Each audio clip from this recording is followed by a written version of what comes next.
Chapter 1. Sophia. I'm sitting in my car at a crossroads, frustration bubbling up inside me because I'm lost. I glance down at my phone, the empty bars mocking me. Worms begin to squirm in the pit of my stomach because there's no reception out here in the middle of nowhere, nor has there been for miles. I'm supposed to be on my way to Seattle for Belle's wedding. Belle, my gorgeous best friend who has everything going for her.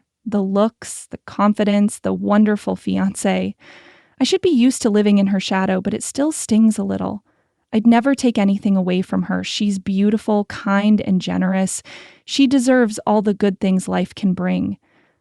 I'm so happy for her, but one day I'd like the same things for myself. Turning to look out the window, I take in the two roads stretched out before me. One leads off toward the horizon, flat and straight. The other twists up into the mountains, the trees dark and looming. Without really knowing why, I'm aware of an insistent tug deep in my gut, like something is pulling me toward those shadowy peaks. It's probably just my overactive imagination running wild, but for a second I swear the pendant I never take off, that's nestled between my breasts, grows warm against my skin. Before I can think better of it, I'm pressing down on the gas, steering the car along the winding mountain road. I'm traveling alone for this trip after Peter, my boyfriend of 2 years, decided to break things off. Well, ex-boyfriend now, I remind myself with a pang.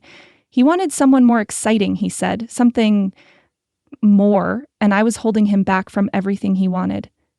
As the words echo in my mind, I can't help but agree with him, despite the hurt. But not exciting. Not by a long shot. Plain, dumpy Sophia, that's me. My hips and breasts are too big, my curves too soft and shapeless to be considered truly attractive. I'm small, shorter than I should be for my curvy figure. My hair is an unremarkable flat brown, my eyes the same muddy color. Olive skin that just looks sallow and dull next to Belle's golden glow. I'm the plain Jane of my Italian heritage, fading into the background like a little brown mouse. Even at work, I'm forgotten while my more vivacious colleagues get all the big, exciting projects. I'm capable of designing bigger and better projects, I know I am, but people just overlook me. My mama always says I'll find my place where people can see me for who I really am. But I'm not so sure. Will anyone ever really see plain, boring me? The sky has turned an ominous shade of gray. The first taps of rain splattering on the windshield as I flip on my headlights. Of course the weather would turn bleak to match my mood. Belle was always the shining star, even when we were kids. I remember one high school dance where she literally wore a black garbage bag as a dress and still managed to snag the hottest guy there while I trailed beside her, unseen. They nearly forgot to add me to the yearbook that time. She'd get so frustrated on my behalf, calling people out for overlooking me. I could see the surprise on their faces when she pointed me out, like they genuinely hadn't noticed me, standing right there next to her radiant presence. Don't get me wrong, I love Belle to pieces, and I've missed her like crazy since we went our separate ways after high school. Now she's marrying her soulmate, a renowned surgeon, and I couldn't be happier for her. She deserves every bit of the joy and love headed her way. A tiny, selfish part of me can't help but wish for that kind of happiness for myself, though. The kind of all-consuming love and passion that exists only in the pages of my guilty pleasure romance novels. I know I'll never find that reality, resigning myself to living vicariously through the smexy heroes and heroines on my e-reader instead.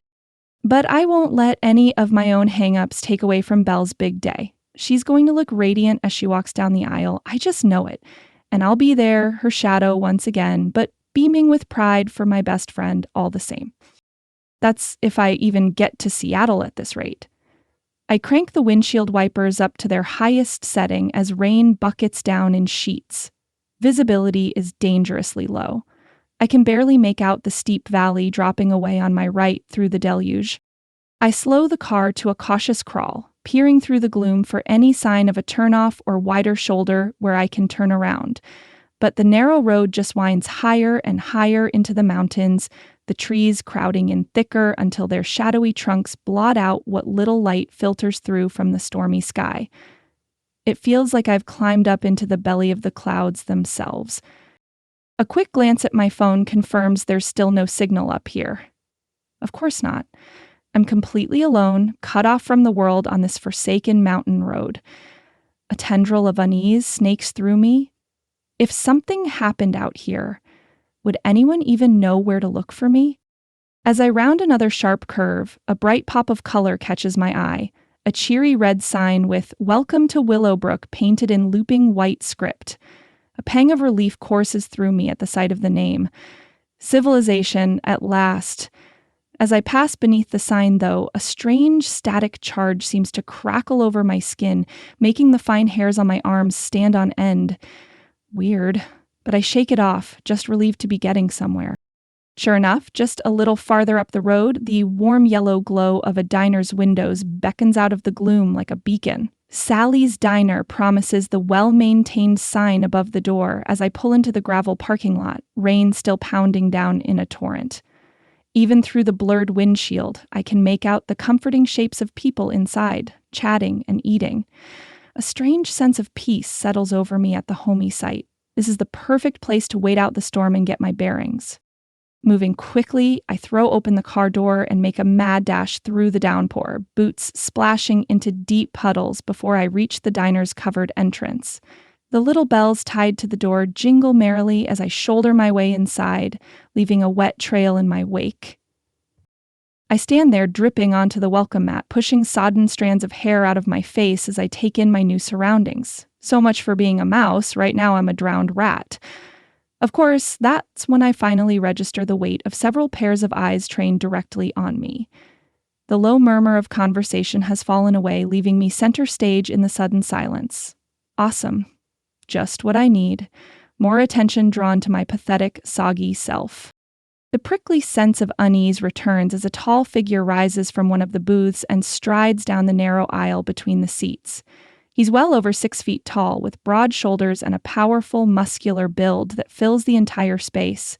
Chiseled jaw, cheekbones you could cut yourself on, and a shock of artfully tousled dark hair that has a single rogue strand curling over one vivid blue eye. He's easily the most devastatingly handsome man I've ever laid eyes on. I tighten involuntarily beneath my damp sweater as that molten gaze sweeps over me.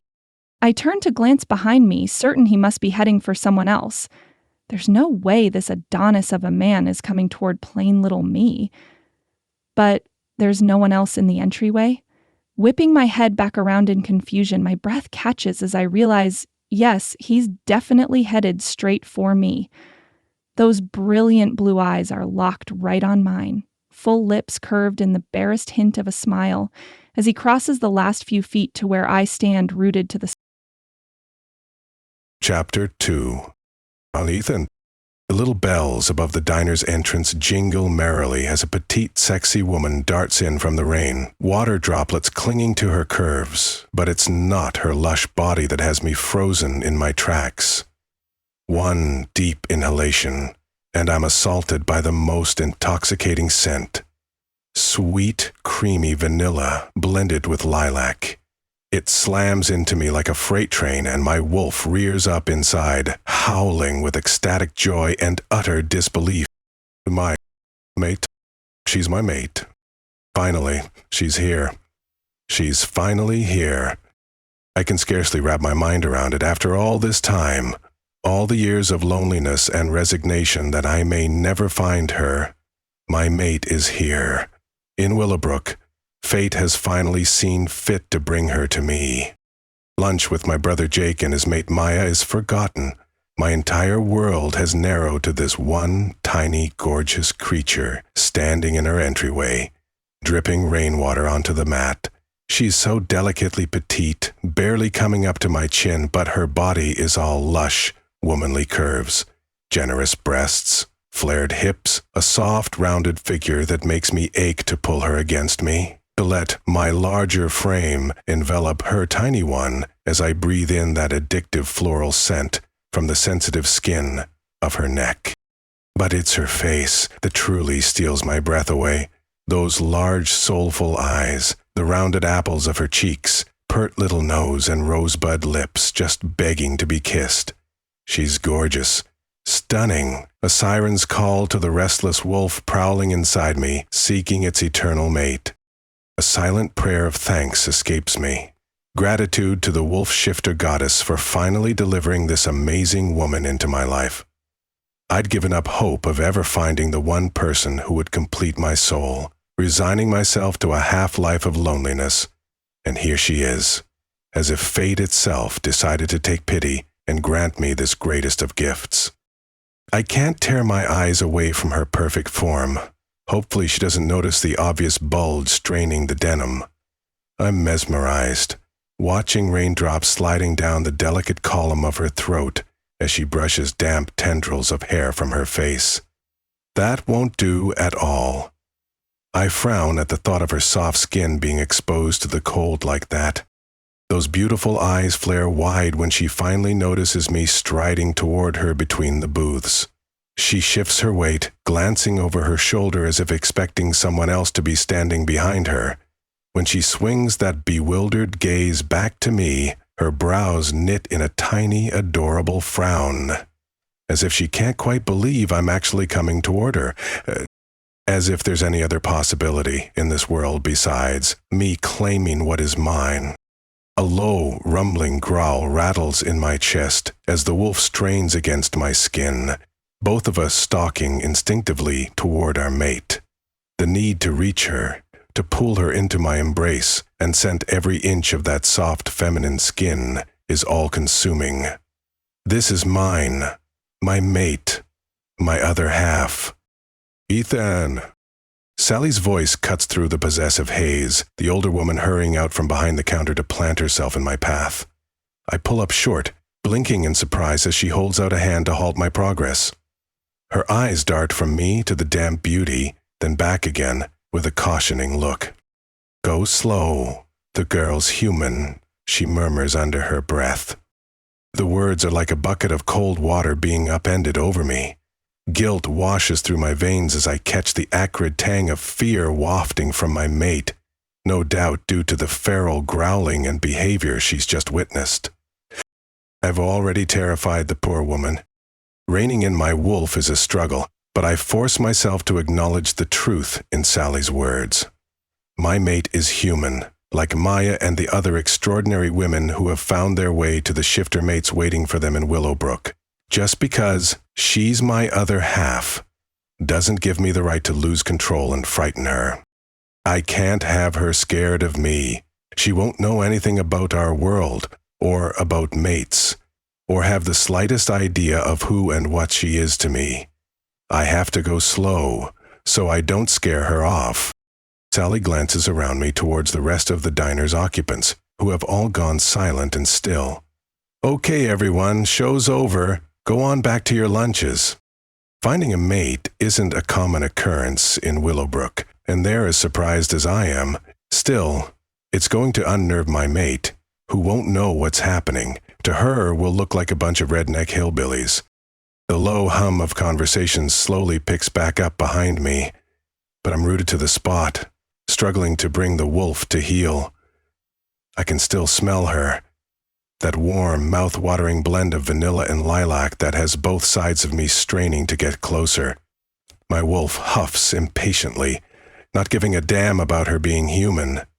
He knows what she is, our mate, our forever, and he wants to claim her. Ethan, you good, son? Sally's concerned voice breaks through my inner struggle. I meet her gaze, eternally grateful for this woman's steady presence and wisdom. She's a second mother to all of us here, always ready with guidance and care. With a sharp nod, I acknowledge that I've regained control for now. The wolf has retreated for the moment, allowing me to handle this introduction properly. I square my shoulders and finally turn my full attention to the woman watching us with wide, wary eyes. Those lush lips are parted, chest rising and falling with nervous breaths that have my eyes dipping traitorously to the swell of her breasts beneath the damp sweater. Get a grip, Ethan. But then she shifts her weight again, and I'm gripped with a sudden fear that she's going to turn around and run right back out into the storm. Without a second thought, I brush past Sally and close those last few feet between us. "Don't go," I blurt out, the words rushing from my lips in a hushed rumble. She flinches ever so slightly at the sound of my voice, those beautiful eyes lifting to meet my gaze with a flash of uncertainty. I drag in a sharp breath and fight to keep my tone soothing and gentle. "The rain. It's dangerous on these mountain roads. You're safe here." She eyes me warily, as if she doesn't quite believe my reassurance about the storm. Fear spikes through me. I'm already screwing this up, and I've only just met her seconds ago. I can't bear the thought of driving her away before I've even had a chance to introduce myself. Thankfully, Sally steps in with her usual level-headed wisdom. "Ethan's right, hon. I'm Sally, the owner of this restaurant for 30 years. I've known Ethan all his life, and he knows these roads better than I do. If he says the roads are dangerous, you best stay put for now. I make the best coffee in these mountains. Why don't you have a cup while you wait it out?" I hold my breath, hyper-focused on my mate, as she glances uncertainly toward the rain lashing against the windows. For a long, agonizing moment, she seems to weigh her options. Finally, some of the tension seeps out of her delicate shoulders as she gives a jerky nod, though apprehension is still written plainly across her features. I don't see any open tables," she murmurs, gaze scanning the occupied booths and counters. Of course, she's right. The diner is nearly full with the usual lunch crowd hunkering down to wait out the storm. But there's no way in hell I'm letting her go back out into that torrent, not when I've only just found her. This weather system is a doozy, one that could easily keep me stuck on call for days, dealing with flash floods, downed trees, you name it. Under normal circumstances, I'd be itching for the adrenaline rush of an emergency call. But now, the thought of having to leave her side has panic clawing at my insides. I need to be with her, to drink in every wonderful detail and get to know this woman who is everything to me. "You can sit with me," I blurt out, the words rushing forth before I can second-guess them. She blinks up at me, clearly taken aback by the abrupt invitation. Quickly, I try to put her at ease.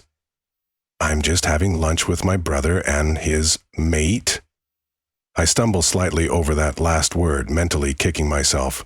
Wife, I mean, his wife. "You're welcome to join us." My mate's brow furrows adorably at my awkward slip, but I don't get the chance to explain further. Sally is already circling around to give the poor woman's arm a reassuring pat. "Ethan here is a good man. You don't need to worry. He'll look after you just fine, hon." I send Sally a grateful smile, letting her know how much I appreciate her help, because she's absolutely right. I will look after her. This woman is my everything now, and I will go to any great lengths to protect her and keep her safe, whether she understands the depths of my devotion yet or not. With a subtle nod to the few friends scattered around the diner, I lead my mate to the booth where Jake and Maya are seated. A few curious stares follow our progress, which I can't exactly blame them for. Apart from Sarah, Aria, and Maya before her, there haven't been any new mates discovered in Willowbrook for over 20 years. The arrival of my mate is cause for excitement and more than a little concern, if I'm being honest with myself. Mitch, Zane, Jake, and I have been quietly investigating why unmated feral wolves have been targeting the human women bonded to our kind. We've had more than a few close calls already, with Sarah, Maya, and Aria. The thought of the same danger being turned on my new mate is enough to make every protective instinct flare to life. I'll be doubling my efforts, joining their hunting parties without hesitation, now that I have everything to lose. No feral piece of shit will come anywhere near my mate. Not while I'm still breathing. I sense the weight of my brother's concerned stare as we reach the table, but I ignore it for now in favor of making the introductions. "This is my brother Jake and his wife, Maya." The hesitant way my mate holds herself, almost seeming to fold in on herself slightly as she offers them a tremulous smile, punches me in the gut. Why is she so shy and uncertain? Can't she sense how amazing she is? How perfect? I'm Sophia, she murmurs. Sophia. A sigh whispers through me. Now I know her beautiful name. It's nice to meet you all. She ducks her head. When she glances up through those ridiculously long lashes, I catch the flicker of wariness in her gaze, and it slams into me like a physical blow. This is why. She doesn't understand, doesn't feel the pull of the bond tying us together. At least, not yet. Jake meets my gaze over the table, a silent acknowledgement passing between us. He's been through this with Maya. He knows exactly how to act, what to say to avoid spooking a human female before the bond has a chance to take hold. Gritting my teeth, I force myself to release the reins just a little, to trust that he can help guide this introduction without my wolf's overprotective instincts trampling all over it. Because as badly as I want to claim her right here and now, I know that's the surest way to send her running. No, I'll have to be patient, for as long as it takes. Come on in, there's plenty of space, Maya says, as she and Jake shuffle closer together to make room for Sophia in the booth. She takes a seat, perching on the edge. She glances around and, thankfully, the other wolves have settled back into their conversations. There's no doubt they recognize her as my mate and human and know how things go. I'm sure every male here has their nerves tingling, wondering when he'll meet his mate now the curse has somehow been lifted. She's barely been seated when lightning flashes, strobing through the windows, and thunder booms so loud it rattles the windows in their frames. The rain, heavy before, falls in a downpour so thick I can't see across the road. Thank you for the offer of the seat, but I think I should leave, she says. I catch Jake and Maya's worried glance. The same worry slices through me, pushing words out of my mouth before I properly assess them. You're not getting out of here. The wariness in Sophia's beautiful eyes spikes into outright alarm, and she shrinks back in her seat. Why not? Shit. I've gone and spooked her already. Jake's sharp kick to my shin under the table confirms it. I've given her entirely the wrong impression here. Of course she would be concerned by a strange man insisting she can't just up and go. Damn overprotective wolf instincts. Quickly, I try to backpedal and explain myself without sounding like a total creep. It looks like the storm front has arrived. This rain will get heavier, and there's going to be high winds. The weather is only going to get worse from here. Trust me, it's too dangerous to be out on the roads leading in or out of Willowbrook right now. But Sophia is already shaking her head adamantly, panic flaring in those soulful eyes. I have to leave. I'm on my way to a friend's wedding in Seattle. Echoes of her feelings slam into me. The bond is already letting me feel her, but her fear, uncertainty, and absolute loneliness has me aching to reach out and soothe her worries. Without a second thought, I'm leaning across the table to her, needing to offer some form of comfort and reassurance. But she flinches away from my outstretched hand. It's like a bucket of ice water has been dumped over me, freezing me in place as a conflicting mix of frustration, longing, and utter confusion ricochets back at me through the bond. That faint, niggling thread of dread is almost harder to stomach than her rejection. We wolf shifters crave the physical connection with our mates like a basic life necessity. Even more so in those first delicate days after the life-mate bond has been established. Touching her, breathing in her scent, reassuring myself of her presence and safety is an innate drive, hardwired into my very DNA. But of course she has no idea about any of that. As far as Sophia is concerned, I'm just some strange man trying to make unwanted advances. Anything out of the ordinary from what she's used to would only further spook her in this situation. Sure enough, she's already rising from the booth, clearly intent on fleeing from the apparent threat she perceives. Damn it, the absolute last thing I want is for her to be afraid of me. Raking a hand through my hair, I struggle to get my raging instincts under control and project an aura of calm reasonability. Sophia, wait, I urge, keeping my voice low and even. The roads really are too dangerous to drive. You'll be washed down into a ravine if you leave now. I can show you the weather radar from the fire station if you don't believe me, so you can see for yourself how bad this system is going to get. I'm on call there and have access to the data." She pauses, the tiniest spark of curiosity bleeding through the apprehension as she glances at me. "You're a fireman?" A faint smile tugs at the corner of my mouth, relieved to have piqued her interest, even albeit momentarily. "Yeah, I am. We have to keep a close eye on weather conditions around here because of the risk to the forests, the town, and everyone who lives in or visits this area. I can show you what we're dealing with. Then you can decide for yourself if you're willing to take the risk." I can see the indecision warring across her delicate features as she weighs her options. Finally, she gives a jerky nod of acquiescence, retaking her seat with a guarded air. "Okay. I'd like to see it. Please." I like the way she wants me to prove myself, and I also like the way she's still careful. I want to learn everything about her. I want to see every flicker of emotion on her face, see her every reaction to me. I want to see her mouth fall open in ecstasy as I gift her with orgasm. I pull out my tablet that's connected to the station's intranet and quickly cue up the radar images being relayed from the station, angling the screen toward her so she can see the heavy bands of thunderstorms already saturating the area. This whole system is going to be parked over us for the next several days at least.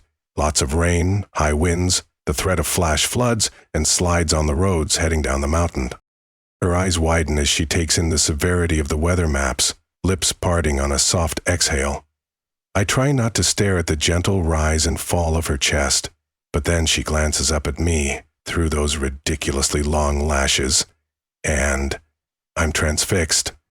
How long until it's past?" Her voice is hesitant. My wolf is pacing agitatedly at the prospect of her disappointment, longing to reassure and soothe away her distress. But I also can't bear the thought of lying to her, not even through omission. So, with an internal, resigned sigh, I decide to give it to her straight, no matter how upset the news might make her. Several days at the very least, more like 4 or 5 before it's completely blown through. The crestfallen look that crosses her features damn near breaks me. But there's also a flicker of resignation, of acceptance, that she has no choice but to ride this out.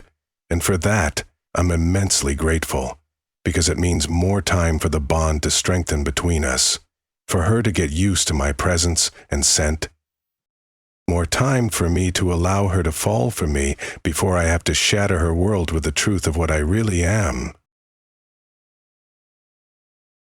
Chapter 3. Sophia. Sally, whom I now know as the owner of this diner, bustles over to our booth with a laden tray.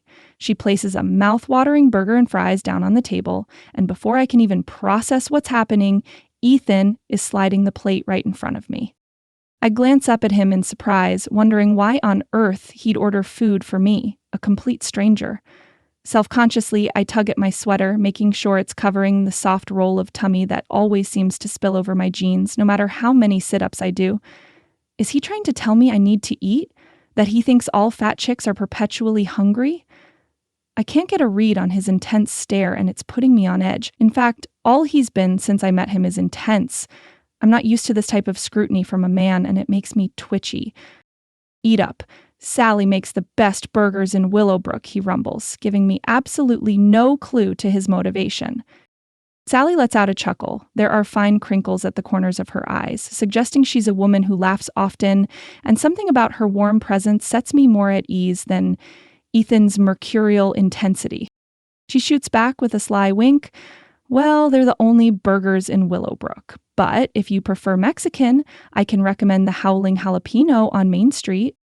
Maya stifles a laugh beside me, her pretty features lighting up with amusement, which is also the only Mexican place in town, but it is delicious. Despite the friendly banter, my stomach is twisted up in anxious knots, thanks in no small part to the way Ethan is still watching me so intently, like I'm the most fascinating thing he's ever laid eyes on, as if he wants to devour me right here. A tiny, ridiculous part of me wants to believe that hungry look in his vivid eyes could mean he's interested. But I know better than to read into it. Guys like him, tall, ruggedly handsome, and clearly athletic if those broad shoulders and muscular frame are any indication, don't go for girls like me. Plain, overweight, undeniably ordinary, which in their eyes equals desperate and easy. Any delusions I might have had to the contrary were squashed back in high school. I can still hear Stacy's mocking laughter ringing in my ears as she sneered that I was punching way above my weight when she caught me shyly admiring the captain of the football team from across the cafeteria. Then, because she was Stacy and unnecessarily cruel, she'd added with a nasty chuckle, "And that's one huge punch." I've lost some weight since those insecure teenage years, but not enough to make a significant difference. My body type is what it is, thick and soft, with curves that no amount of dieting or exercising seems able to truly tame. Pasta is my one true love, and it shows around my hips and thighs. If I was daring enough to wear a bathing suit in front of Ethan, he'd no doubt be watching in revolted fascination at the soft, dimpled flesh jiggling with every move. And why is Ethan consuming my thoughts? I shake off the unpleasant memories and force myself to refocus on the conversation at hand. "So, Ethan was right about the storm?" I ask Sally, needing the reassurance of a second, slightly less intense opinion. "It's really going to last for days?" Sally's teasing demeanor sobers instantly, and she gives a grim nod. "If Ethan says it's going to be that bad, then you can count on it, hun. These mountain roads are no joke when the weather turns nasty. He's had to lead more than a few folks back to safety after they got caught out in situations like this, especially the ones who like to go running around in the woods when they shouldn't," Jake adds cryptically. Another brilliant fork of lightning cracks across the sky right outside, immediately followed by a booming thunderclap that actually makes the diner's windows rattle in their frames. A ripple of surprise runs over the customers. "Why would anyone want to go out in the woods in weather like this?" I ask, unable to completely mask my incredulity. There's something off about this whole situation, a nagging sense that the people of Willowbrook might march to the beat of a different drum. Jake's cryptic comment only reinforces that feeling, though I'm too polite to voice my suspicions out loud.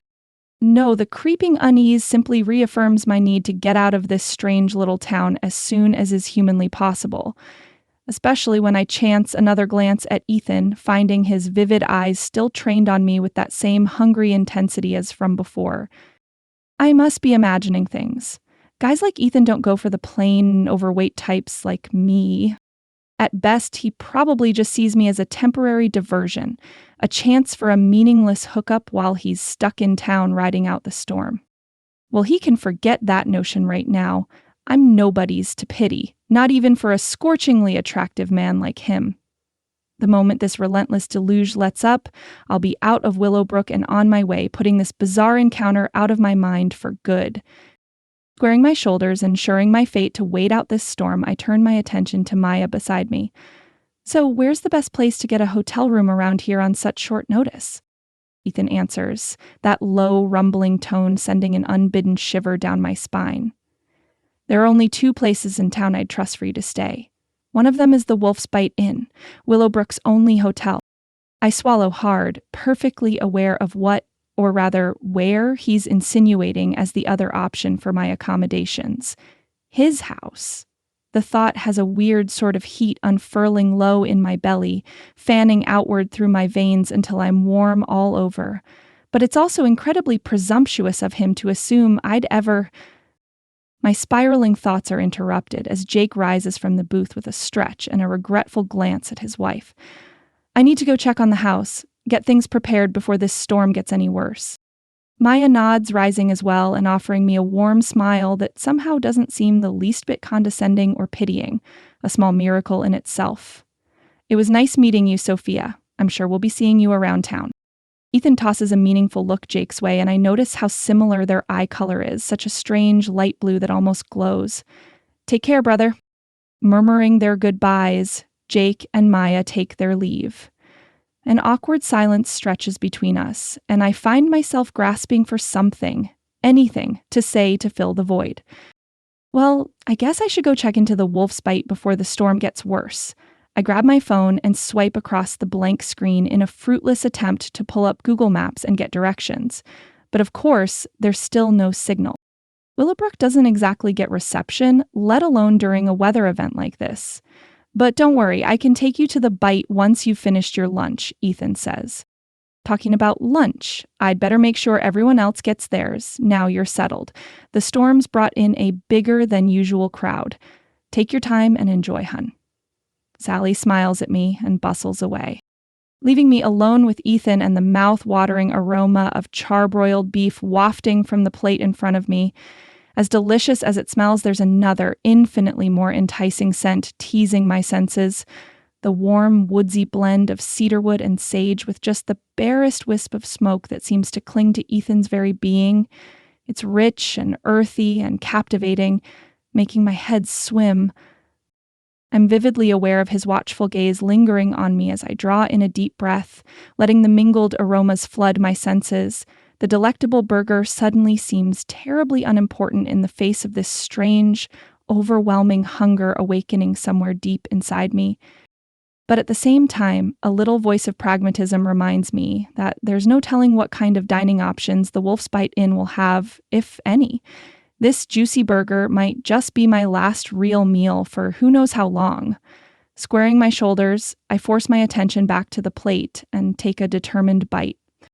Ethan's eyes are on me, watching intently as if my reaction to the food is of the utmost importance. The flavors explode across my tongue, juicy beef, melted cheese, crisp lettuce and tomato all mingling together in a symphony of deliciousness. Despite my nerves, a small hum of appreciation escapes me. Ethan seems to take that as his cue to dig into his own meal, those large hands making the burger look almost comically small in comparison. Between bites, he starts telling me about Sally's Diner and its history in Willowbrook. Sally's been running this place as long as I can remember, he muses, a fond smile tugging at the corners of his mouth. I grew up here, and her burgers have always been the best in town. If you like coffee, there's the Moonlight Cafe on Moonshadow Avenue. They also do a mean breakfast spread. Oh, and the Luna Lounge is a pretty popular spot for drinks in the evening. Moonshadow Avenue, I ask. That's the name of Willowbrook's main street, Ethan says. I can't help but notice a common thread running through their names. They all seem to have sort of a wolf theme going on with the names. Is that a Willowbrook thing? He pins me with an intense look. Wolves are kind of a big deal around here. My graphic design brain snaps into gear, looking for connections and patterns. Despite not being 100% comfortable, a smile curves my lips. Next, you'll be telling me there's a pet store called Pets and Pats or something. His eyebrows shoot up from where his gaze caught on my mouth, surprise and delight mingling in his expression. That's pretty close, actually. The Paws and Claws Pet Emporium, just down the block from here. They cater to all the furry companions that roam our streets. Furry companions? I echo, intrigued by his choice of words. You make it sound like there are animals just wandering around town. Ethan shrugs. What can I say? In Willowbrook, even the pets have a certain sense of unbridled freedom. There's something about the way he says it, a hidden layer of meaning that I can't quite parse, like he's sharing some private joke with himself. Let me guess, your family owns a Wolf's Run diner, right? Keeping that canine theme going strong, I ask.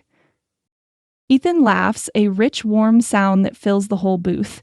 Not quite, but it's a good guess. I'm sure someone enterprising will start something similar here. My parents actually run a hardware store called Wolf Den Hardware at the other end of Moonshadow. Guess you could say we're a family of predators, not restaurateurs. He says it lightly, teasingly, but there's no mistaking the flash of heat in his gaze as it locks with mine. The double meaning behind his words is crystal clear this time, sending a shiver of awareness dancing down my spine. I've never been hunted before, never inspired that kind of hungry look in a man's eyes. It's thrilling and terrifying all at once, my heart rabbiting in my chest as I try to convince myself he couldn't possibly mean it the way it sounds. It isn't until a loud rumble of thunder shakes the very foundations of the diner that I startle back into awareness of my surroundings. Blinking owlishly, I take in the dramatically darkened sky through the rain-streaked windows, the way the rest of the dining room has nearly cleared out while Ethan and I sat engrossed in conversation. A quick peek at my phone confirms that Ethan and I have been sitting here talking for nearly 2 hours. I can't believe how late it's gotten. I should probably go ahead and get checked into the hotel before this storm gets any worse. It's getting awfully dark out there. I guess he wasn't lying about the weather front either, which eases my nerves a little. Ethan rises as well, towering over me in a way that should be intimidating but somehow isn't. Those broad shoulders and powerful frame seem to enfold me, drawing me in. Luckily, I catch myself before I can make a complete fool of myself. Of course. I'll take you there. It'll be hard to find in this weather, and I know the road like the back of my hand. Just follow my truck. I'll take it slow to make sure you don't lose me in this downpour. I flush with warmth at the obvious concern in his tone, reveling in the protective aura he exudes, but I quickly brush it off. He's a fireman. He's used to looking out for people's safety. This is just part of who he is, a good guy. My subconscious, however, is less easily convinced. He's too good for you, that insidious little voice whispers, slinking through the darker recesses of my mind. Way too handsome to ever want someone like you. You're just deluding yourself, as always. Gritting my teeth, I force the familiar voice back, straightening my shoulders as we head for the door. I've had a lifetime of practice ignoring it, but now the mocking words linger. And deep down, I can't shake the feeling that this voice, more than any other, might just be the one I should be listening to. Chapter 4. Sophia. I follow Ethan's truck through the main streets of Willowbrook, and even through the heavy curtain of rainfall, I can see that the town lives up to the quaint storybook image he painted for me. Tidy clapboard storefronts with cheerful awnings line the roads, their large windows glowing with welcoming warmth against the dreary rain. Elaborate wooden carvings of howling wolves seem to be everywhere I look, over doorways, on signposts, perched atop lampposts. It's whimsical and charming, if more than a little eccentric. Willowbrook really has a thing for wolves, it seems. After winding our way through the quaint main street, Ethan's taillights disappear around a bend and we leave the main shops behind. The road narrows into a winding dirt path, rapidly devolving into a muddy, puddled mess the farther we go. Just when I start to wonder if I've somehow gotten turned around again, his truck slows to a crawl before pulling off onto a secluded drive. I follow the turn, and my breath stutters at the sight that greets me. A stunning 2-story cabin looms ahead, all glossy wood and huge windows that must offer an incredible view when looking out from inside. Despite the weather, the landscaping is pristine, lush shrubbery and blooming flower beds giving way to an impeccably tended garden edged by the looming tree line of a thick forest. Somehow, the rustic grandeur of it all makes me feel infinitely better about having to be holed up here for a day or so. I barely have time to take it all in before Ethan is at my door, raindrops glistening on those broad shoulders as he reaches in to haul my suitcase out of the trunk. "Let's get you inside and out of this downpour," he calls over the rush of the storm, already heading for the inn's entrance with my luggage in tow. Despite the insistent voice of doubt still whispering in my mind, I can't quite believe that a man like Ethan would go so far out of his way to help me. But I'm not about to look a gift horse in the mouth. I throw him a grateful look and make a mad dash from the car, following in his wake as the rain pounds down in earnest. The moment I step over the inn's threshold, I'm enveloped in a warm, welcoming glow that has nothing to do with the roaring fireplace crackling in the cozy-looking lobby. A stunning brunette with sparkling green eyes and a brilliant smile is already sweeping toward me, radiating an easy grace despite her diminutive stature. "Welcome to the Wolf's Bite Inn," she greets me cheerfully, extending a perfectly manicured hand. "I'm Cindy, the innkeeper. Sally radioed ahead to let me know you were coming." I blink in surprise, clasping her hand automatically out of ingrained politeness. "Oh, well, thank you?" It's more of a question than a statement, puzzled by the notion of the diner owner personally calling ahead about my arrival. But then, what do I know about small-town customs?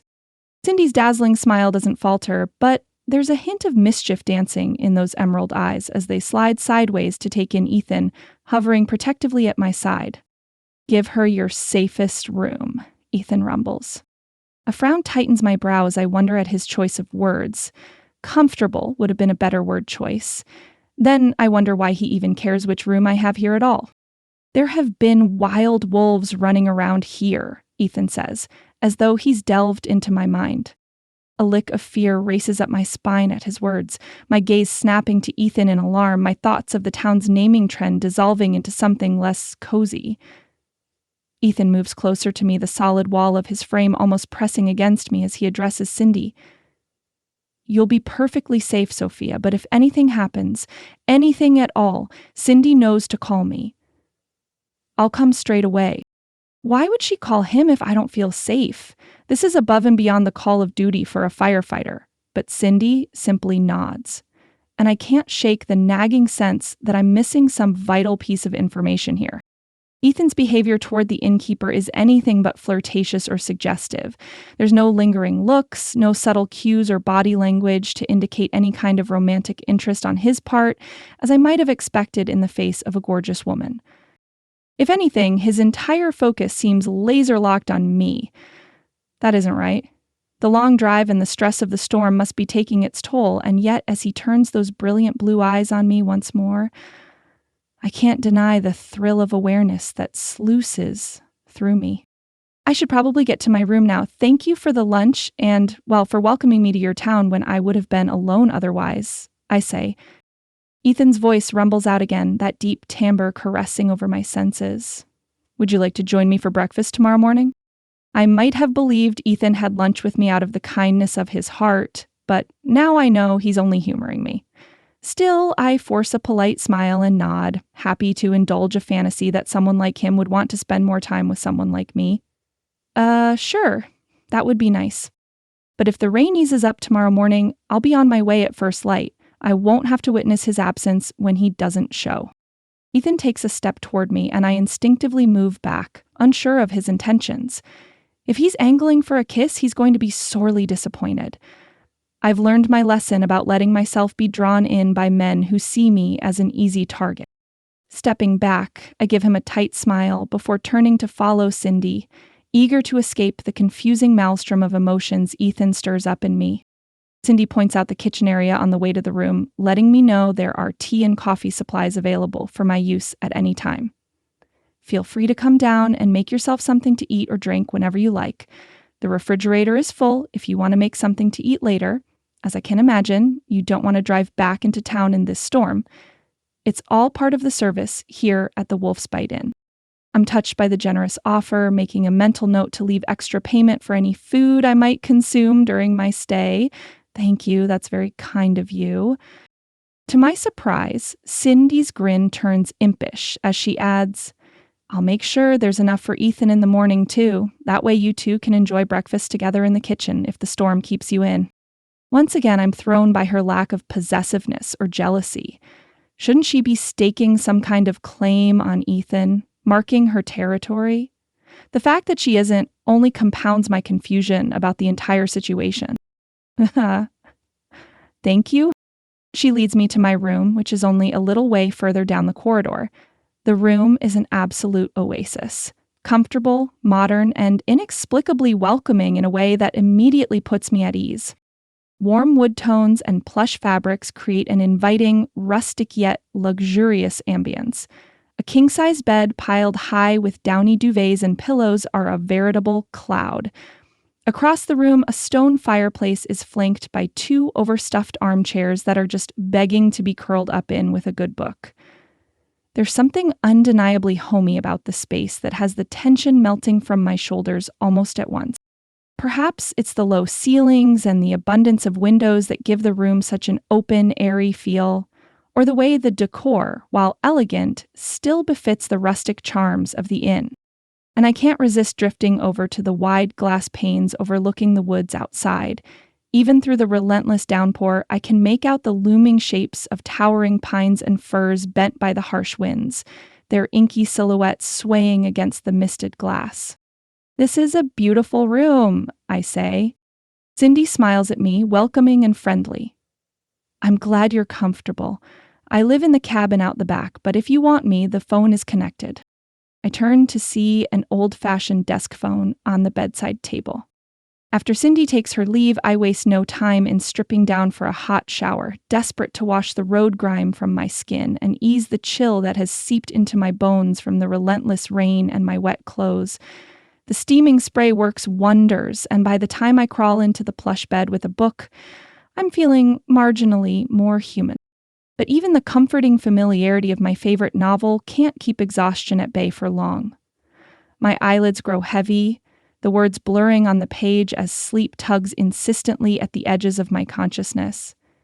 I'm just on the cusp of drifting off when a haunting sound pierces through the drumming of the rain against the window. A wolf's howl, long and mournful, echoing through the night-dark forest with an eerie resonance that raises goosebumps along my skin.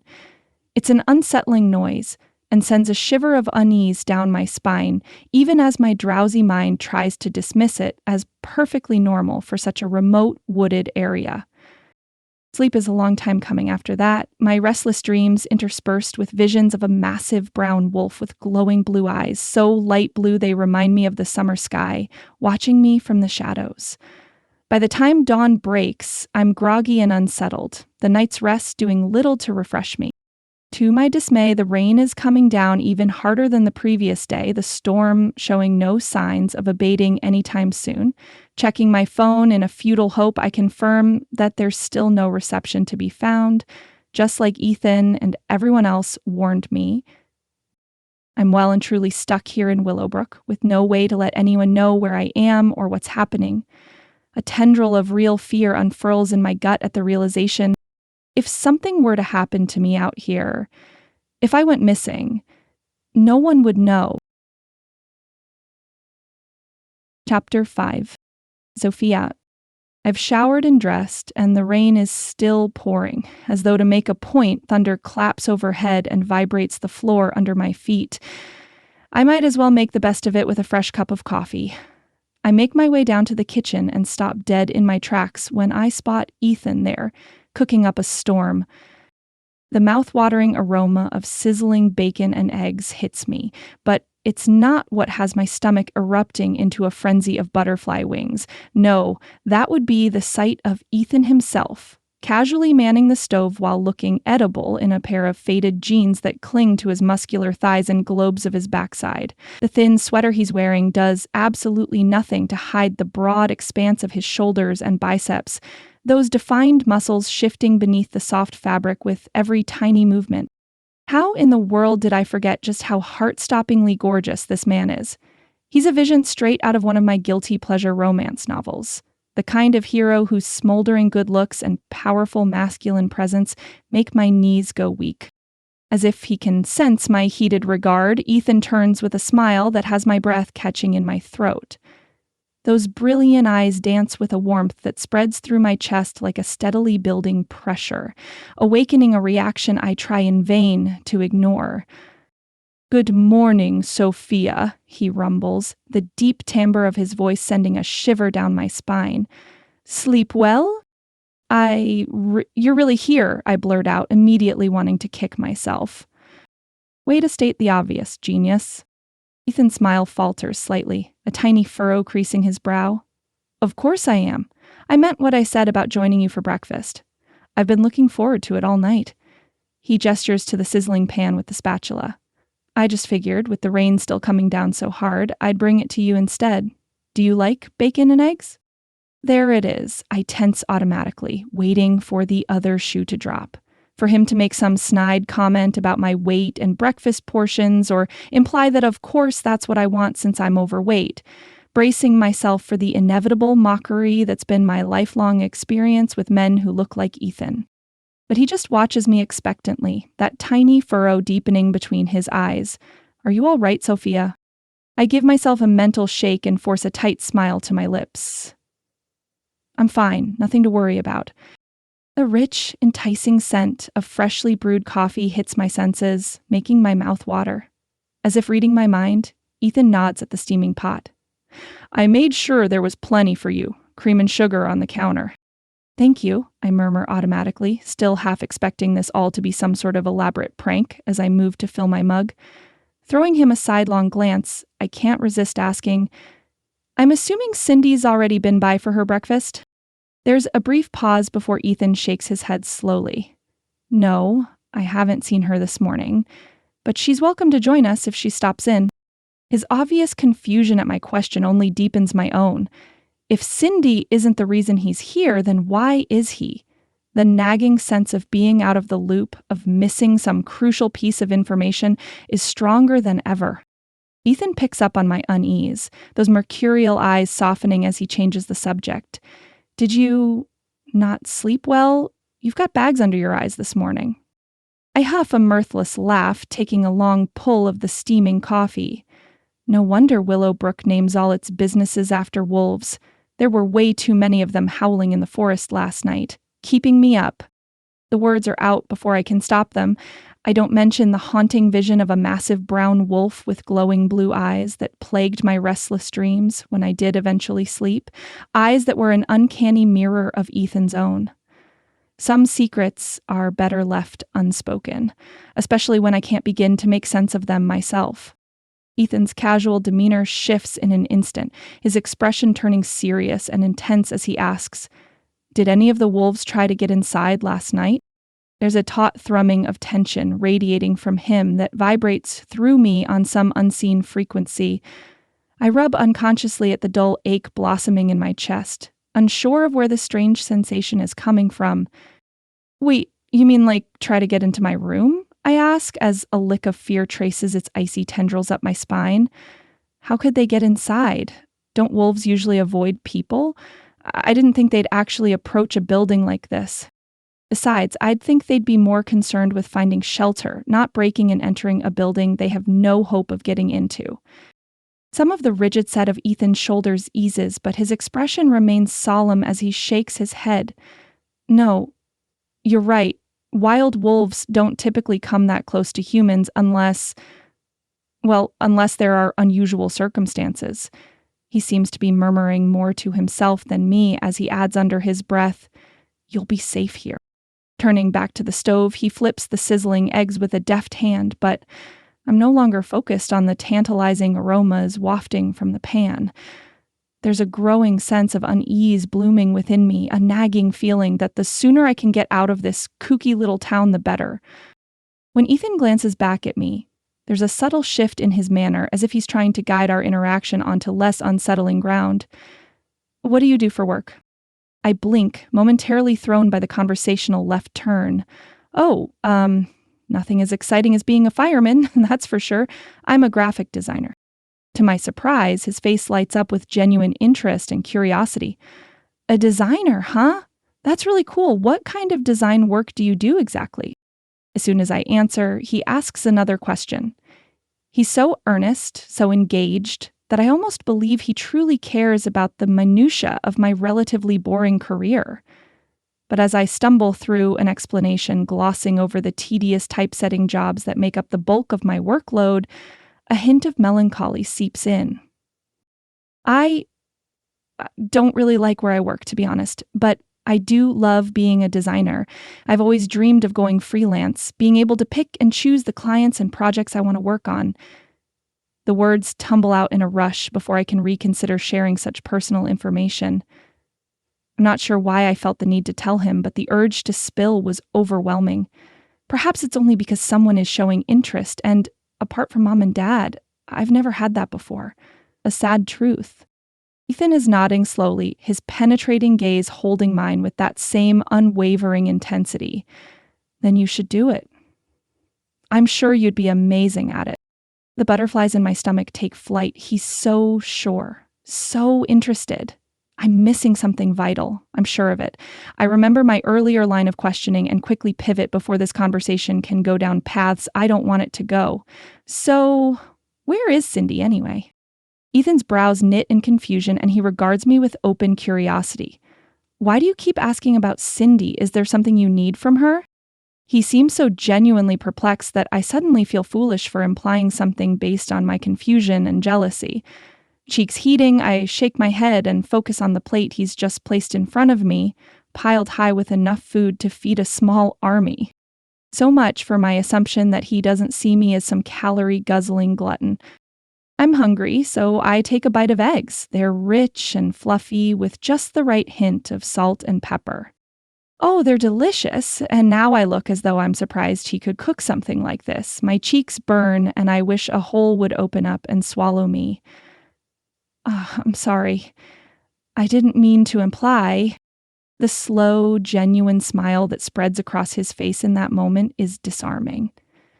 The crinkles fanning out from the corners of those unusual eyes seem to soften his entire expression, tempering the intense heat of his gaze into something warmer, fonder. It sends a swirl of butterfly wings taking flight in my belly once more. Before I can dwell too long on the strange fluttering in my stomach, Ethan launches into another series of questions about me, my life, my family, what I envision for my future. I still live at home, actually, with my parents. I can't keep the hint of self-consciousness from creeping into my tone. My little sister, Adriana, is in her last year of high school, but other than that, it's just me and my mom and dad. Ethan nods slowly, holding my gaze as if committing every detail to memory. And your parents? What do they do?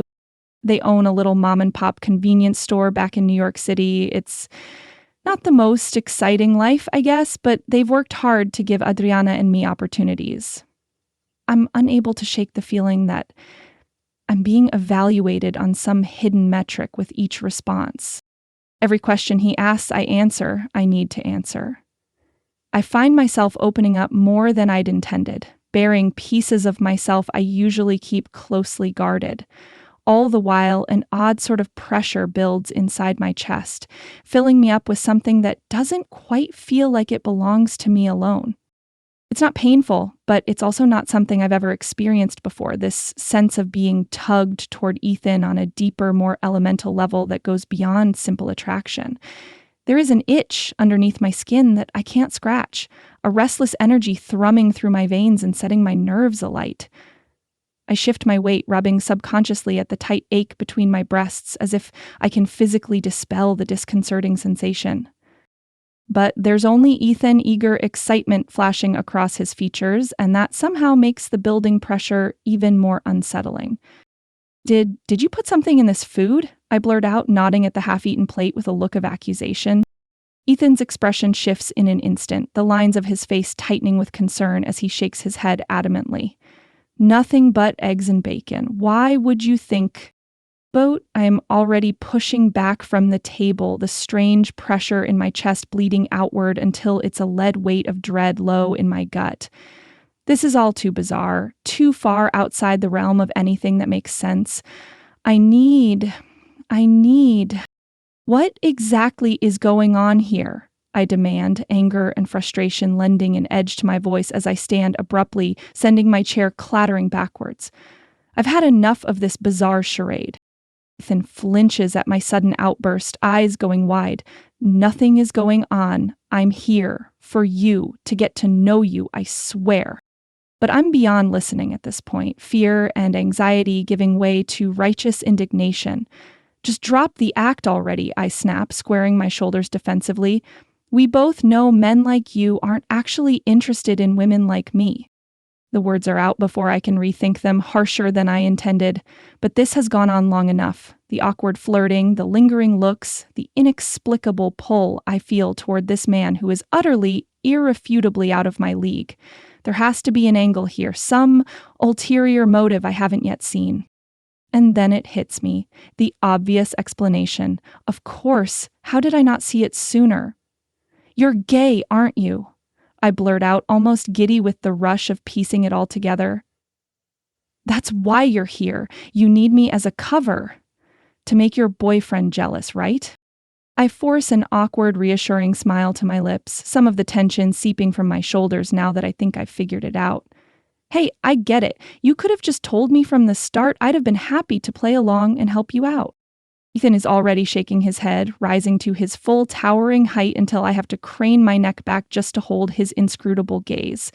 Those vivid eyes are alight with some indecipherable emotion, jaws clenched tight as he visibly wrestles for control.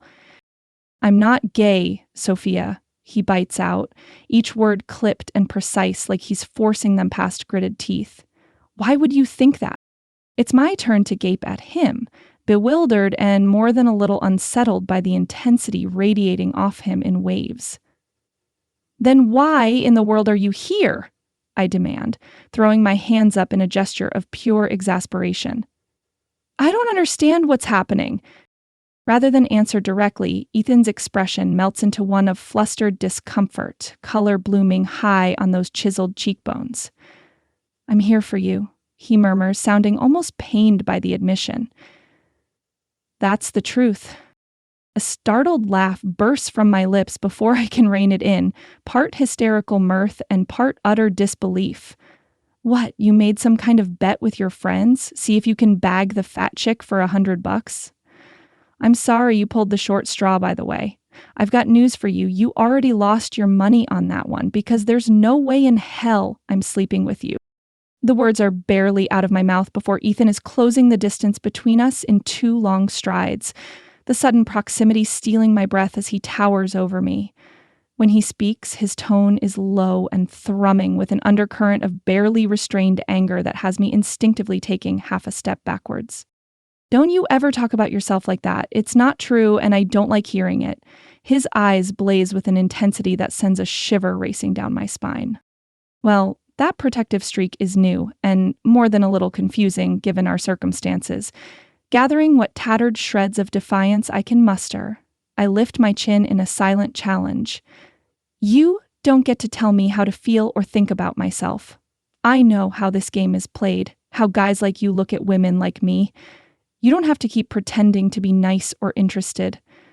I can see right through it. Ethan lets out an explosive sigh, raking one hand through those glorious burnished locks as the other clenches into a white-knuckled fist at his side. There is no game, no act, he insists, sounding completely wrecked as he imploringly holds my gaze. I'm here for you, Sophia. Only you. And I'm going to prove it. Before I can process his words, before I can even draw my next breath, he's on me. Powerful arms encircle my waist and crush me against his body as his mouth slants over mine in a searing, all-consuming kiss. The shock of it has me instinctively trying to pull back, even as a treacherous part of me melts into the embrace. But Ethan is relentless, one large hand cupping the back of my head to angle me for deeper exploration. His tongue sweeps past my lips in a dizzying stroke of velvet persuasion, and I'm powerless to resist.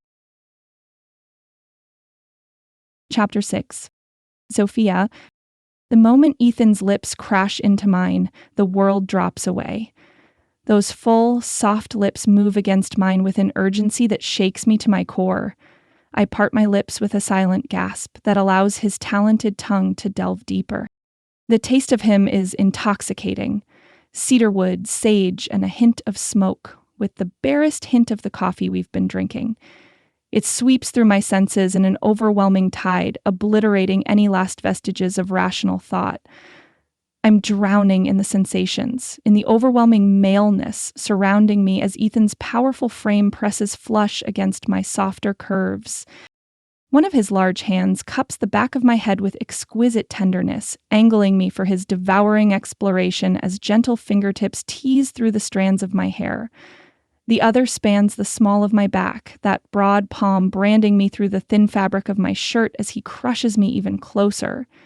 Ethan's sculpted chest is a solid wall of heat and hard muscle against me, the crisp hair dusting his skin, prickling deliciously over me with every ragged inhalation.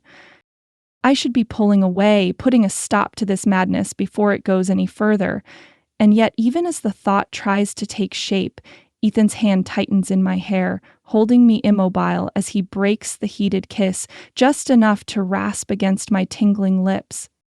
"This is real, Sophia," he rumbles, the low timbre of his voice sparking a shiver of pure yearning down my spine.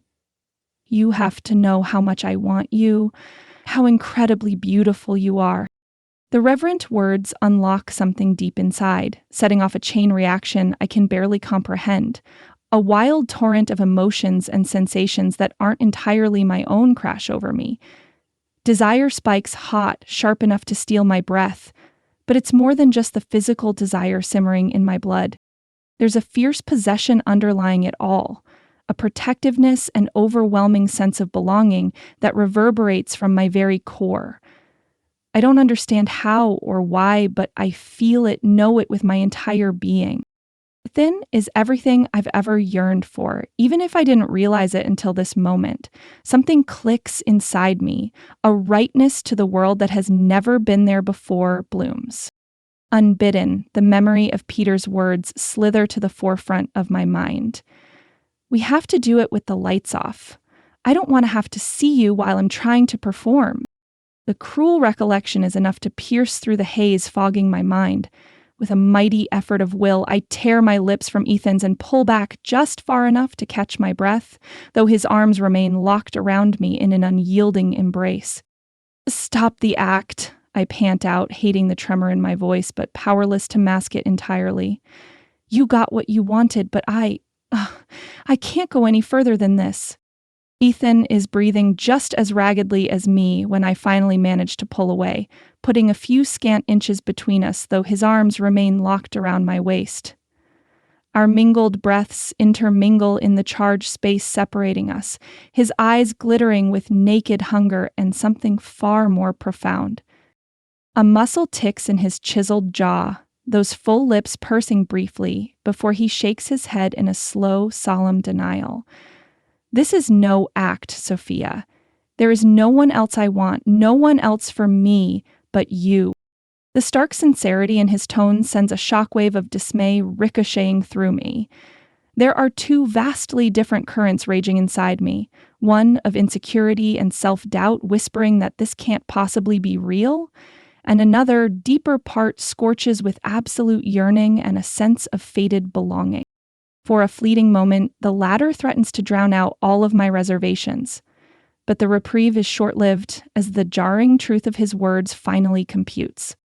He's not faking this, not playing at some twisted game or harmless charade. Ethan actually believes what he's saying, which can only mean one thing. He's utterly, completely delusional. The realization shocks me back to my senses and allows the first faint tendril of fear to take root. He is Instinctively, I try to pull back further, putting what little distance I can between us as my gaze darts almost wildly over his striking features. But Ethan's arms are implacable bands of steel, keeping me anchored against the scorching line of his body as his brows knit into an expression of pained bewilderment.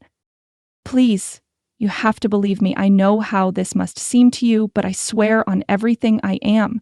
This is real. You and I were..." There's an edge of pleading desperation in his words. "Crazy," I blurt out, cutting him off before he can try to convince me any further. There's an almost hysterical edge to my voice now, tears of sheer frustration pricking at the corners of my eyes. It's the only explanation that makes any sense. Ethan physically recoils, looking for all the world like I've just lashed out and struck him. A muscle ticks spasmodically along his taut jawline as he stares down at me, eyes burning with an intensity that makes me want to shrink back even further. But rather than anger or aggression, the emotion simmering in those brilliant depths is one of resigned heartache. Slowly, with obvious reluctance, his arms unlock from around my waist until I'm free to put a few feet of much-needed space between us. When he finally speaks again, his tone is low and rough, threaded through with a pain that has no business affecting me so deeply. "I'm not crazy, Sophia, and neither are you, no matter what you might think right now. What's happening between us, it's bigger than either of us, bigger than anything humanity has words for." One of his hands rakes agitatedly through those glorious locks, leaving them tousled, but there's a desperate edge to his eyes when he focuses on me once again. He reaches behind him and draws his shirt off his body and tosses it somewhere to the floor, revealing acres of taut ridges of muscle over silken, tanned flesh. I take a shaky step back, glancing at the open doorway behind his back and then to his face, filled with tension. "We're fated. That's why you feel a pull to me. I feel the same for you, only 100 times more potent. Over time it will get stronger, too strong to deny. Fate has brought us together. I'm not crazy or gay, nor is this any sort of bet. I'm a wolf shifter. Everyone in this town is. Even you. Somewhere in your genres there is wolf shifter blood. Goddess. You wouldn't have been guided to Willowbrook if there wasn't. It's protected by magical wards to keep us all safe. Sophia, you're my mate. We're meant to be together. And now I'm going to prove it to you. My breath catches as Ethan's hands drop to the waistband of his jeans, thumbs hooking beneath the denim to shove them down over his hips. I get the barest glimpse of thick, muscular thighs before his entire body reforms into something other. It happens so rapidly my mind can scarcely process the fluid transformation taking place before my wide eyes.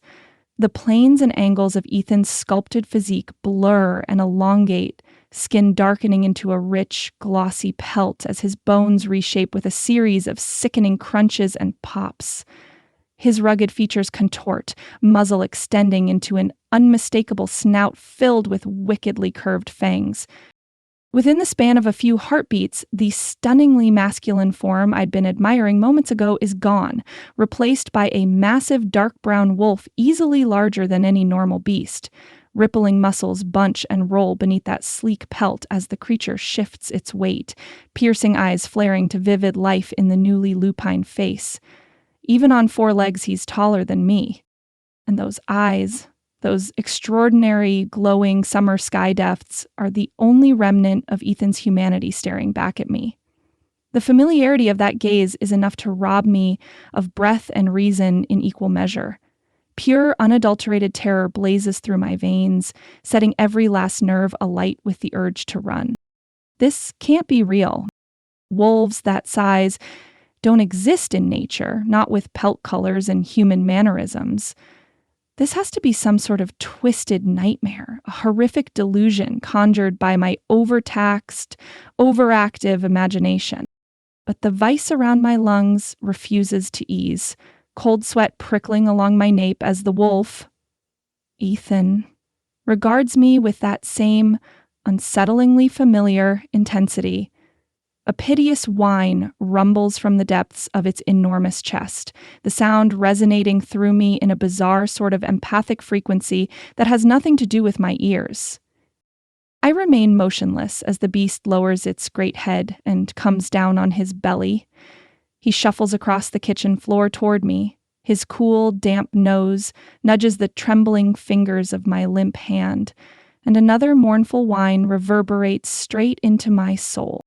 An entire kaleidoscope of emotions detonate behind my breastbone. Concern, hope, soul-deep yearning, they all swirl together in a tumultuous riptide. My mouth works soundlessly as I struggle to process the sensory overload, the hair-raising impossibility of what I'm experiencing. Because this isn't merely a trick of the eye or a delusion. There's nothing hallucinatory about the massive wolf nudging my hand. And I have to accept the truth in front for me, no matter how much I wish I didn't. Ethan is a supernatural being, a wolf shifter, like the ones I thought only existed in fantasy stories and lurid romance novels. Only they don't. My entire worldview has been upended in the span of moments. I have no idea how to even begin grappling with any of this. Ethan's wolf shape leans in closer, plush muzzle sliding along the soft skin of my inner arm until his head is nestled in the cradle of my palm. Without conscious thought, my fingers sink into the dense silken fur, stroking through the thick strands in a soothing, grounding rhythm. A dull thump punctuates the quiet as his tail thumps against the tile floor. I stare at it, uncomprehending for a few moments.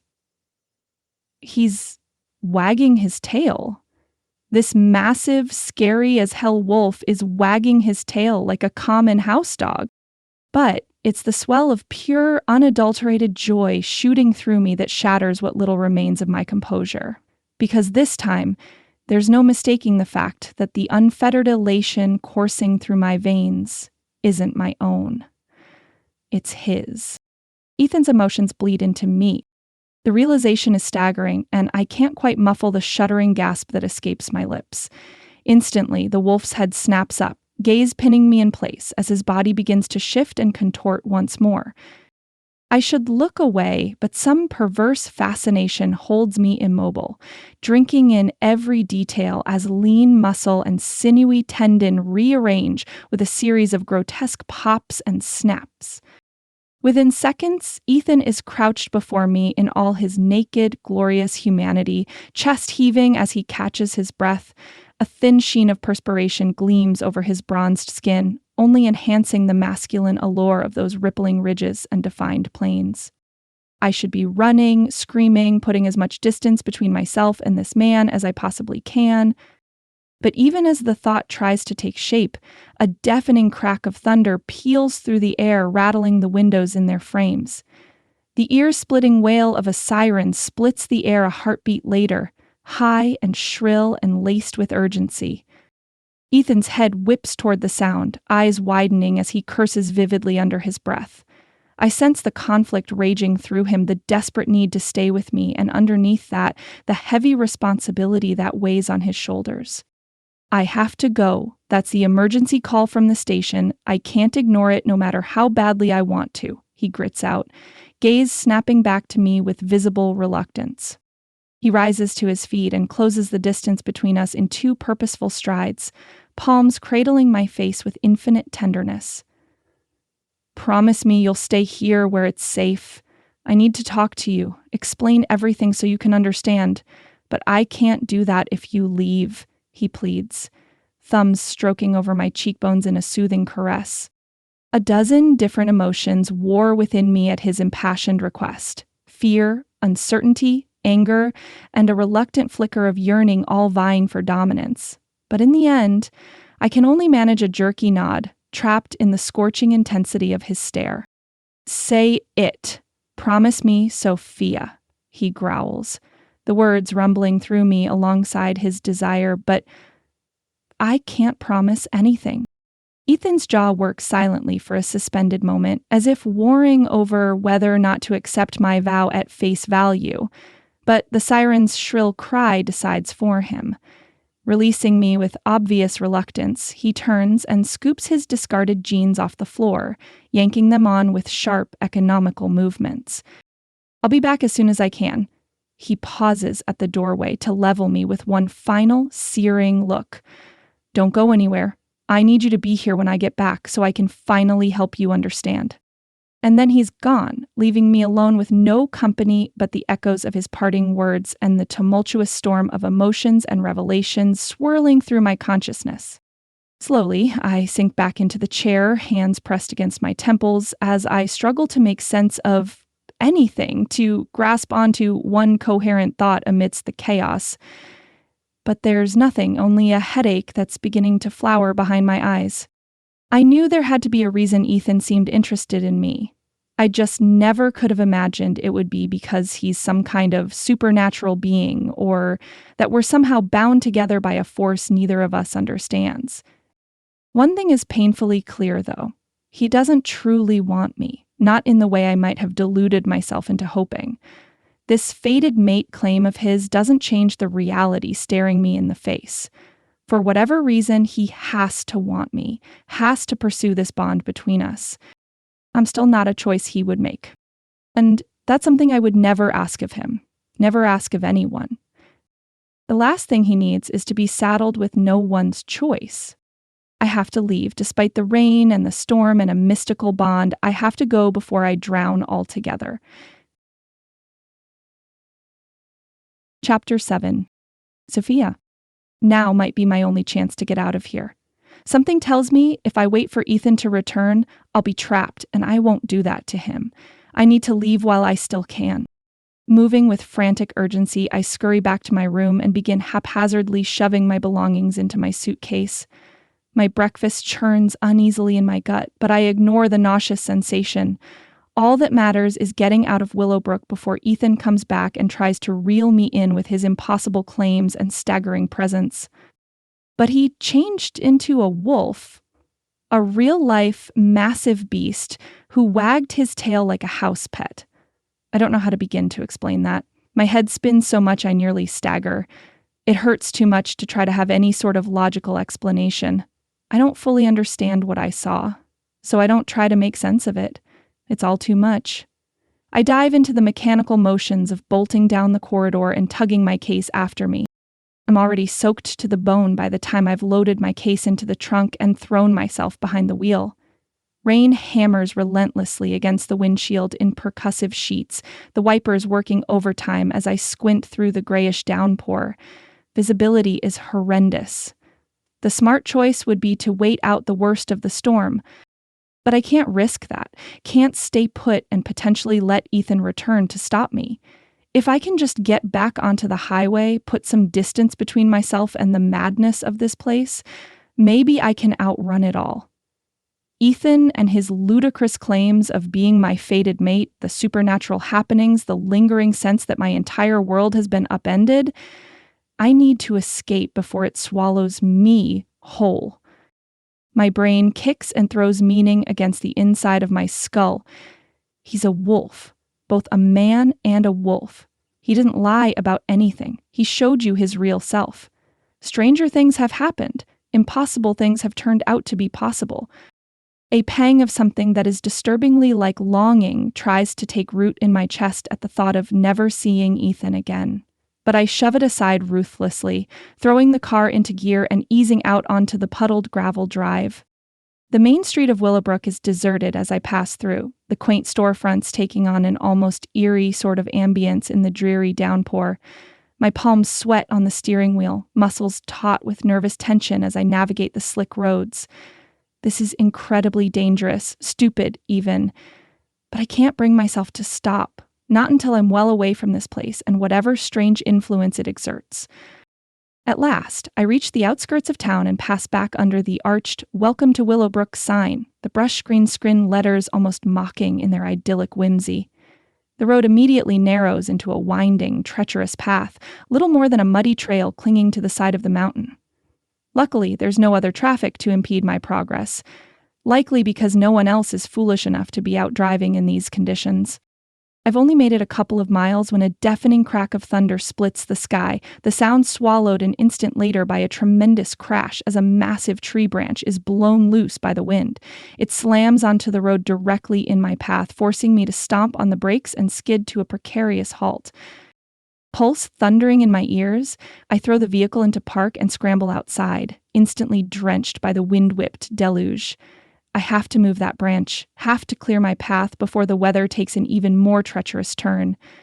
Shoulders hunched against the punishing onslaught, I stagger toward the fallen limb, bracing my body against its heft. A deep, ominous rumble resonates through the ground beneath my feet, the vibrations intensifying with each passing heartbeat until the very earth quakes. The deafening growl builds to a roar that drowns out the relentless pounding of the storm. Before I can process what's happening, I'm caught in a barrage of falling rocks and debris as what seems like the entire mountainside gives way in a terrifying cascade of mud and stone. Massive boulders and splintered trees come crashing down all around me in a thunderous cacophony of destruction. The first boulder slams into the road mere feet away, and pulverized dirt and shale explode outward with the violent impact. Another rock slams down onto the road with a resonant boom, the deafening impact punctuated by the shriek of rending metal as it plows directly into the side of my abandoned vehicle. I flinch backwards, but there's nowhere to run, no chance for escape as raining rocks swallow the road with an ever-expanding river of mud and shattered rock.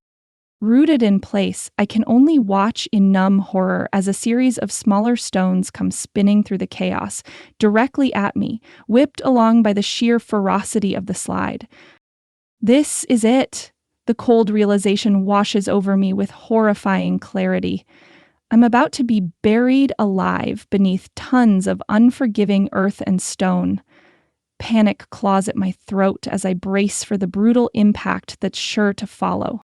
A massive tawny shape hurtles out of the rain-swept gloom. It's Ethan in his wolf form, sleek, russet pelt, slicked flat and matted by the deluge, rainwater sluicing off his broad shoulders in rivulets. His lips are peeled back from wickedly curved fangs in a ferocious snarl, the low rumble resonating through the chaos like rolling thunder. His eyes burn with frantic urgency and feral intensity, luminous in the dreary downpour. Before I can even begin to process his appearance, Ethan surges forward with an explosive burst of speed, his enormous body blotting out the oncoming debris as he closes the distance in the span of a single frenzied heartbeat. The musculature of his hindquarters bunches and rolls beneath that glossy pelt as he launches through the final few strides separating us. The sheer power coiled in that deceptively leanly muscled frame is staggering. I have just a split second to gape in awe before he's upon me. His jaws gape in a terrifying rictus as he twists at the last possible instant, those razor-sharp fangs clamping around the meat of my upper arm. I can't even cry out, too stunned by the impact and the blinding surge of adrenaline that comes with it. I don't even have time to process the shock before he's hauling me backwards, shielding me with his body as the landslide crashes over us in a deafening tumult of roaring earth and splintering timber. I'm battered by stinging shards and jagged stones, but somehow Ethan keeps me tucked against his bulk, absorbing the worst of the impact. There's no time to catch my breath before his haunches are bunching beneath me, powerful legs launching us into a desperate sprint as he carries me away from the devastation. But the entire mountainside is coming apart at the seams, and we've only made it a few strides before the ground gives way beneath his paws with a sickening lurch. Then we're falling, the world whiting out around us as we plummet over the edge of the ravine in an uncontrolled tumble of mud and rocks and tangled limbs. I catch glimpses of the forest canopy wheeling crazily overhead, broken up by flashes of Ethan's wolf shape twisting protectively around me as we roll and bounce down the precipitous slope. I'm battered by every conceivable surface, jagged stones, unyielding tree trunks, the ground itself as it rushes up to meet us over and over again. But through it all, Ethan never stops shielding me with his own body, putting himself directly in harm's way to keep me from taking the brunt of the devastating fall. My body crunches off a sapling, I glimpse shale, dried leaves, the gray sky, and stinging pellets of rain before I'm free-falling, down and down and down. I slam into a freezing body of water that closes over my head as I'm swept away and dragged under by a raging river. My lungs are bursting. I strike out with frenzied swipes of my arms, kicking with leaden feet, burning for air, but I can't find the surface. Powerful teeth clamp around my shoulder and haul me bodily against the relentless force of water. My face breaks the surface, and I gulp down air and choke on water. My limbs are useless, like dead weights refusing to obey my commands as we're swept downstream in the furious deluge. Again and again, I'm dragged under by that torrential pull, the world whiting out as the roiling rapids engulf me completely. Rocks and splintered branches batter me from all sides without mercy, the impacts dull and bruising even through the deadening cushion of the water before I'm sucked under again. Then, just as the burning need for oxygen becomes too excruciating to bear, I'm wrenched upwards with staggering force. One desperate lungful of air is snatched before the rapids sweep me under once more in a churning vortex of sound and sensation. Ethan's sleek shape is a constant, anchoring presence through the chaos, his powerful jaws clamped into the fabric of my soaked shirt as he hauls me to safety again and again. I have no sense of up or down, no way to orient myself in the swirling bedlam. All I can do is let the currents buffet me helplessly as we're swept down the roaring river.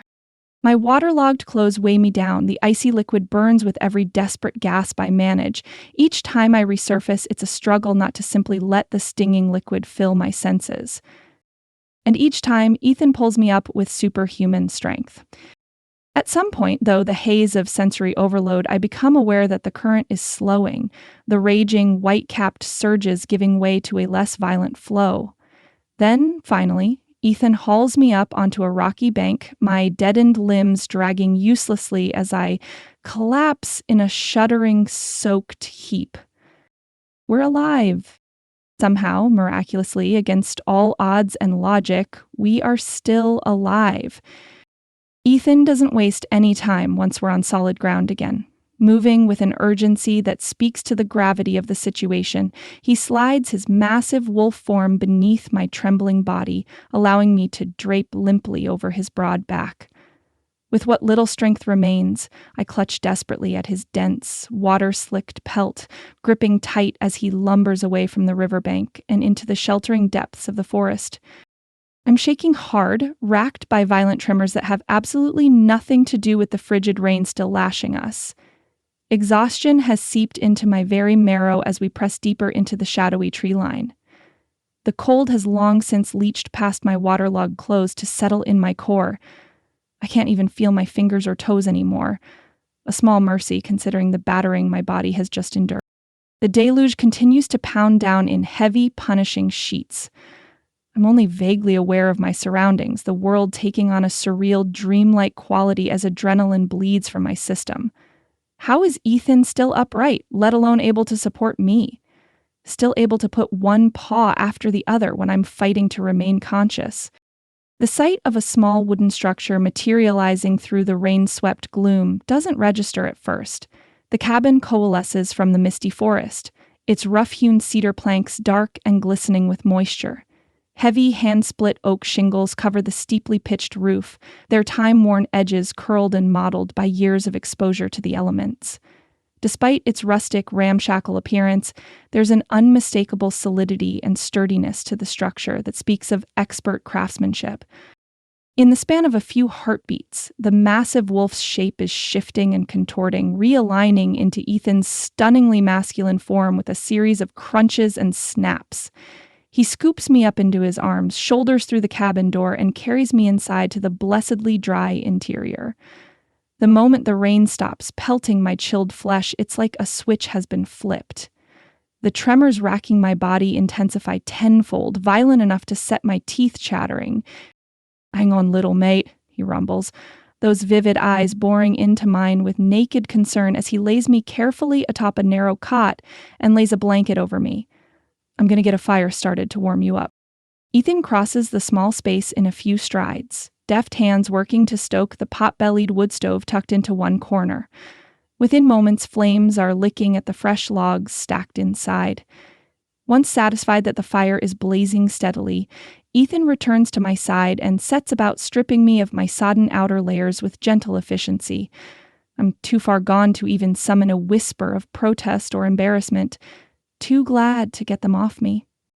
Once he's removed every stitch of clothing, Ethan peels back the thermal blanket covering the cot and climbs in behind me without preamble. A tiny detached part of me should be embarrassed he has to feel my rolls, but as he molds around me, I only whimper in helpless gratitude as he tucks the blanket snugly around us both, his arms banding around my midsection in a protective embrace. "Just breathe," he murmurs, the steady rise and fall of his chest pressing against me with each inhalation. "Let me take care of you." I have no choice but to surrender, too depleted to offer even token resistance as his large palms begin kneading purposefully along my arms and legs. The rhythmic strokes are torturous at first, pins and needles lancing through my veins as the blood is coaxed back into my icy limbs. But gradually, blessed warmth starts to seep into my core, chasing away the chill as feeling returns in tingling waves. All the while, Ethan keeps up a soothing murmur of reassurances and soft endearments in that rumbling timbre, the words washing over me like a balm. The low, grounding cadence of his voice is enough to ease the residual tension, still gripping me in its thrall. Surrounded by his heat, his strength, his sheer raw presence, I finally allow my battered body and mind to surrender to the sweet, seductive pull of oblivion. The last thing I'm aware of is the crackle of the fire and the steady thump of Ethan's heartbeat against my back as the darkness sweeps me under. Chapter 8. Ethan. Sophia is finally sleeping in my arms, her battered body cradled against me, as if she was always meant to be here. I can barely wrap my mind around the fact that I have her securely in my embrace. A profound sense of gratitude washes over me as I gaze down at her slumbering features, so impossibly lovely despite the mottled bruises and scrapes marring her delicate skin. I'm thanking every deity, every cosmic force in the universe that I was in the area when her car came down that treacherous mountain road, that I was able to sense her presence and get to her side in time to save her. If she'd been caught in that rockfall, she'd be dead. I would have lost my mate and my will to live. The memory of her standing there as the storm broke loose, of the earth giving way in a catastrophic surge of mud and debris, has me tightening my arms around her. I was beside myself with panic in those moments, my wolf raging at the surface as I tore through the forest to reach her. Terror detonated through me when the slope collapsed beneath our feet, plunging us over the edge of that ravine to tumble uncontrolled down its side. The roar of the river rapids echoed in my head as the current tried to claim us both.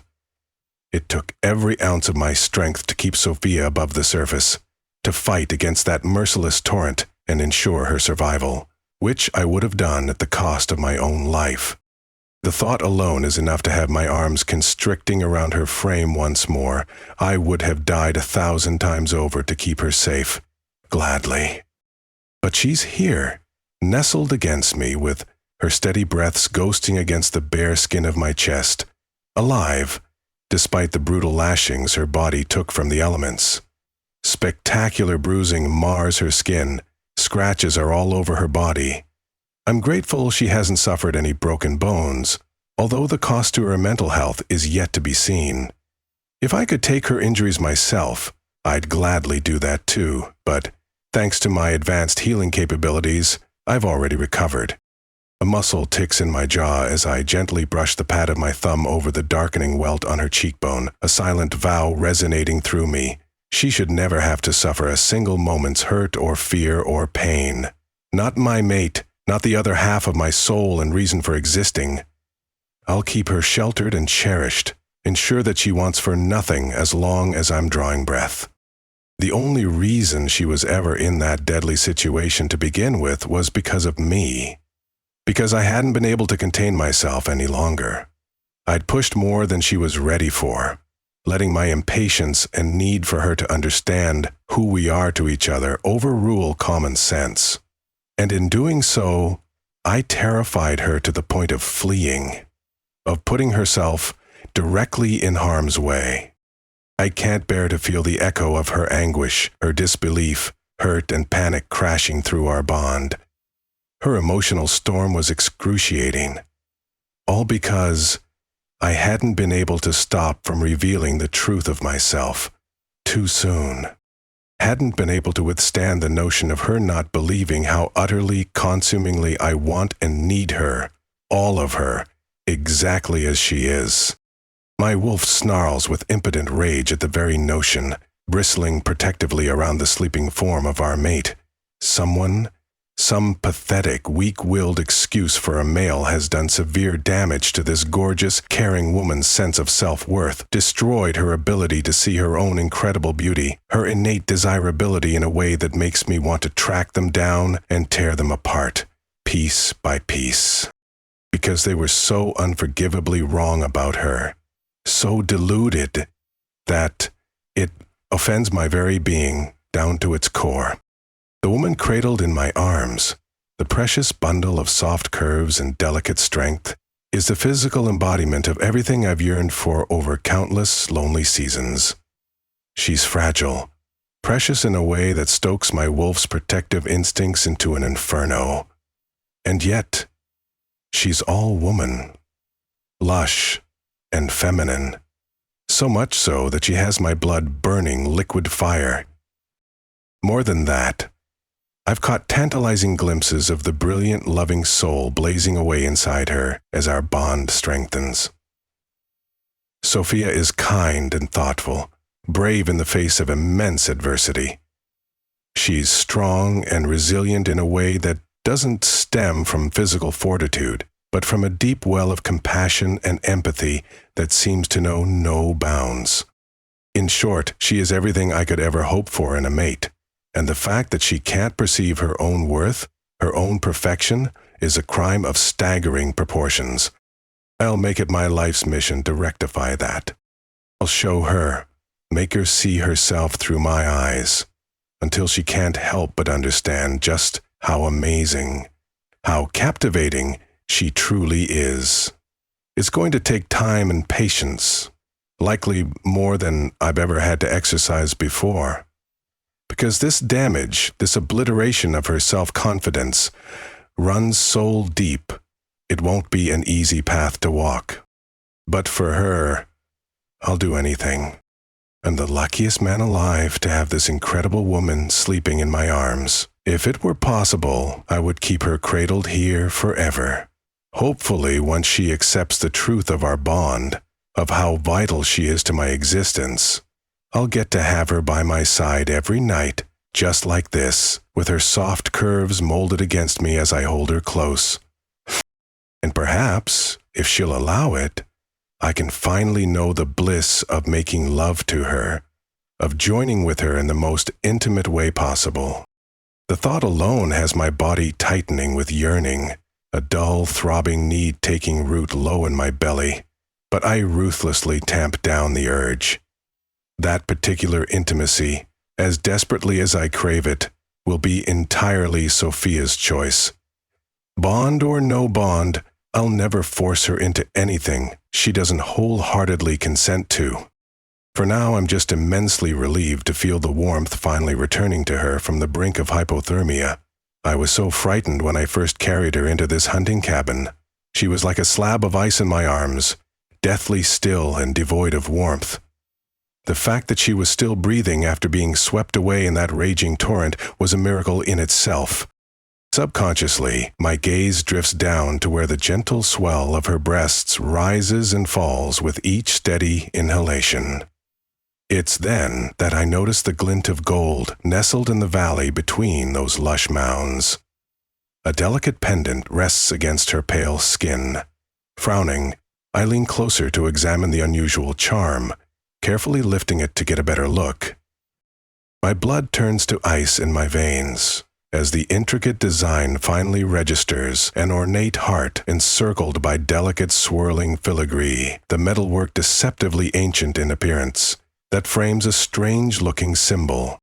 I know this design. I've seen it too many times in too many unsettling places.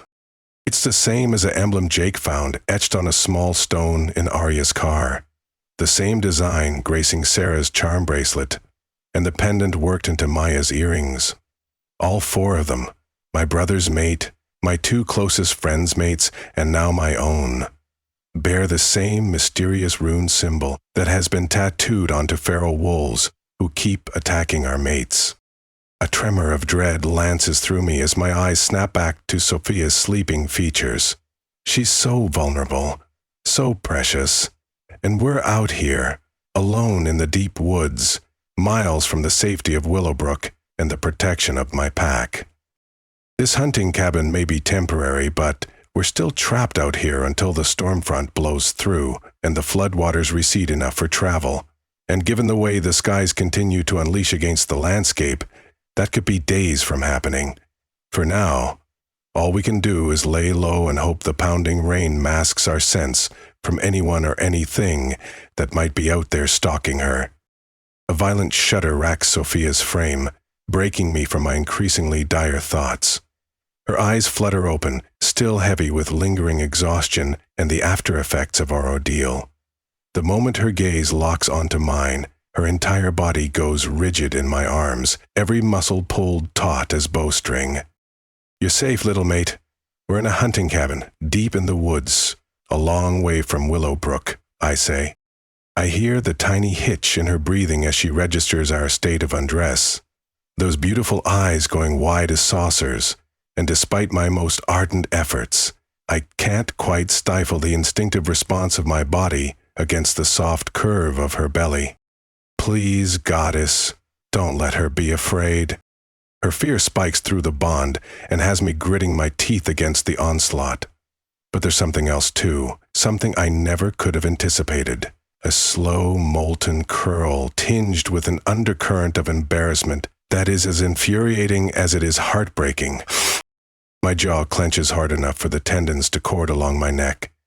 The urge to lash out, To find the miserable wretch who inflicted this kind of damage on my mate and make them pay is nearly overwhelming. Before I can even begin to consider how to address the emotional turmoil swirling between us, Sophia's breathless voice cuts through the weighted silence. "I'm so sorry, Ethan."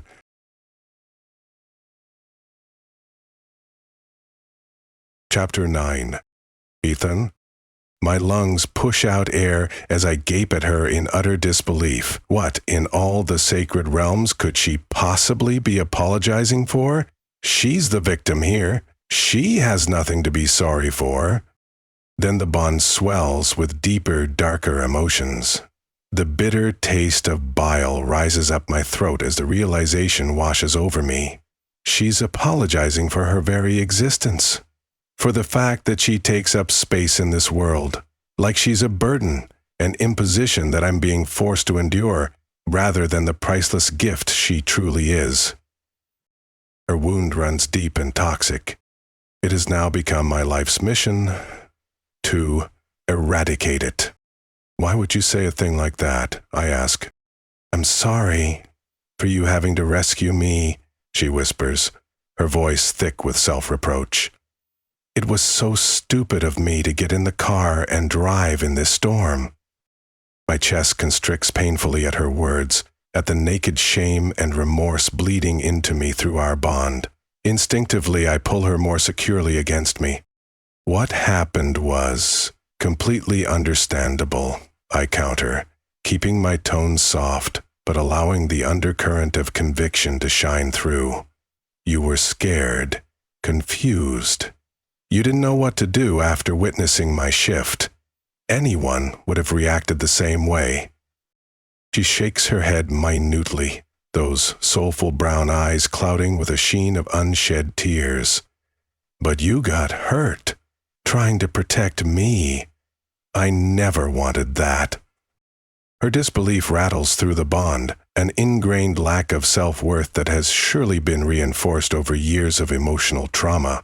The fact that she can't even accept the simple truth of my willingness, my desperation, to shield her from harm at any cost, is like a physical ache in my center. She's such a mess of battered beauty, she's endured so much pain that my wolf prowls agitated in the back of my mind. I move back, letting her eyes fall to my chest and my healed skin. I'm already healed, thanks to my shifter genes. I'm more concerned about you. You took the brunt of the beating. If I could give you the benefits of my healing, I would in a heartbeat. I trace my finger along her jaw and down her throat. The bond between us thrums and flexes, her cheeks flush with a delightful rosy hue, those plump lips parting on a shuddering inhalation. It's faint, intermittent, a candle flame flickering to life, but it's there, bolstered by the rich, musky scent of vanilla and lilac that begins to saturate the air around us. My mate's desire, her body's response to my proximity, and the pull of our connection, despite the lingering doubts plaguing her mind, is growing. It's a start, the first step toward helping her understand and accept the truth of what we are to each other. Once the bond has fully settled between us, once she can sense the depth of my all-consuming desire for her, there will be no more room for insecurity or self-loathing. I'll do anything to keep you safe. You are the other half of my soul. The flicker of doubt I sense through the bond in response has me gentling my grip, reaching to brush the pad of my thumb over the delicate sweep of her cheekbone. "This pendant you wear, where did you get it?" Immediately, her fingers drift up to toy with the ornate pendant. "It was my Nona's. She always told me it would keep me safe, bring me comfort when I needed it most. I wear it all the time." "Are you drawn to it, even if you don't understand why?" I ask. Sophia's brow furrows in consternation, but after a loaded pause, she gives a nod of confirmation. "I've always just felt this weird pull, like it was meant for me somehow. And I know it does sound stupid, but it brings me comfort. It always has.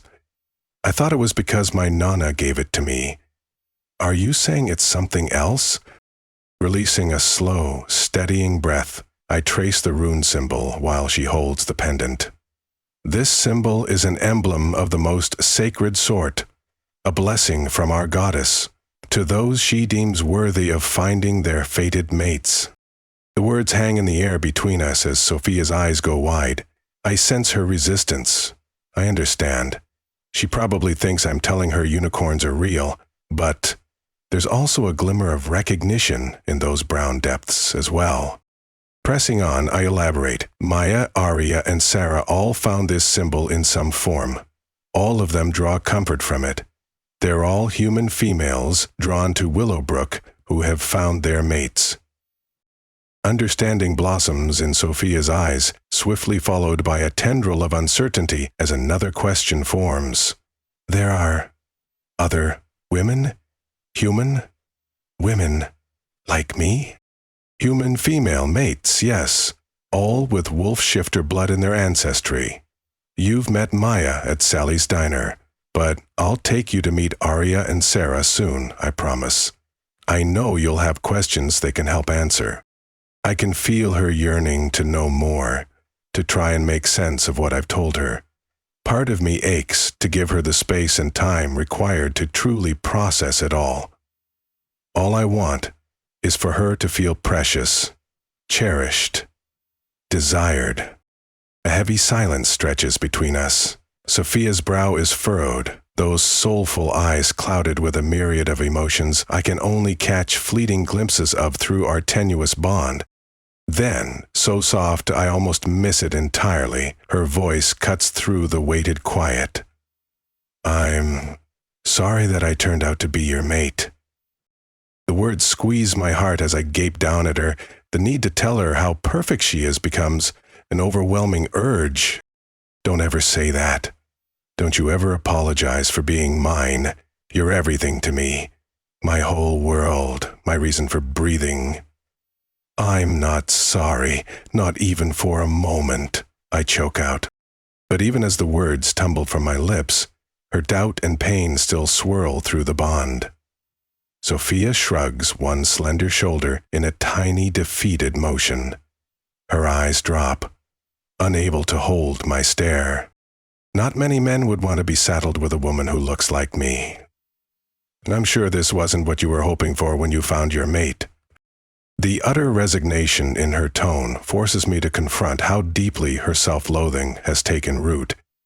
She's not saying this to gain my pity and attention. No, this is so deep-seated that she actually believes what she's saying. Clearly, mere words alone aren't going to be enough to convince her of the truth.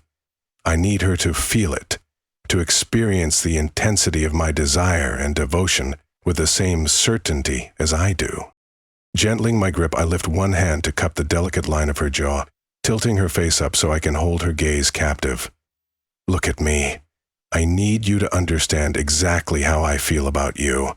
I don't want there to be any mistakes. Then, before she can try to turn away or deflect, I force every ounce of emotion roaring through me into the bond, every fragment of adoration and yearning and hunger for the gorgeous creature in my arms. Sophia's lips part on a sharp inhalation as one hand flies up to clutch at her chest.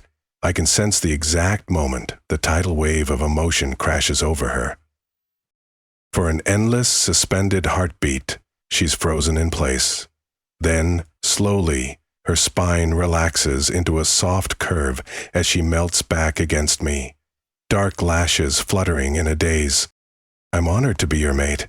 If there was a line of 1,000 women before me, I would choose you every single time without a moment's hesitation. You call to me on every level imaginable, mind, body, and soul. I know you don't fully believe me yet, but the bond between us never lies. If you're unsure, reach out to feel it. It's an extra sense, one that lets us feel what the other is feeling down to our very core. It will never lie.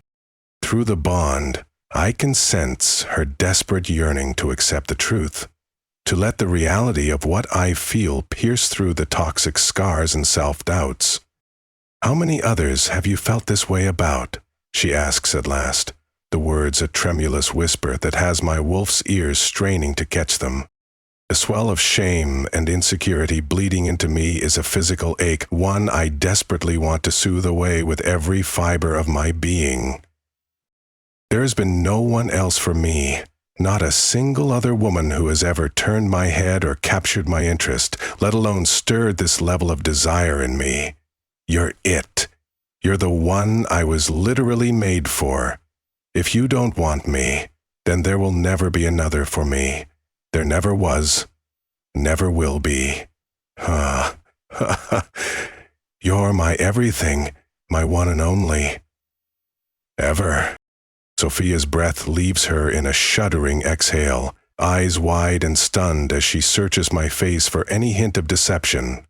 When she finds none, a delicate brow lifts in disbelief. You've never been with anyone else? Not a single other partner before me? I've never been hard for anyone else, never even wanted another woman's touch. This, I grind my hips subtly against hers, letting her feel the heavy weight of my interest in no uncertain terms. This is all for you. Just you. Sophia's tongue darts out to wet her plump lips in an unconscious gesture of pure temptation. So, you're a virgin then? She breathes, the words seeming to get stuck somewhere in the back of her throat. You've never. You'll be my first, if you'll allow it. A maelstrom of shock and desperate yearning swirls through her, crumbling those protective walls she's built around herself. Still, I'm compelled to reassure her one final time, to remove any last shred of doubt as to the ferocity of my feelings. I won't push you for anything you aren't ready to give me. I could never do that to you. If you decide you want me, all of me, then it has to be your choice alone, bond or no bond.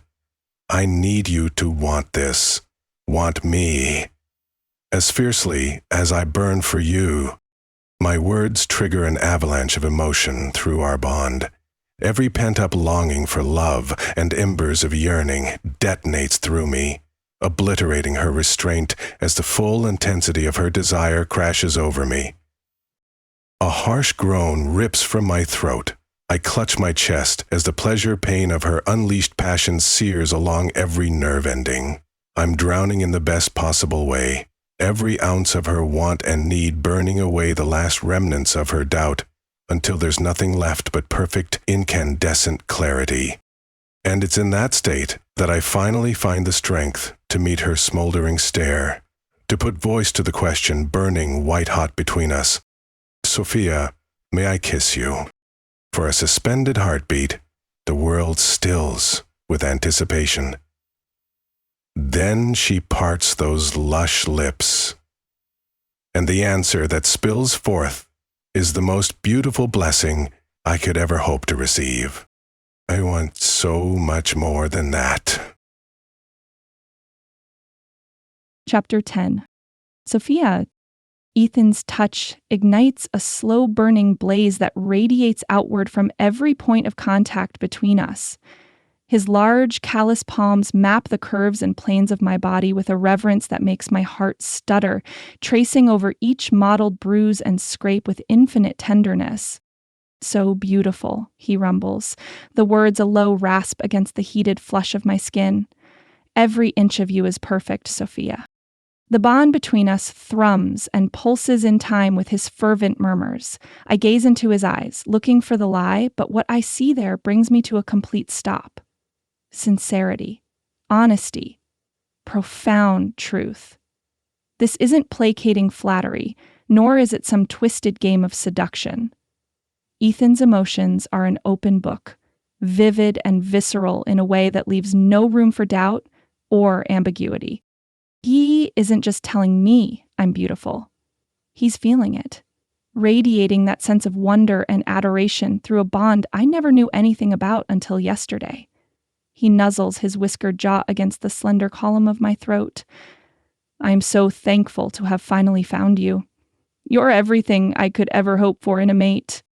My first instinct is to balk because I know I'm not perfect, not by any stretch of the imagination. I'm flawed and awkward, weighed down by insecurities that have been reinforced over and over until they've become part of my identity. But words of dispute wither on my tongue before they can take shape, when I feel the depth of his sincerity, his conviction that I am his ideal. Then the awe, the hunger, his all-consuming need to possess me in every possible way crashes over me. All I can do is surrender as Ethan's mouth slants over mine in a scorching kiss, his lips and tongue coaxing mine. I'm swept away on the tide of his passion, rendered breathless and pliant in the wake of each devouring caress as his touch grows bolder. My own hands can't seem to get enough of him, stroking and exploring every hard plane and rippling swell of masculine perfection. I skim my fingers over the broad expanse of his chest, tracing over the dips and swells of defined muscle. Lower still, I map washboard abs that flex beneath my touch. Ethan groans deep in his chest as my hand drifts lower still, skating along the distinctly masculine cut of his hips and over the sinewy curve of his thighs. "Please, Sophia, please touch me," he rumbles. When I scrape up my courage and let my fingers finally brush against him, Ethan's entire body goes taut, and he sucks in a shuddering breath. "Sophia, that feels," he grinds out between gritted teeth, unable to finish his sentence. His mouth blazes a scorching path along the slender column of my throat, and every thought is forgotten. I should feel self-conscious, awkward, and ungainly in the face of his sheer masculine virility, and perhaps some small, detached part of me does, because that's the way I always feel whenever I let anyone close enough to touch my body. But that tiny ember of insecurity is swiftly engulfed with Ethan's desire smolders through our bond. There's no room for doubt. He wants me, wants my soft, imperfect form with the same intensity as I crave the solid strength of his. "Have to taste you, little mate. Need to have you on my tongue." His rumbled words incinerate my mind. He eases me back onto the cot with infinite care, shifting until he's nestled against me. For a breathless heartbeat, our gazes lock. Then Ethan dips his head, trailing a series of feather-like kisses over my cheeks. "Goddess, you're gorgeous," he husks, the words vibrating straight through me. "Every lush inch of you." My breath catches as Ethan holds me close, our hearts beating as one. His gentle embrace fills me with warmth and joy. His strong hands rest carefully at my waist as we share this tender moment. Every touch sends waves of pure happiness through me. I'm overwhelmed by the beautiful connection between us, the sweet scent of pine and fresh air surrounding us, the gentle warmth of his presence, the soft comfort of being in his arms. It's simultaneously too much and not enough, every moment precious and perfect. What he lacks in experience, he makes up for with genuine devotion and care. Just when I think my heart couldn't be more full, he pulls me even closer. The bond between us grows stronger, and pure joy washes over me like a wave. I'm floating on clouds of happiness, completely lost in this. I barely register Ethan's soft chuckle as he places a gentle kiss on my forehead. Then he embraces me again, his strong frame providing comfort and security as he leans in for a sweet, tender kiss. The pure love between us ignites even stronger emotions. I wrap my arms around his neck, holding him close as we share this perfect moment. "Please," I whimper against the heated silk of his mouth, uncaring how wrecked and needy I sound.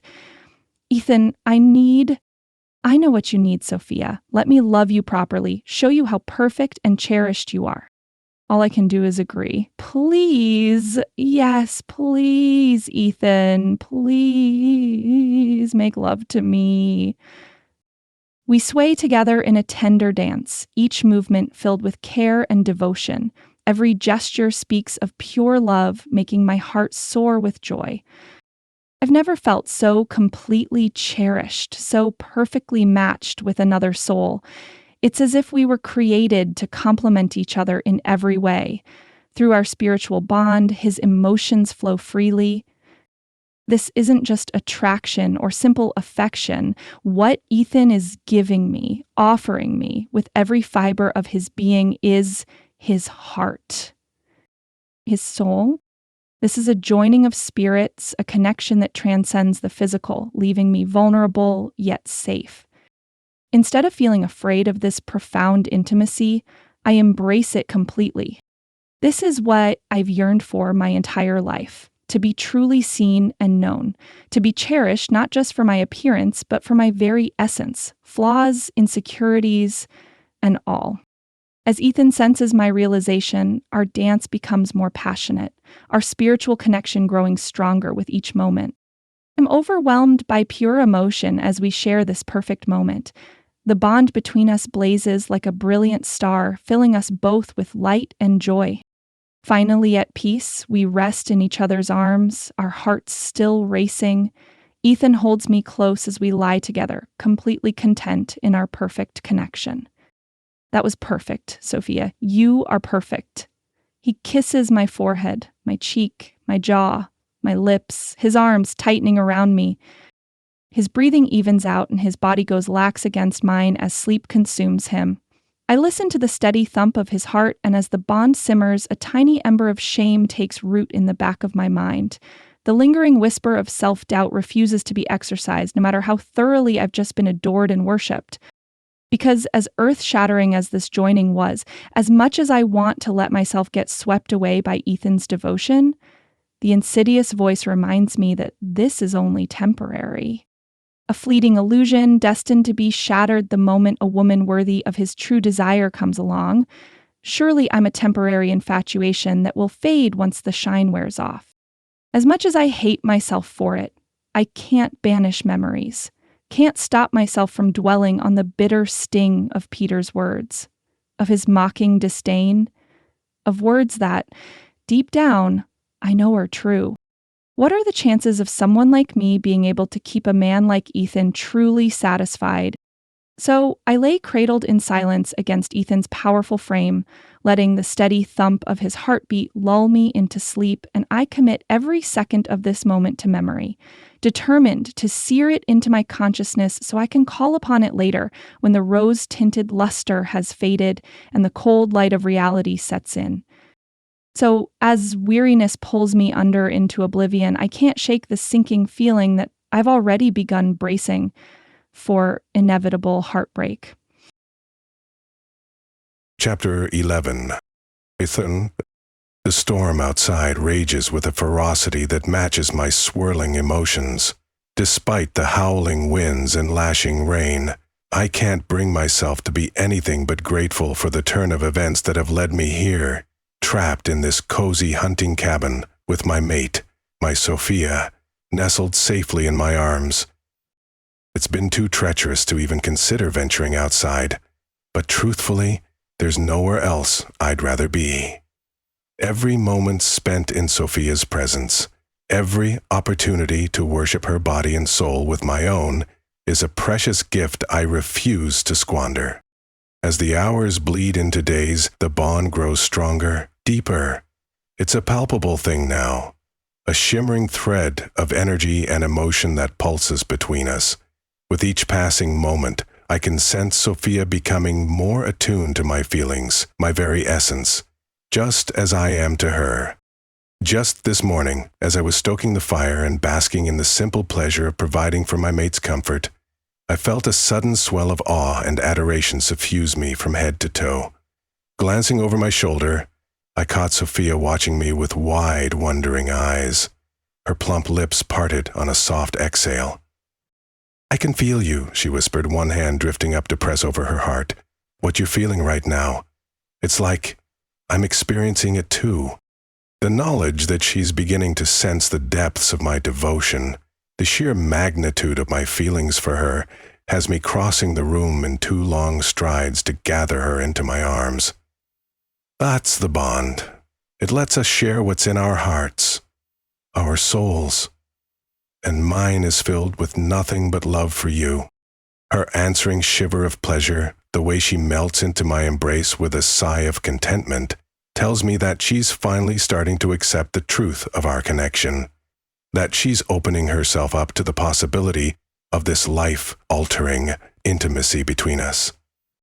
And yet, even as I revel in this newfound closeness, I can't help but sense that there's still some small part of Sophia holding back from me, a final barrier that keeps the bond from fully solidifying, despite the incredible progress we've made. It's unsettling, this lingering distance I can't quite breach. But I refuse to push or pressure her, trusting that she'll let me in when she's ready. In the meantime, I take solace in the fact that she seems to have fully accepted me. All of me, man and wolf alike. Over the past few days, I've made a point of shifting where she could see me, letting her grow accustomed to my other form.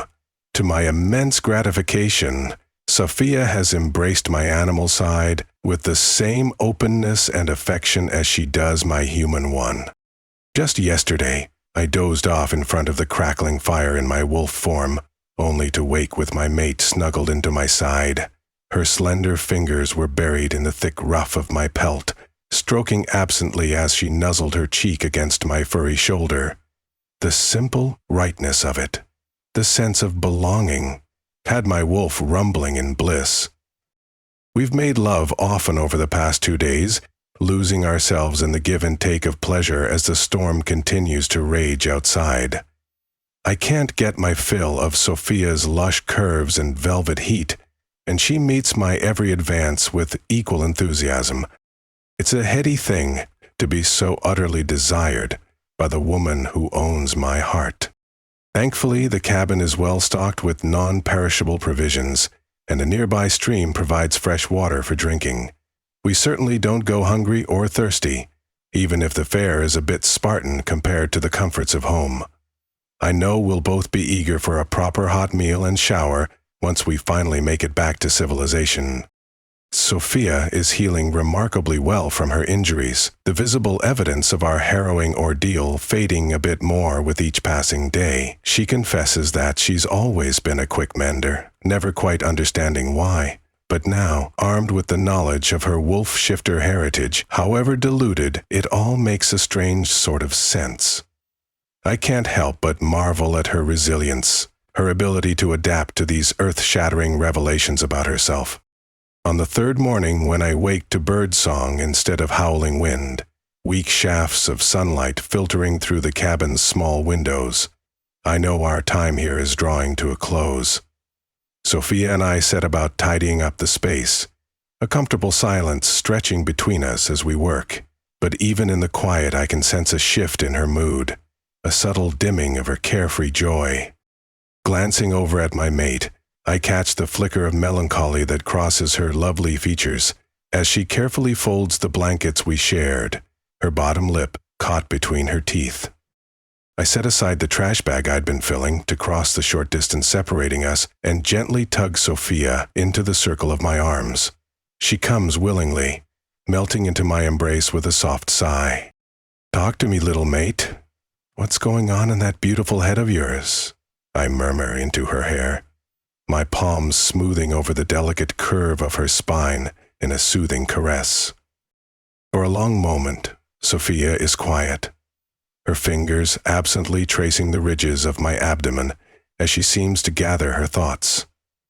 I simply hold her close, giving her the time and space to find the words in her own way. Being here with you, away from the rest of the world, has been like a dream, one I'm not quite ready to wake up from, she admits. Gently cupping her face between my palms, I tilt her head back until I can see into those expressive brown eyes. This is just the beginning for us, not the end. What we've shared here is only a glimpse of what our life together will be. Sophia's lips quirk into a tiny smile at my words, but it doesn't quite chase away the shadows lingering in her gaze. She smiles, and just by looking at her, I'd think she accepted my words. But it's the twinge in our bond that tells me something is wrong. I have to believe that she'll tell me when she's ready. She should know there's nothing to fear, nothing to worry about, that I'm here for her, and I also know that forcing her to tell me would take away that tenuous trust she's given me. So I accept what she says and kiss her. I pour all of my love through the bond, showing her the extent of what I feel for her. When we pull back, she hugs me for long moments before returning to folding and putting away the blankets.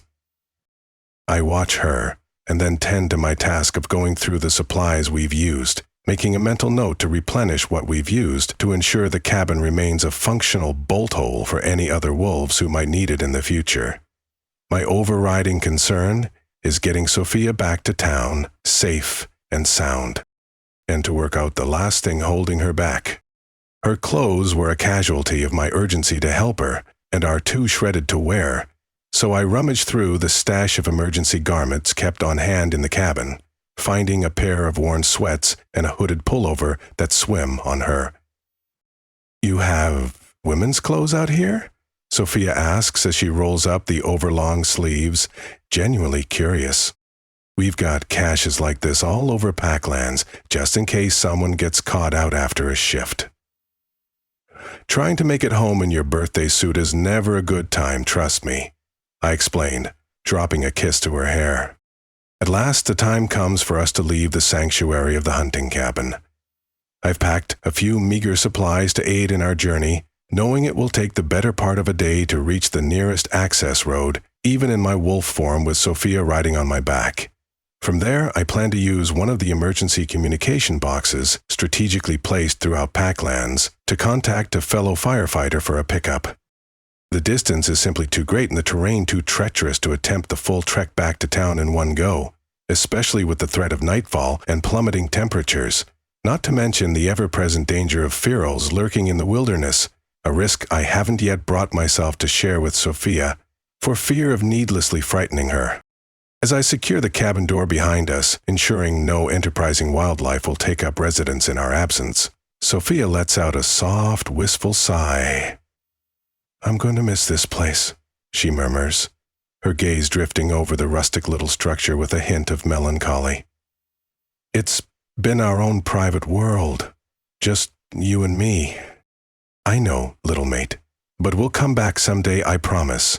We'll make new memories here, ones that don't involve any near-death experiences." I slip an arm around her waist to tug her close. That coaxes a genuine laugh from my mate, her eyes sparkling with mirth as she leans into my side. "I like the sound of that." Pressing a quick kiss to her temple, I take a step back and begin to shrug out of my clothes. "All right, here's the plan. I'm going to shift and you're going to ride on my back. It's the fastest way to cover ground, and I don't want you trying to hike through the woods in bare feet." I had found clothing for her, but no footwear, to my consternation. Sophia nods, shouldering the small pack containing the spare clothes we'd scavenged. "Works for me. Your wolf and I are old friends now anyway. Aren't we, handsome?"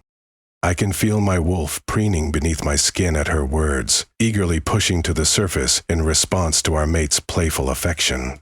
Between one breath and the next, I let the change overtake me, bones and sinew reshaping in a fluid ripple until I'm standing on 4 powerful legs, towering over Sophia's form. She wastes no time in clambering astride my broad back, her thighs hugging my ribcage as she settles into place. The sensation of her resting so trustingly atop me has my wolf rumbling with satisfaction, an extra spring in my step as I set off through the sun-dappled woods. Unable to resist the urge to show off a bit for our mate, I put on a burst of speed, leaping fallen logs and weaving between ancient trees in a shocking display of agility and raw power. Sophia's breathless laughter rings out above me, her fingers curling into my thick pelt as she clings on for dear life. "You're such a showboat," I mentally grumble at my preening wolf, even as a surge of pride washes through me at her obvious delight. We make good time as the day wears on, eating up the miles with tireless preternatural stamina. The late fall sunshine filtering through the canopy overhead is a welcome respite after so many days of relentless rain, glinting off the dampness still clinging to every surface. I make note of the worst areas of debris and erosion along our route, reminding myself to organize a cleanup crew once things have settled. I am just beginning to contemplate the logistics of finding a suitable place to make camp for the crew when we do come back, when the fine hairs along my spine bristle. Prickling unease skitters down my back, my instincts screaming of danger nearby. Slowing to a wary prowl, my ears swivel behind us just in time to catch the crack of a branch snapping beneath a heavy weight. The acrid stench of feral wolf, sour and unmistakably threatening, wafts to my nostrils a split second later. I see terror knifes through my gut as I whip my head around to confirm my worst fears. A lone, feral, all matted fur and narrowed eyes emerges from the shadowed brush at our rear. His lip curls back from yellowed fangs, a deep growl rumbling from his barrel chest as he stalks closer with single-minded intent. He's caught our scent, zeroed in on the tantalizing aroma of my human female. Pure, blinding panic is already surging through my veins, the overwhelming need to protect my mate at any cost drowning out all else. With a sharp growl of warning, I gather my haunches and explode into a flat-out run, racing to put as much distance as possible between us and the feral chasing at our heels. Sophia gasps at the sudden burst of speed, hands scrabbling for purchase in my fur as I careen through the undergrowth. Low-hanging branches whip against my face and sides as Sophia drapes over my body and clings to me. My world narrows to the hammering of my own heart, the labored rasp of my breathing, and the precious weight of my mate clinging desperately to my back. I have to protect her, have to get her to safety. Nothing else matters, not even my own life, because without Sophia I have no reason to go on existing. I pour every ounce of power into my straining limbs and say a silent prayer to the goddess of all wolf shifters and redouble my efforts to outpace the feral. The feral's snarling pants echo behind us, spurring me onward. We just need to hold on a little longer, stay one step ahead, but with each passing moment, the feral wolf draws inexorably closer, and the icy claws of despair sink into my very soul. Ahead, the trees abruptly fall away to reveal a yawning chasm. Far below, the churning rapids of the river roar with white-capped fury. I have only a split second to make the decision, my heart hammering against my ribs. Stop and fight and risk Sophia, or jump and risk Sophia. If I fight and lose, the feral will get Sophia. But if I jump, at least I have a chance of getting her to safety. I'll have to jump. Sophia senses my intent, because she flattens against my back, knees and hands digging into my fur. "Ethan, what are you?" she gasps out, voice tight with fear. There's no time to explain, no time for anything but action. With a mighty surge of my hindquarters, I gather myself and leap into the yawning void, just as the feral's jaws snap shut on my tail, ripping out fur as I leap.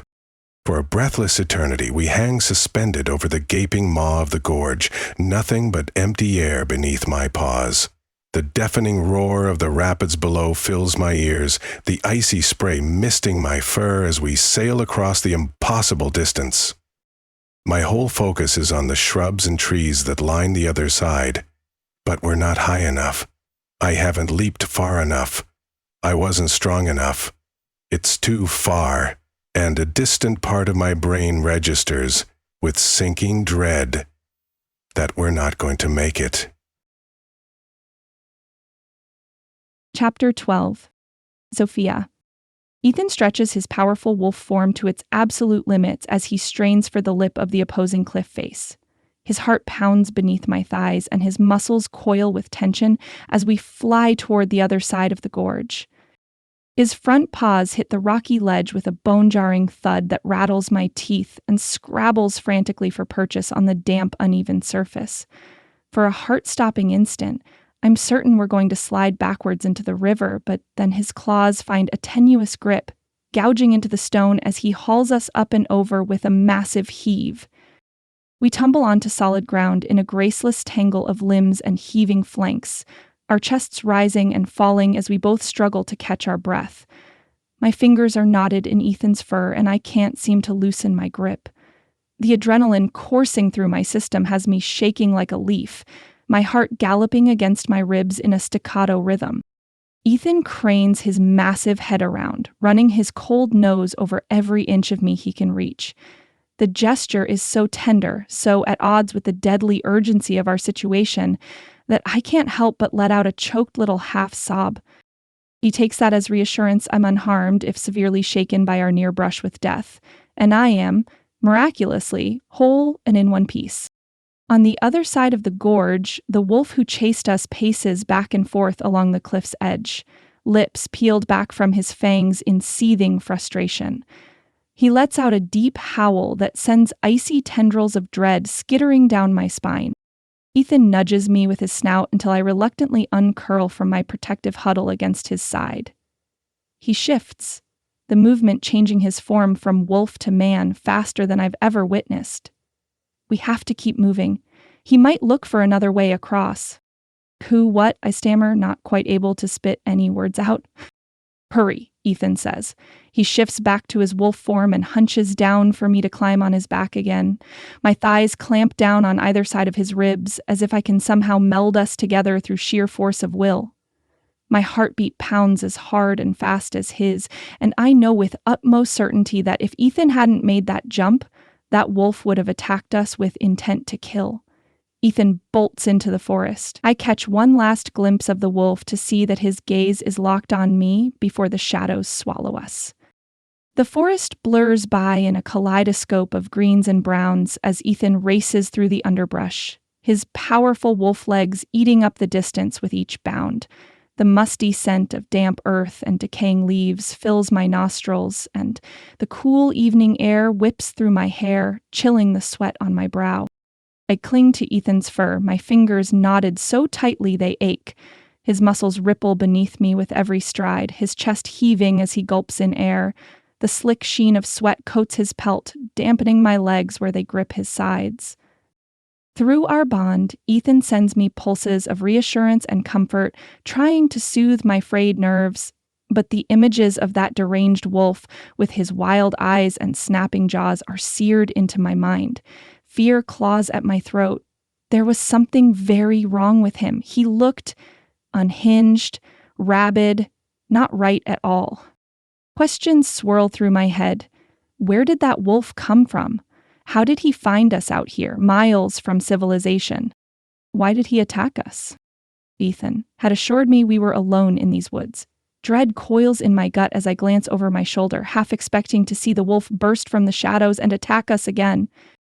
As the light fades, my anxiety ratchets up another notch. The forest darkens, the lengthening shadows reaching out to cloak us in darkness. I shiver, but not only from the cooling temperature. Suddenly, a strange warmth blossoms against my chest, coming from my pendant. I clasp it in my fist, checking that it is warming up and not my imagination. It jumps in my grip. Startled, I hold the chain up and the pendant swings to the right as though invisible fingers want to guide us in the direction it's pointing at. Ethan must sense my shock through our bond because he slows his pace and glances back at me, his wolf eyes widening at the sight of the pendant rising into the air of its own accord. Impossible. And yet, the proof hovers right before me, defying all laws of nature. Ivan, I whisper, my voice hushed with disbelief. Ethan comes to a stop and lowers himself to the ground and allows me to slide off his broad back. In an instant, he shifts, fur receding and bones realigning until he stands before me in his human form once more. Did you know it could do that? He asks, nodding to the pendant that continues to tug against its chain. I cup the pendant in my palm, marveling at the heat it emits. I shake my head, finally finding my voice. No, never. This is the first time. It's warm, and I feel this pull, like it wants me to follow. Ethan's brow furrows. We should check it out, but be ready to grab onto my fur if I need to run. I nod, but before he can shift back, the question that's been burning in my mind tumbles out. Ethan, why did that wolf attack us? He seemed off. A flicker of emotion crosses Ethan's face, there and gone too quickly to decipher. Through our bond, a swell of guilt colors his aura before he tamps it down. He was sick, he says, but I can tell he's holding something back. He shifts into his wolf form before I can press further. With a sigh, I clamber onto his back once more, the pendant's insistent pull overriding the trepidation churning in my gut. Ethan sets off, following the mysterious tug. The further we go in the forest, the more the trees press close on all sides. An owl hoots in the distance, and the skitter of unseen creatures in the underbrush makes me jump. I keep my eyes peeled for any sign of pursuit, but we seem to have lost the wolf after Ethan jumped the ravine. At least I hope so. We walk for an hour, the pendant leading us deeper into the forest until the sun is about to drop past the horizon. The air grows crisper with each passing minute, a chill seeping through my thin clothes and raising goosebumps along my arms. I shiver, hugging closer into his fur for warmth as the temperature plummets. Then, without warning, the pendant drops heavily against my chest and stops tugging us forward. Its insistent pull, which has guided us this far into the wilderness, falls silent. It stopped, I murmur, glancing around at the shadowed wood surrounding us with a frown. Have we reached our destination? The trees press in close, branches twisting like gnarled fingers closing around us. Ethan slows to a halt and I slip off his back. He shifts fluidly into his human form in a blur of motion, skin replacing fur as bones reshape and rearrange beneath his rippling muscles. We should rest for the night if we can't figure out where the pendant wants us to go. He's right, night is falling fast, and soon we'll be enveloped in total darkness out here. Fatigue tugs at my limbs, and the thought of setting up camp and resting for a few hours is more than a little appealing. I can't help but admire the sinewy lines of his body as he quickly dresses, pulling clothes from the pack I'm carrying. Despite everything, I'm struck by his raw, elemental beauty. The sight of him makes my breath catch in my throat, my pulse kicking up a notch. Get a grip, I scold myself, giving my head a mental shake. There are more important things to worry about right now, such as not being attacked by sick wolves. We'll have to be quiet, Ethan says, his voice a low rumble that sends an entirely different kind of shiver skating down my spine. We're near the Ironjaw Packland border, and I don't want to cross it accidentally. A frown tugs at the corners of my mouth as a frisson of unease trickles through me. Something in his tone sets me immediately on edge. What will happen if we do cross it? Ethan's expression turns somber, his eyes shadowed as he meets my gaze. Mitch will feel it, of course. But the alpha of the Ironjaw Pack will sense it too. And we don't want Jonah Cooper finding us if we can help it. The name rings vaguely familiar, dredged up from some previous conversation, but I can't place it. What's wrong with this Jonah Cooper? Ethan pauses for a long moment. He's a violent alpha, and I don't want him to know about your existence. He's still not making any sense. It might be the expression on my face or my emotions through our bond, but he shifts his balance and continues. Not all packs are run like the Longtooth Pack. Mitch is a good alpha. He looks after everyone under his protection, but Jonah... He trails off, leaving the rest unspoken, but the implications are vividly clear. Clearly, Jonah is not someone we want to cross paths with, not out here in the middle of nowhere with no backup. I push those grim thoughts aside and turn in a slow circle, scanning our surroundings. Something about this particular spot in the forest feels off. Prickling unease feathers along my nape as my gaze snags on a strange formation, a tumble of vines and rocks that look out of place. Frowning, I take a few halting steps closer, my feet crunching over the thick carpet of fallen leaves and snapping twigs. The rich, loamy scent of damp earth and decomposing vegetation fills my nostrils as I move toward the formation. The vines don't solely cover a simple gathering of boulders, I realize with a start as I draw nearer. They've been pulled up to cover something. I spot a deeper shadow the size of a doorway. I push a vine aside. Cooler air floats around my bare skin and skitters up my arm, and I realize there's a cavern behind the vines. Ethan, I call out, a strange mixture of excitement and trepidation warring within me. come look at this." He's at my side in an instant, his expression wary as he studies the hole. "This is a cavern? I never knew this was here." His words are little more than a whisper, as if he senses the need for quiet as keenly as I do. I wet my lips when my mouth turns dry. I think this is where the pendant was leading us. We should check it out in that case." Turning away, he retrieves the pack I've carried and rummages through it, finally pulling out a flashlight. He flicks it on, the bright beam cutting through the gloom as he sweeps it over the cavern opening. He motions for me to join him with a tilt of his head. "I'll go first," he murmurs, his voice broking no argument. "Stay close behind me." With a steadying breath, I nod and fall into step behind him as he ducks through the low opening. The beam of the flashlight our only illumination. The shadows swallow us whole, plunging us into weighted darkness. My hand seeks Ethan's, our fingers twining together. The dank, musty odor of stale air and dampness clogs my nostrils, making me miss the heat of Ethan's wolf. The flashlight sweeps over the rough-hewn walls of the cavern, illuminating the space in stark relief. Ethan swings the light in a slow arc, revealing nothing but damp rock and the scattered debris of animals that have taken shelter here over the years. The musty scent of old droppings mingles with the earthy smell of stone and stagnant water, creating a cloying stench that makes my nose wrinkle. I don't understand why the pendant would lead us here. There's nothing but rock, grime, and old animal droppings. But as we pick our way over the ground, the pendant heats in a fiery blast. Ethan looks down at me when I gasp, his forehead creasing in the dancing shadow of his torch, and as it passes over the rocky wall, I see a tall, narrow shadow that looks like it was carved out by human hands rather than natural forces.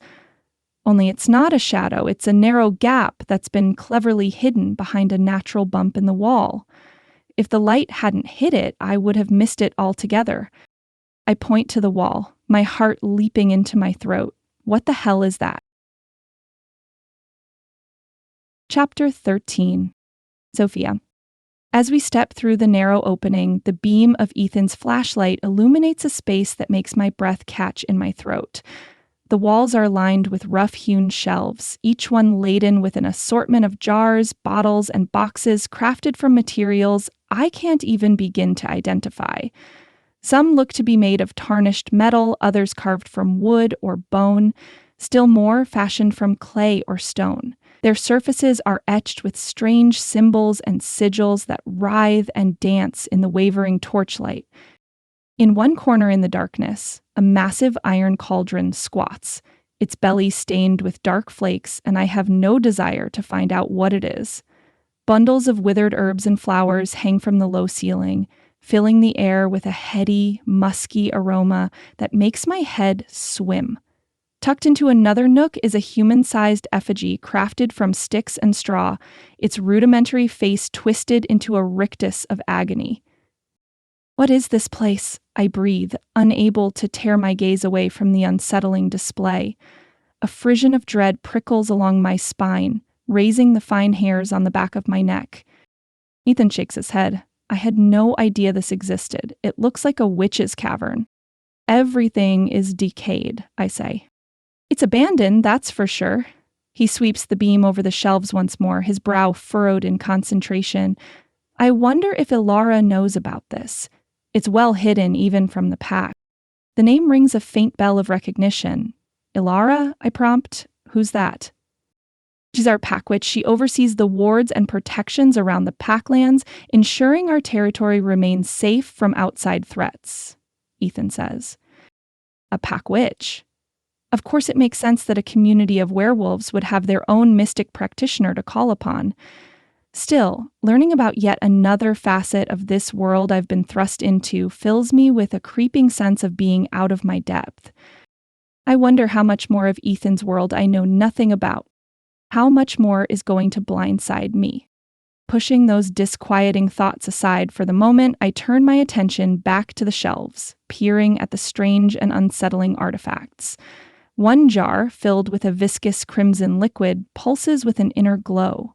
Another contains what looks like a tangle of desiccated tentacles, their leathery husks shriveled and curled.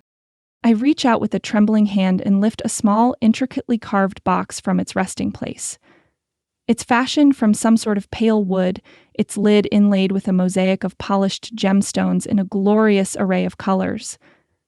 Glyphs and sigils are etched into the sides, their meanings indecipherable to me. My fingers trace the raised patterns, and I can't shake the sense that I'm toying with forces far beyond my understanding. A tremor races through me, raising goose flesh along my arms. The pendant grows warm against my chest once more, its familiar heat penetrating through the fabric of my shirt. Frowning, I lift it from between my breasts, cradling the glowing gem in my palm as it rises and tugs me to the far side of the chamber. Yanten? We'll follow it, but be careful, Ethan says.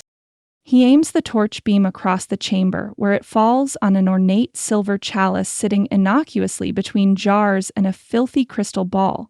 It's covered in grime and absorbs the light as though eating it. It's covered with intricate etchings that frame the main design. My knees go weak when I recognize the biggest symbol. That's my symbol. I hold up my pendant and compare the design, making sure my eyes aren't playing tricks. But as my gaze rakes over the chalice, I notice something off. The symbol isn't exactly the same. Some of the lines are distorted and embellished into new configurations. A frisson of unease trickles down my spine as I study the warped symbols.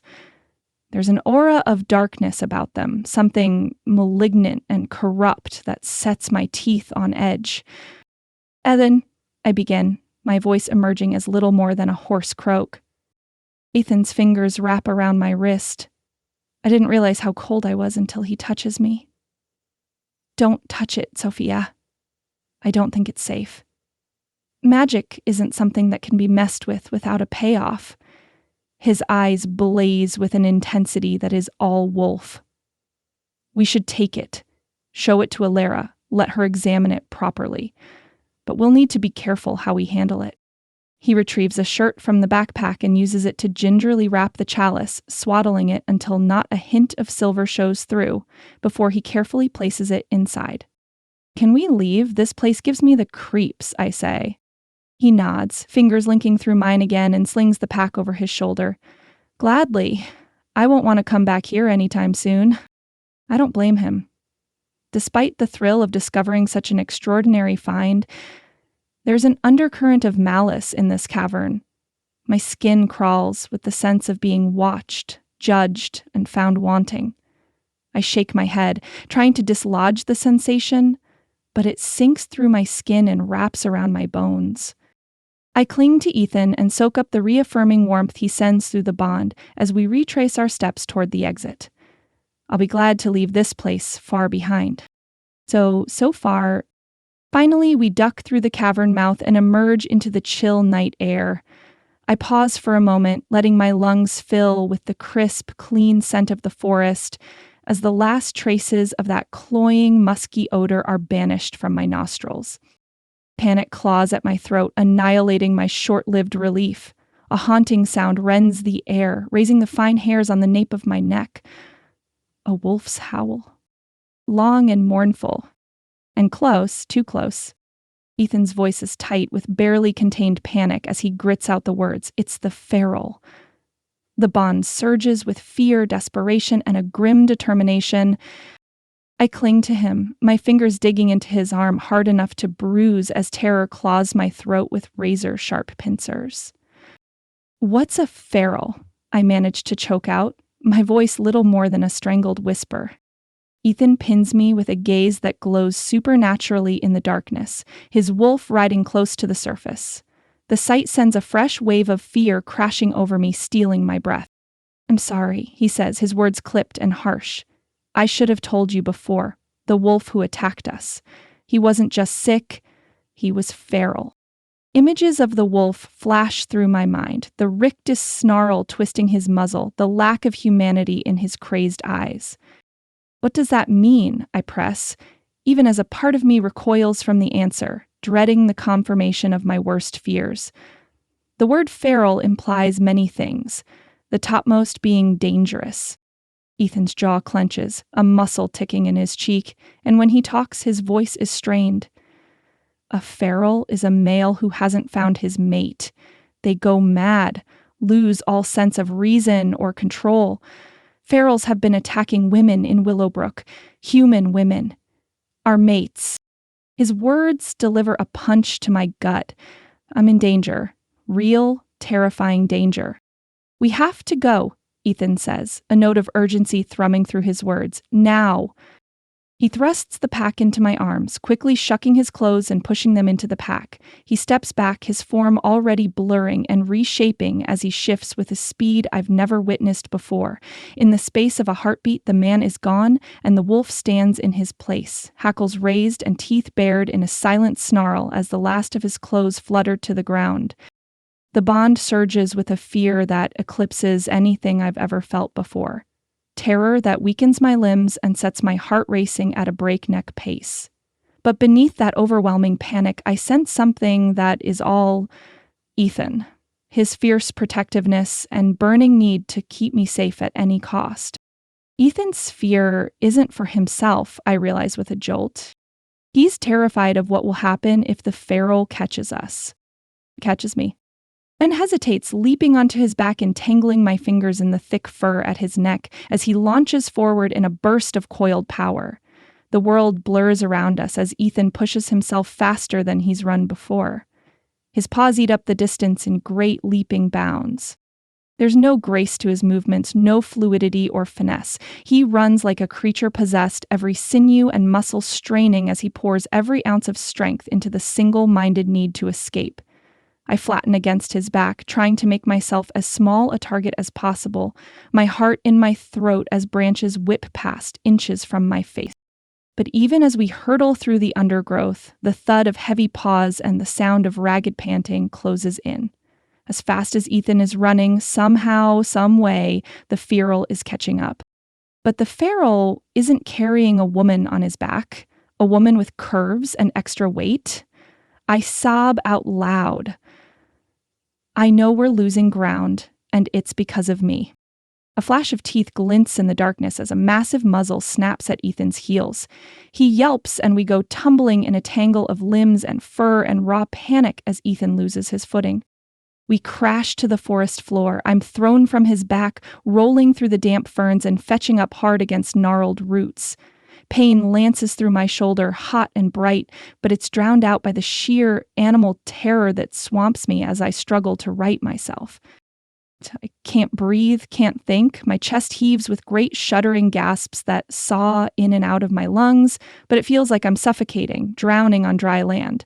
My hands shake as I push up on trembling arms, my vision blurring and tunneling until the world narrows to the twin yellow eyes glowing in the darkness and trained right on me. The feral. It's here. It paces toward me, lips peeled back from long white fangs in a snarl that rumbles through the air. Hysteria claws at my mind, shredding any semblance of reason or control. A high, thin sound escapes me. I scramble backwards, heedless of the rocks and branches that gouge my palms, desperate to put even a few inches more distance between myself and the imminent threat. But there's nowhere to go, no escape. The feral has me cornered. A shadow blurs in front of me as Ethan's hulking wolf puts himself between me and the feral. His growl rips through the air in savage challenge. But even as he faces down the feral, I feel his desperate fear pulsing through our bond, the knowledge that this is a fight to the death. And if he loses, it will be both our deaths. Chapter 14. Sophia. The two wolves regard each other for a tense heartbeat, their growls rumbling through the air before they lunge for each other's throats. I can only watch in mute horror as they collide with bone-jarring force, a tangle of snapping jaws and ripping claws. Ethan's desperate fear crashes over me in waves through our bond, laced with a grim resolve because he's prepared to sacrifice everything to keep me safe. Blood splatters the ground in thick ropes, but I can't tell whose it is. All I know is that I can't lose Ethan, not like this. The thought of him falling to this insane wolf claws at my heart. I have to do something. I can't just cower here, helpless and useless while he fights for both our lives. I need a weapon. Anything will do. My fingers scrabble blindly in the leaf litter at my back and find a hefty rock. Oh my God, a rock. I found a rock. Gripping the worn stone in a white-knuckled fist, I surge to my feet and raise it over my head and shriek, "Get away from him! Run! Run away!" The words are meaningless, I know, little more than the inarticulate bellows, but I don't care. I can't just stand idly by while Ethan fights for the both of us. I toss the rock. It thumps off the feral's side, falls to the ground, and rolls to a stop. I glimpse strange etched lines on one side of the rock as the feral pauses for the barest instant, his muzzle swinging toward me. His lips peel back from his fangs in a vicious snarl, and I know I've just painted a target on myself by drawing his attention. Ethan moves fast. He barrels into the feral's flank, all muscle and sinew and sheer brute force. They go down in a tangle of thrashing limbs and snapping teeth, rolling over and over in a whirlwind of violence. I stagger back, nearly losing my footing as loose stones and debris scatter from the maelstrom. My breath catches in my throat as I glimpse the damage they're inflicting. Deep gouges scored in fur and flesh, blood spattering the ground in thick ropes. This isn't some ritualized dominance display, some fight for hierarchy or territory. This is a battle for survival, pure and simple. One of them isn't walking away. A high, keening sound escapes my lips as Ethan rears back, jaws gaping wide to latch onto the feral throat. But the other wolf is just as quick, just as vicious. He twists with sinuous grace, clamping down on Ethan's foreleg with crushing force. Ethan howls, a sound of pure anguish that vibrates in my bones and sears itself into my psyche. I'll never forget that cry as long as I live. He tries to pull free, but the feral's jaws are locked in a vise, shredding through muscle and tendon with each frantic thrash of Ethan's body.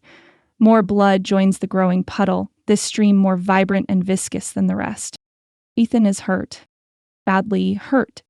Panic surges through me, choking me, blinding me to anything but the knowledge that I can't lose him, that I won't survive this nightmare if he falls. "Let him go!" I cry out, my voice cracking like a whip through the air as I surge forward on trembling legs. "Please, let my mate go!"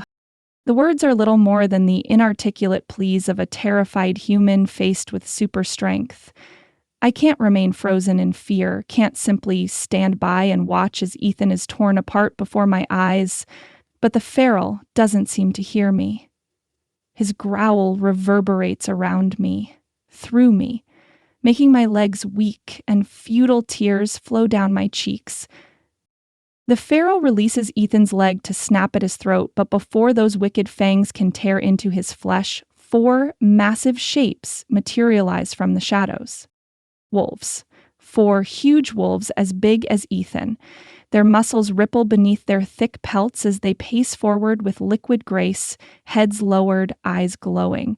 2 are shades of silvery gray, 1 a deep russet red, and the fourth is a towering behemoth of sleek black fur. He's head and shoulders above the height of the other wolves. He's bigger, more muscular, more terrifying, and that's saying a lot. His lips peel back from dagger-like fangs in a snarl of pure menace, revealing a maw capable of rending flesh from bone with terrifying ease. In a blur of motion, they descend upon the feral in a whirlwind of snapping jaws and raking claws.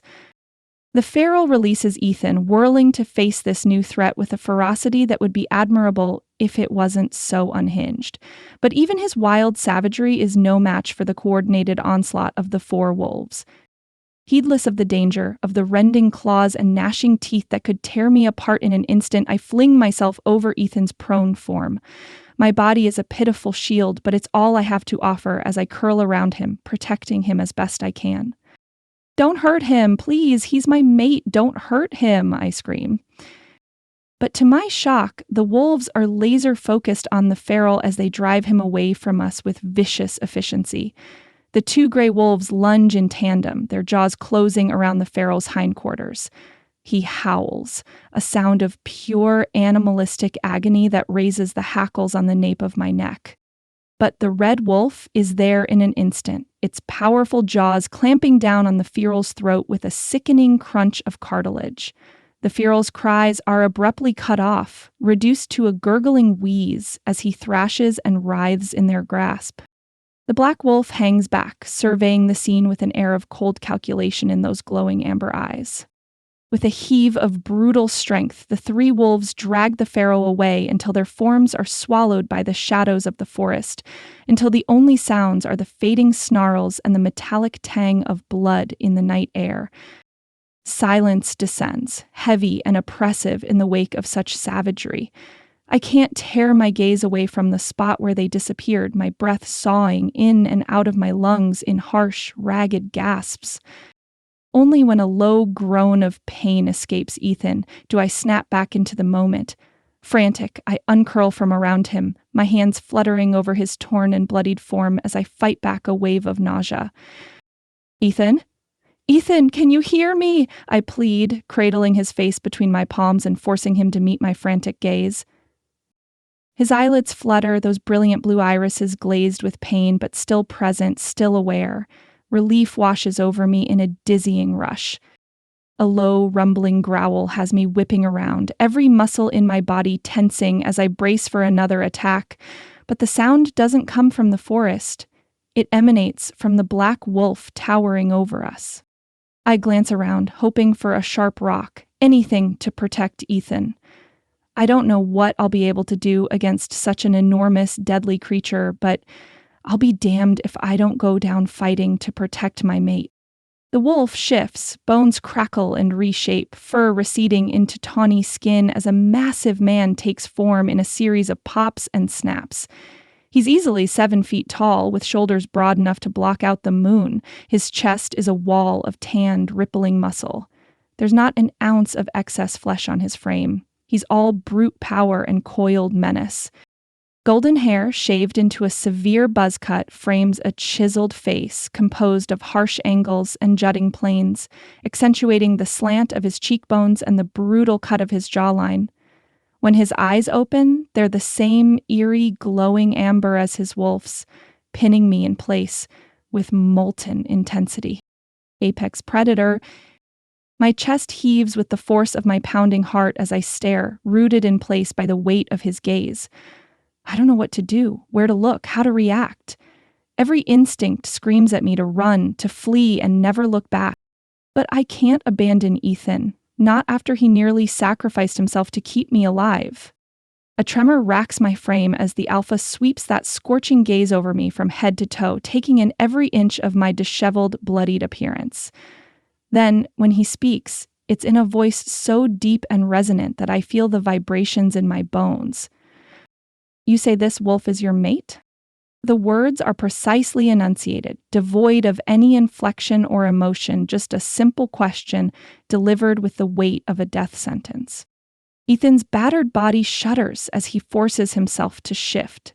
Bones crack and grind, reshaping into his human form. When it's done, he lies there, broken and bleeding, but his eyes are clear, his gaze steady and resolved as he meets the man's burning stare. Jonah, he rasps, the single word little more than an exhalation of air. We didn't mean to disturb the ward. My breath catches in my throat when I recognize his name. Jonah. As in the Jonah that Ethan warned me about. The brutal alpha of the Iron Jaw Pack who rules his lands with what amounts to an iron fist. Which means this fearsome beast of a man is the one Ethan has been so desperate to avoid. The one he didn't want to know about my existence. A cold knot of dread forms in the pit of my stomach as Jonah's gaze slides over to me once more, that soul-searing regard scorching a path across my skin. In the blink of an eye, he's assessed me, catalogued me, judged me. Take me and leave her, safe for my alpha to find, Ethan pleads. But the word bursts from my lips before I can rein it in, shrill and panicked. No, Ethan, I won't leave you. I curl around his battered form in a protective embrace. He lets out a strangled groan of pain, but doesn't try to push me away. I won't let him give himself to this man, not for the sake of me. Instead, with what must be the last dregs of his strength, he moves until he's shielding me with his body, placing himself between me and the looming threat of Jonah's presence. Tears blur my vision as I cling to him. I can't lose him, not like this. Not after everything we've been through, everything we've survived. It was fighting to keep me alive. The feral attacked us from nowhere. We didn't mean for any of this to happen. Jonah doesn't react. For a long, drawn-out moment, he simply stands there, an unmoving pillar of menace and power, his expression unreadable. Chapter 15. Sophia. When he speaks again, his voice is little more than a low, resonant rumble. The feral attacked you? I nod jerkily, my heart pounding a frantic staccato against my ribs as he rakes me with that molten regard once more. Every fiber of my being screams to look away, to avert my eyes from the radiant intensity of his stare. But some deeper instinct, some core part of me that recognizes the threat he poses won't allow it. So I hold his gaze, silently pleading for him to understand, to see reason. We didn't go looking for this trouble. His bottomless gaze slides to Ethan. You've fought as you should for your mate. Look after her, Wolf. Females are precious. Then, slowly, he tips his head back and draws in a deep breath through flared nostrils, as if scenting the air. I'll take the feral as payment, but do not move from this place. Your alpha is not far away, and he will find you soon. The air shimmers around his body, and he almost instantaneously transforms into the massive form of his black wolf. He turns, and the shadows of the forest stretch to welcome him, swallowed by the night, as if he were never there at all. Shaking, Ethan turns to me, his gaze roving over my form in a desperate assessment. Are you all right? He rasps. But I'm already shaking my head, my concern for his battered state outweighing any thought for my own minor scrapes and bruises. I'm fine, I murmur, reaching out with trembling fingers to ghost over the deep gouges scoring his thigh and draw in a deep breath. But why was Jonah even here? Ethan's jaw tightens, a muscle feathering along the sharp line of his cheekbone. The rock was a ward rock. When you threw that, it must have triggered the ward, he says, nodding at the innocuous stone I'd flung at the feral in a desperate bid to distract it. The rock was a ward? I had no idea a ward could be a rock. I'd imagined something completely different, something more magical at the least. Mitch would have sensed it, as would Jonah, since we crossed into Ironjaw territory. They'll always investigate when a ward is disturbed. Ethan's expression turns haunted, his gaze distant. By rights, Jonah could have taken us back to his packlands for punishment. I shudder at the thought. Images I'd rather not conjure swirling in my mind. The look in Jonah's eyes, that burning intensity that seemed to strip away every pretense and lay me bare. I have no doubt he's more than capable of inflicting unimaginable horror. But he didn't, I whisper, my voice emerging as little more than a ragged exhalation. Ethan shakes his head. Because of you, little mate. A crease forms between my brows as I frown at him in confusion. Me? What do you mean? Ethan retrieves the stone I threw and turns the smooth rock over to reveal the underside. My breath catches in my throat as I stare at it. I knew I'd felt something, but I had no idea exactly what. The symbol, I breathe. It's not the same as the symbol on my pendant, but the one on the chalice that had been changed. Wards aren't supposed to have symbols etched into them like this. They contain protective spells and enchantments, but there's no need for physical markings. He shakes his head slowly. But to have this same symbol appear not just on the chalice, but here as well. He trails off, but I can see the weight of realization settling over his features. Whatever this is, it's big. We have to show this to Alara. She'll know what it means, what we're dealing with here. He carefully tucks the stone into the pack alongside the chalice and retrieves a pair of sweatpants, pushing himself to his feet with a grunt of effort. Ethan slides into the clothing and begins gathering tinder and kindling. I eye the deep gouges over his body, blood oozing from jagged wounds. Let me help, I say, gathering twigs and small branches. I don't know how he's still moving, but I'm damned if I'll sit and watch him struggle, advanced healing or not. He arranges kindling into a small, quickly constructed fire pit before striking a match and coaxing the tiny flames into a modest blaze. As the warmth washes over me, I can't help but inch closer, drawn to the comfort of the crackling fire like a moth to a candle's glow. Jonah was right about one thing, Ethan murmurs as he settles down beside me, his arm coming up to draw me against his side in a protective embrace. I don't miss his wince, but it's there and gone quickly. Mitch and Zane will find us soon enough. All we have to do is wait for them here.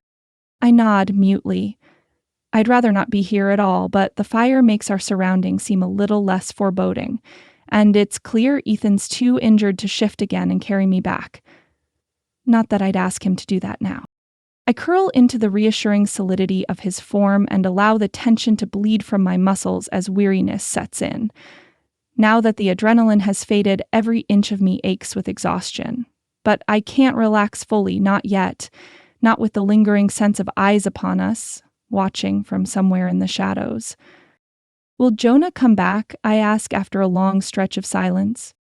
Ethan's arm tightens fractionally around my shoulders. I don't think so, but he probably won't be far away either. He'll want to keep an eye on us this close to the border until Mitch arrives. An uncomfortable squirm works its way through my gut at the thought, what will he do with the feral? Why would he even want it? A heavy sigh gusts from Ethan's lips as he gives a minute shake of his head. I don't know, but it might be for the same reason Mitch wants ferals. There have been too many attacks lately, too many wolves losing control and going rogue. His shoulders tense beneath my cheek as he lapses into silence. Maybe the Ironjaw pack is suffering from not finding their mates, just like we are. The fire crackles and hisses, sending a shower of glowing embers swirling up toward the canopy in a mesmerizing dance. I watch them spiral away into the darkness, my mind spinning with 100 troubling thoughts and even more unanswered questions. My fingers find Ethan's and tangle together in a firm grip. Thank you for being willing to fight for me. If it weren't for you, that feral would have caught me for sure. I wouldn't have been able to stop it. He smiles, a soft, adoring curve of his lips that makes my heart turn over in my chest. Love, pure and incandescent, floods through our bond in radiant waves, bathing me in its warm glow. It's a choice I'll always make. His free hand comes up to cup my cheek, calloused fingertips rasping over my skin with exquisite tenderness. You're my mate, the other half of my soul. His brilliant eyes bore into mine, open windows to the intense fire of the soul within. Saving you is the price I'd always pay willingly. The sheer, overwhelming certainty blazing in his gaze, the unshakable conviction that allows no room for doubt or hesitation, strikes me deeply. He means every word, every vow. The truth of it resonates along our bond. That's a high price, I whisper, acutely aware of just how much he is willing to sacrifice for me, how much he's already given up, bled for, fought for with every fiber of his being.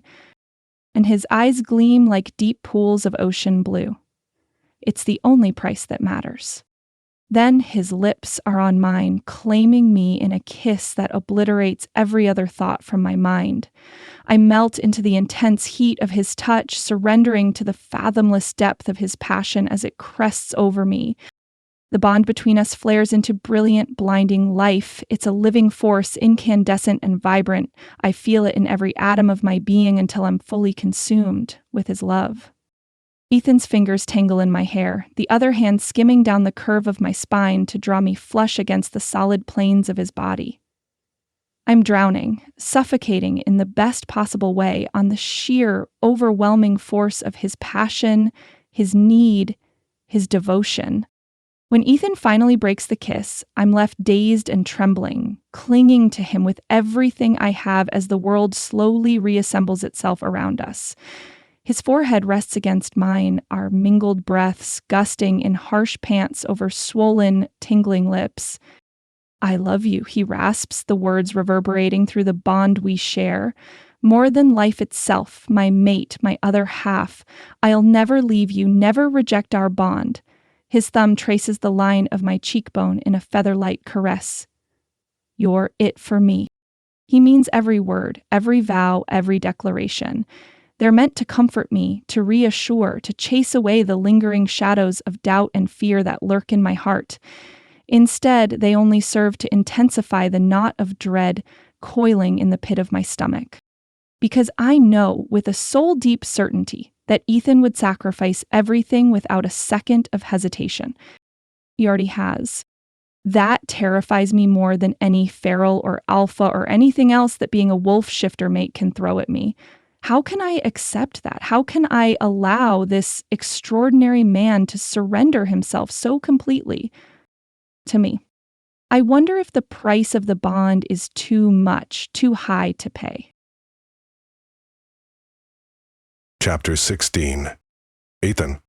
My body aches from the brutal fight, but it's a small sacrifice to ensure my mate's safety. Blood still oozes from where the feral bit me, and the wounds are growing more painful, but I set it from my mind. I will heal, but if Sophia had been injured, I shudder at the thought. Pulling her closer against my side, I'll do anything for her, sacrifice everything if needed to keep her whole and unharmed. She still hesitates to fully accept our bond. She tries to hide her faint whispers of unease, but she can't quite silence them. She doesn't fully understand that I'm not the only mate driven by the need to protect at all costs. It's her human upbringing, but for a wolf shifter, for any of my kind who have found their fated other half, there is no higher calling than to lay down our lives if needed. The alpha, Jonah, recognized the drive in me. Despite his reputation and the menace rolling off him in waves, he understood and even approved of the injuries I sustained in my battle to keep Sophia safe.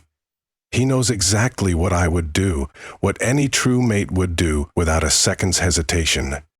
I didn't lie when I told Sophia that Jonah spared us because of her.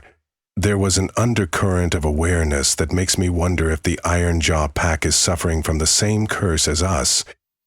Are there wolves struggling to find their fated mates as well? If so, it would certainly explain Jonah's uncharacteristic leniency, his understanding of the lengths I was willing to go to in order to protect Sophia. Mates are rare, sacred, and growing rarer for all of us with each passing day, it seems. It's something I'll have to tell our alpha about when Mitch finds us. If there's a threat to the packs, to our mates, and our way of life, he'll need to be made aware so he can marshal our resources. For now, though, I simply hold my mate close as she sleeps, feeding the fire to keep her warm and safe through the remainder of the night. She's exhausted, her reserves of strength drained by the harrowing events of the past few hours. So much has been thrust upon her in such a short span of time. The existence of our kind, the savage realities of being a wolf shifter's mate, the ever-present threat of violence that haunts us. She should have had a gentle introduction to this world. Time to acclimate and grow accustomed to the truth of her heritage. If we'd never met, she would have found love with a human and filled it with the simple pleasures and mundane concerns of the human world. But I content myself with the knowledge that, should that have happened, a part of her would have always been incomplete. Now, with the bond thrumming between us, she'll always know, with certainty for the rest of her days, what it means to be unshakably complete in a way that would otherwise be impossible. All she has to do is trust the bond. I'll show her how to do that. I'll keep proving myself worthy of her trust and love. Whatever it takes, I'll gladly pay the price. Because the reward of having her accept me, all of me, is too invaluable to ever give up on. Even now, as the first pale fingers of dawn chase the shadows from the forest, streaking the sky with brush strokes of pale pink, the bond is working for her to give in to that last, final hurdle. I'm exhausted, but I'll rest when I brought my mate safely back to the cabin I built for her. For now, Sheer stubbornness and the driving need to protect her keeps me upright and alert. As dawn touches the sky, the sounds of crashing through the underbrush herald Mitch and Zane's arrival. They burst into the clearing, eyes wild and nostrils flaring as they scent blood. No doubt they expected to find only a disrupted ward, not me and Sophia, coated in grime. They shift in a blur of motion, sinewy muscle and tawny fur replaced by naked human forms. I quickly lay out the events, saving Sophia from the rock slide, our flight to the hunting cabin, being tracked by the feral, and then the truly concerning discovery of the chalice and the symbol on the ward. I tell them how Jonah himself appeared, recognizing Sophia as my mate and allowing me to live for her sake, how he took the feral, and how I realized the other pack must be struggling as we are, their wolves unable to find their fated human female mates. Mitch's growl rumbles, the sound cutting off abruptly as Sophia stirs against my side. His anger isn't directed at her, I know. It's inward, the self-recrimination of an alpha who thinks he's failed one of his pack when the opposite is really true. Zane steps forward, his keen eyes missing nothing as they roam over us both. Let me see the wardstone. And this chalice you mentioned.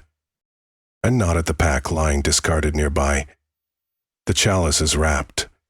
Didn't want to risk touching it directly. There's something about it that isn't right. Zane carefully unwraps the bundle, revealing the ancient silver cup. He sucks in a sharp breath at the sight of the symbol. It's our mate symbol. Not quite. Look, the lines are warped and some have been added, I say. His eyes narrow and his mouth draws into a straight line as he shows Mitch. Ethan's right. Look at those lines. And that one there. They aren't a part of the rune symbol on Aria's stone. I thought Elora would shed some light on why someone would change them, I say. And this cave, where is it? Could you lead us back there? Mitch says, his eyes going dark. I nod, the damp scent of the cavern still clawing my nostrils. When Sophia is safe, I can take you there. A rustle of movement draws my attention as Sophia rouses. She blinks open hazel eyes and starts when she sees Mitch and Zane. The bond jerks with her shock. It's all right, little mate. You're safe, I say. The breath gusts out of her when she recognizes our alpha and beta, and she sags against me. Are you all right, Sophia? Mitch grumbles, keeping his voice low and soothing. Sophia nods, but her weariness is etched into the smudges of fatigue beneath her eyes and the pallid cast of her skin.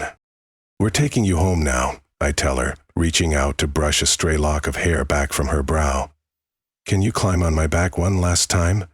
It will take a few hours to trek back, but all of us will make sure you're protected. Okay. Another nod, this one accompanied by a faint smile that doesn't quite chase away the shadows lurking in her gaze, but there's a core of unshakable bravery in her, an iron resolve that never fails to take my breath away. I shift into my wolf form once more, ignoring the deep ache of wounds that still haven't fully healed, dropping into a crouch to allow her to clamber onto my back. Her legs clamp around my flanks, her fingers tangling in my fur as she presses against me. We set off at an easy lope, Mitch and Zane flanking us on either side as we retrace our path back toward the dirt road where Mitch's police cruiser awaits. The damp scents of earth and decaying vegetation fill my nostrils, mingled with the faint, sweet vanilla of Sophia's fatigue. I focus on putting one paw in front of the other, letting the steady rhythm of our pace lull me into a state of watchful calm. The hike takes hours, the miles stretching out in an endless parade of towering pines and gnarled oaks, but I don't let my guard down for an instant, remaining ever vigilant for any sign of threat or pursuit as we make our way back. By the time we finally break through the tree line and catch sight of Mitch's cruiser, Sophia is trembling. Relief surges through the bond as she slides off my back, although she hasn't uttered a single word all day. Exhaustion rolls off her in waves, and she sways unsteadily on her feet, her hand coming up to brace against my shoulder for support. I lean into her touch, savoring the warmth of her palm against my aching muscles as I drink in her scent. The ordeal has taken an immense toll, leaving her drained in a way that twists my heart. I give her hand a gentle nudge with my muzzle, a silent reassurance that it's over, that she's safe now. Then I shift back into my human form and help her into the back seat of Mitch's truck. Zane tosses me a pair of sweatpants and a t-shirt, which I quickly pull on before settling in beside Sophia.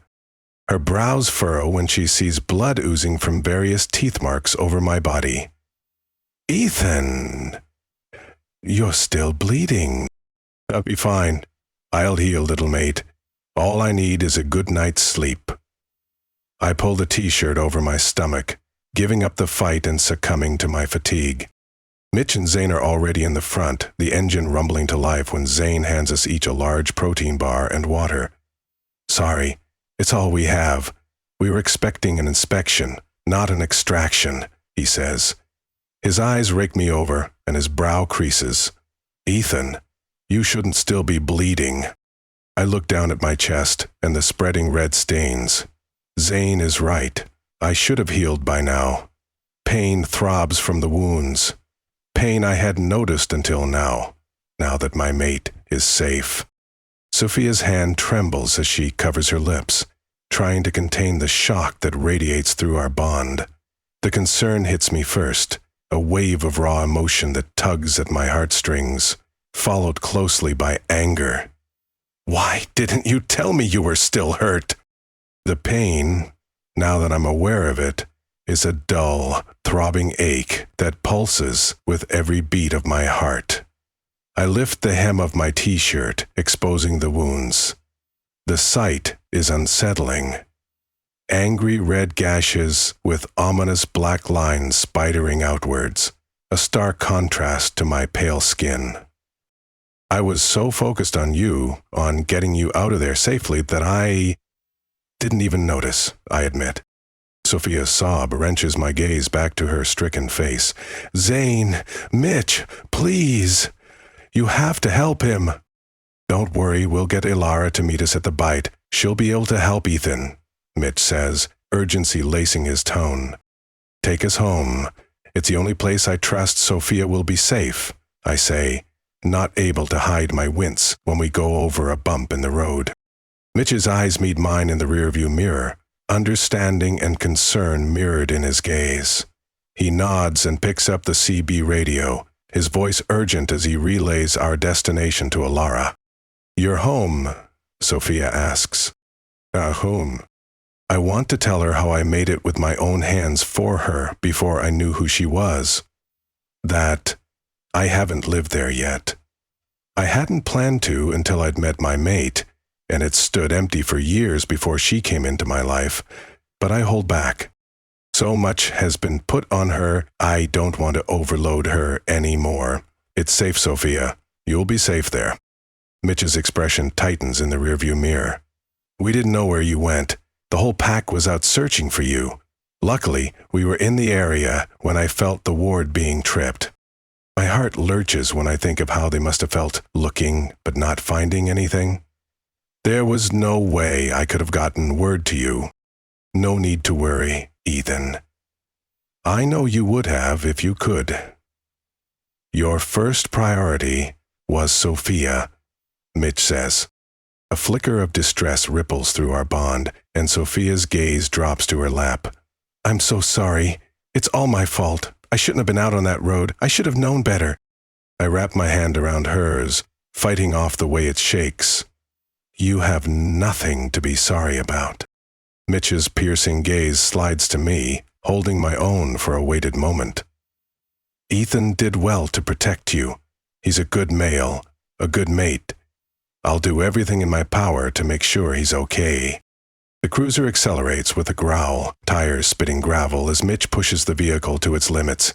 I grit my teeth, fighting back a groan as every jostle jars the wounds I'd blanked out. I focus on Sophia instead, on the feel of her hand gripping mine, the warmth of her touch a lifeline.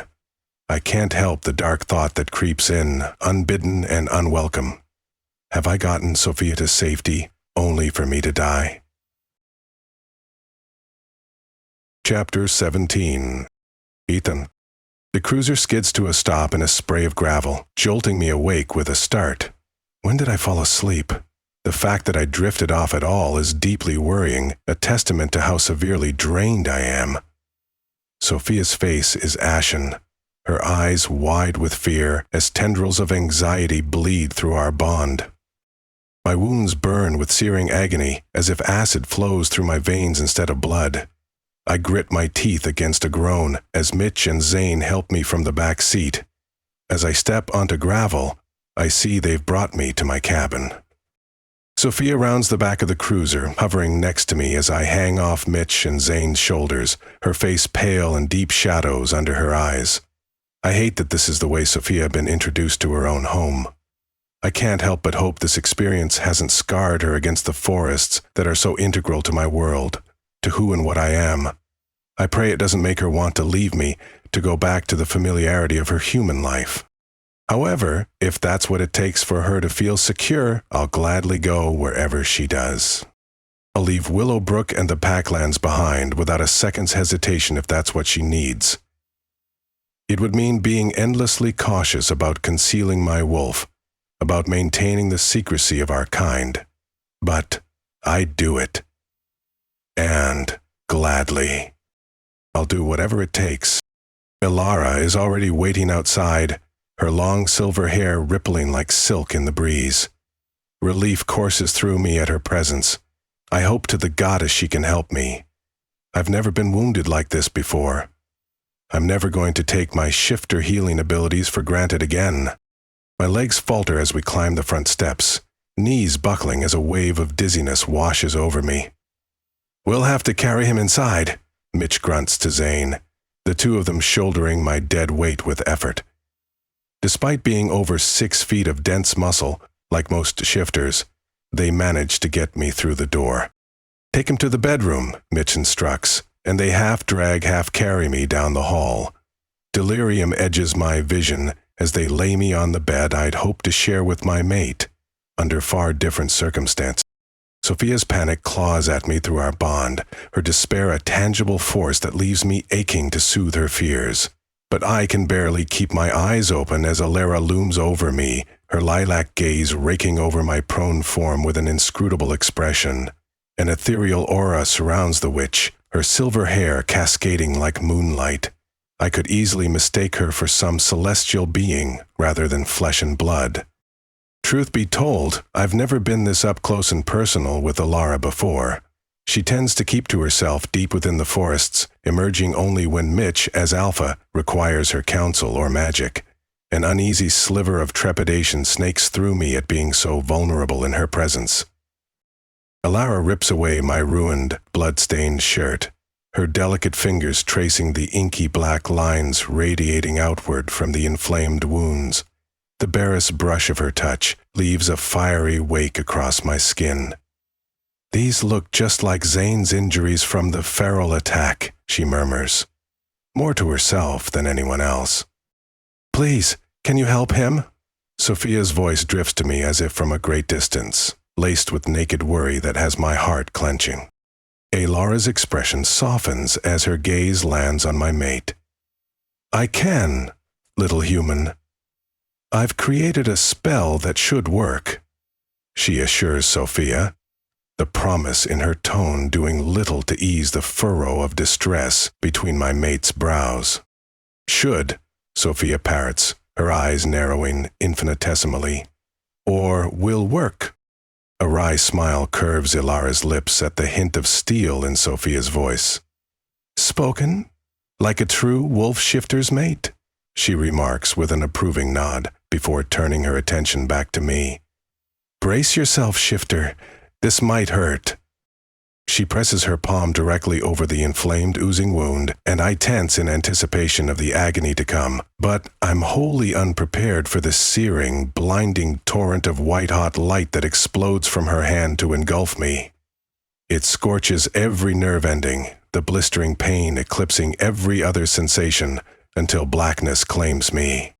When I finally resurface from the void, Sophia is curled against my side, her warm, slight form burrowed into me.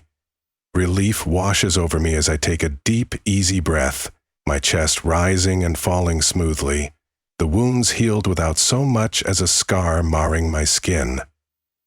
I splay my palm over the newly knitted flesh with wonder.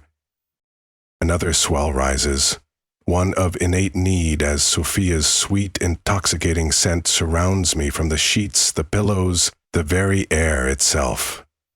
I breathe deeply, savoring the mingled essence of us utterly intertwined in this sanctuary I created for her, for us.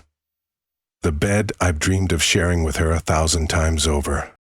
As though sensing my waking, her eyes flutter open, dark lashes framing molten silver depths. Joy sparks within her at finding me awake and gazing down at her. "Huh, you're awake," she exhales, relief palpable. "How do you feel?" I can taste her gladness and scent the soft notes of her happiness, but that fleeting emotion is rapidly overshadowed by something else. Self-doubt, a cloying miasma of unworthiness that has my wolf snarling. How can my mate, my other half, feel so little worth? "Sophia," I rumble, the timbre of my voice resonant with the dominance of my wolf. I pull her closer until she's draped over me, caging her in with the hard planes of my body. "Let me show you exactly how I feel. Please, let me make love to you the way you deserve, little mate." Her breath hitches and her gorgeous eyes dilate, her sweet, creamy vanilla blended with lilac blooms around me.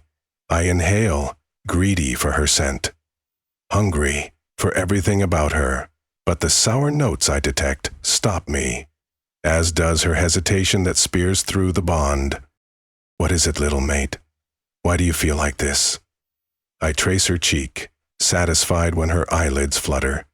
I wonder what's holding her back when I feel her desire thrumming through the both of us. She swallows, her arms tightening around my neck as her softness presses against my chest. Her mind and her body are at war. "I understand if..." She starts, then trails off. "Understand what?" I prompt, unable to resist pushing her, needing her to understand the ferocious depth of my adoration. That you're the light of my life, too good to be true, always meant to be exactly where you are, in my arms, in our home. Her brow furrows, those expressive eyes clouding over with a hint of the same self-doubt that's plagued her since this nightmare began. "I understand. If you don't want me. Not now that we're back to safety," she whispers. Her words are colored with frustration, as though what she said is obvious and true. A savage growl rumbles through my chest, born of equal parts fury at whatever thoughtless comments have battered her self-worth in the past, and frustration that she can't see her own perfection. The self-doubt blasting through our bond is heartbreaking. It has to stop now. I want to reassure her how much I want her. I want to erase all her doubts. And this calls for a slow seduction, so she can fully comprehend how deep my feelings and conviction run. "You're so wrong about yourself, little mate. I promise, after I've finished with you tonight, there will be no room left in your mind for doubts." I let the dominance of my wolf bleed through my words, because both of us don't like what she thinks and says about herself. She shivers against me, her pupils dilating as the sweet scent of her interest perfumes the air. Despite her fatigue, her body can't resist responding to my words, to the promise of the pleasures yet to come. "What? What do you mean?" "I'm going to worship you from the tips of your delectable toes to the top of your beautiful head, Sophia. Then I'm going to make love to you, in our bed, in our home, the way it should have been done from the start. I'm going to show you exactly how sexy, how desired, how wanted you are." This time, I don't bother stifling my wolf's rumbling growl of pure possessive satisfaction. Between the two of us, She won't have a choice but to accept her worth, her beauty, the perfection that makes her mine in every sense of the word. And I will wait no longer to show her. I pour my desire for her through the bond so there will be no doubt in her mind how I feel. Satisfaction shoots through me when her lashes flutter closed and she leans into my touch, moaning. The sweet scent of creamy vanilla blended with lilac rises around us, mixed with the musky, feminine scent of her growing need. I can't resist leaning in to press a kiss to the corner of her mouth, tasting the barest hint of her sweetness on my tongue. She wants me as much as I want her. That isn't the answer to the question I'm seeking. This time when I make love to her, it will be so much more than that.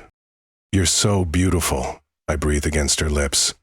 Do you have any idea how breathtaking you are? A flicker of doubt clouds her expression and I stamp it down just as fast. No more of that, Sophia. Not here, not with me. Just feel what I do. Let it all go. Please. I trail my hands down the slick curves of her body, mapping every lush swell and feminine dip with infinite care. Sophia's breath hitches, a tremor racing through her as my palms knead the soft give of her hips. "Ethan," she moans. "That's it," I murmur in approval. "Just feel me worshipping you, cherishing every breathtaking inch of you." A whimper escapes her as I lavish attention on her. Her delectable scent grows stronger, richer, the feminine notes of her interest cutting through the steam to make my mouth water. She gasps my name like a prayer, her fingers skating over my shoulders to tangle in the damp hair at my nape. "Please, Ethan." I lean in, brushing my lips over the delicate curve of her jaw.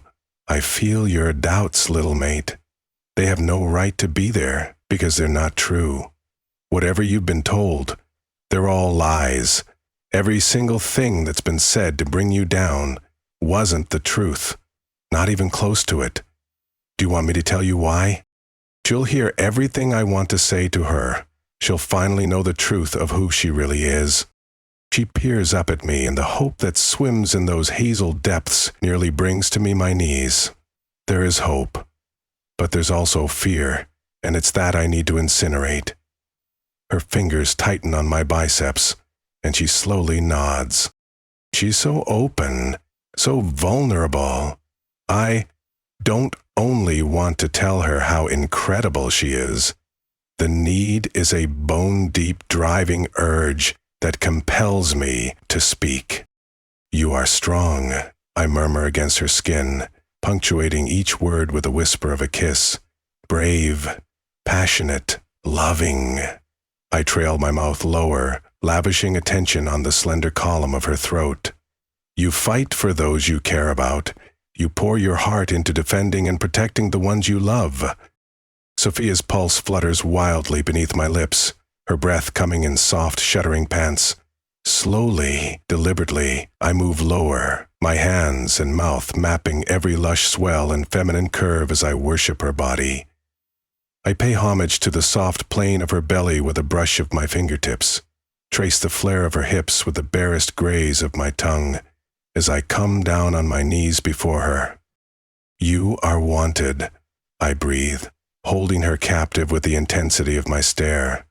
"Desired, cherished," she cries out, arcing into my touch.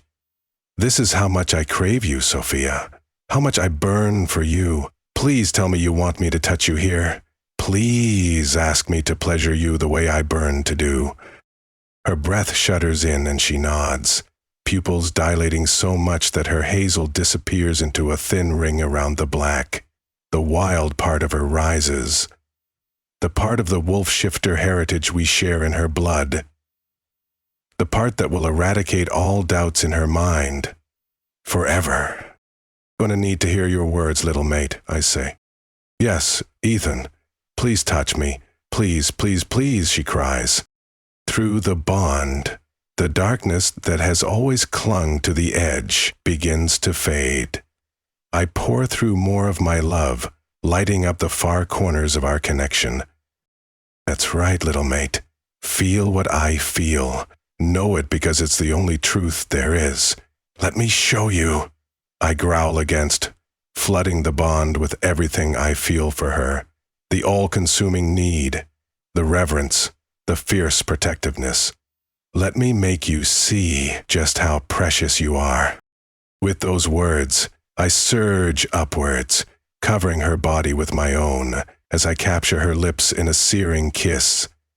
I pour every ounce of pent-up lust and adoration into the heated clash of our mouths, swallowing her cries. Sophia clings to me, her nails scoring lines of delicious fire down my back.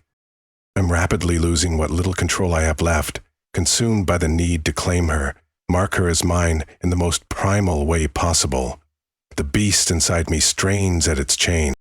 Do you feel how I feel, Sophia? Do you doubt anything I can offer you? I desire you so much it aches. That will never fade. Never. You are perfection to me. Perfection to the whole world and stuff everyone who doesn't think that because it says more about them than it does about you. Please, tell me you want me, Sophia. Please, tell me you understand.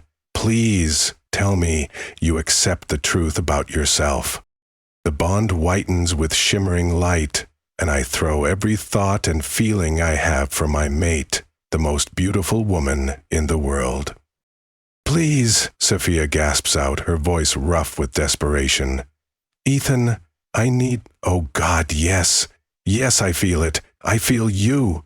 God, I need you. I don't have the words to tell her how ecstatic her plea makes me. How incandescent the bond blazes with my fierce satisfaction. So I show her instead, flooding the connection between us with a tidal wave of possession and rapture and sheer blinding need.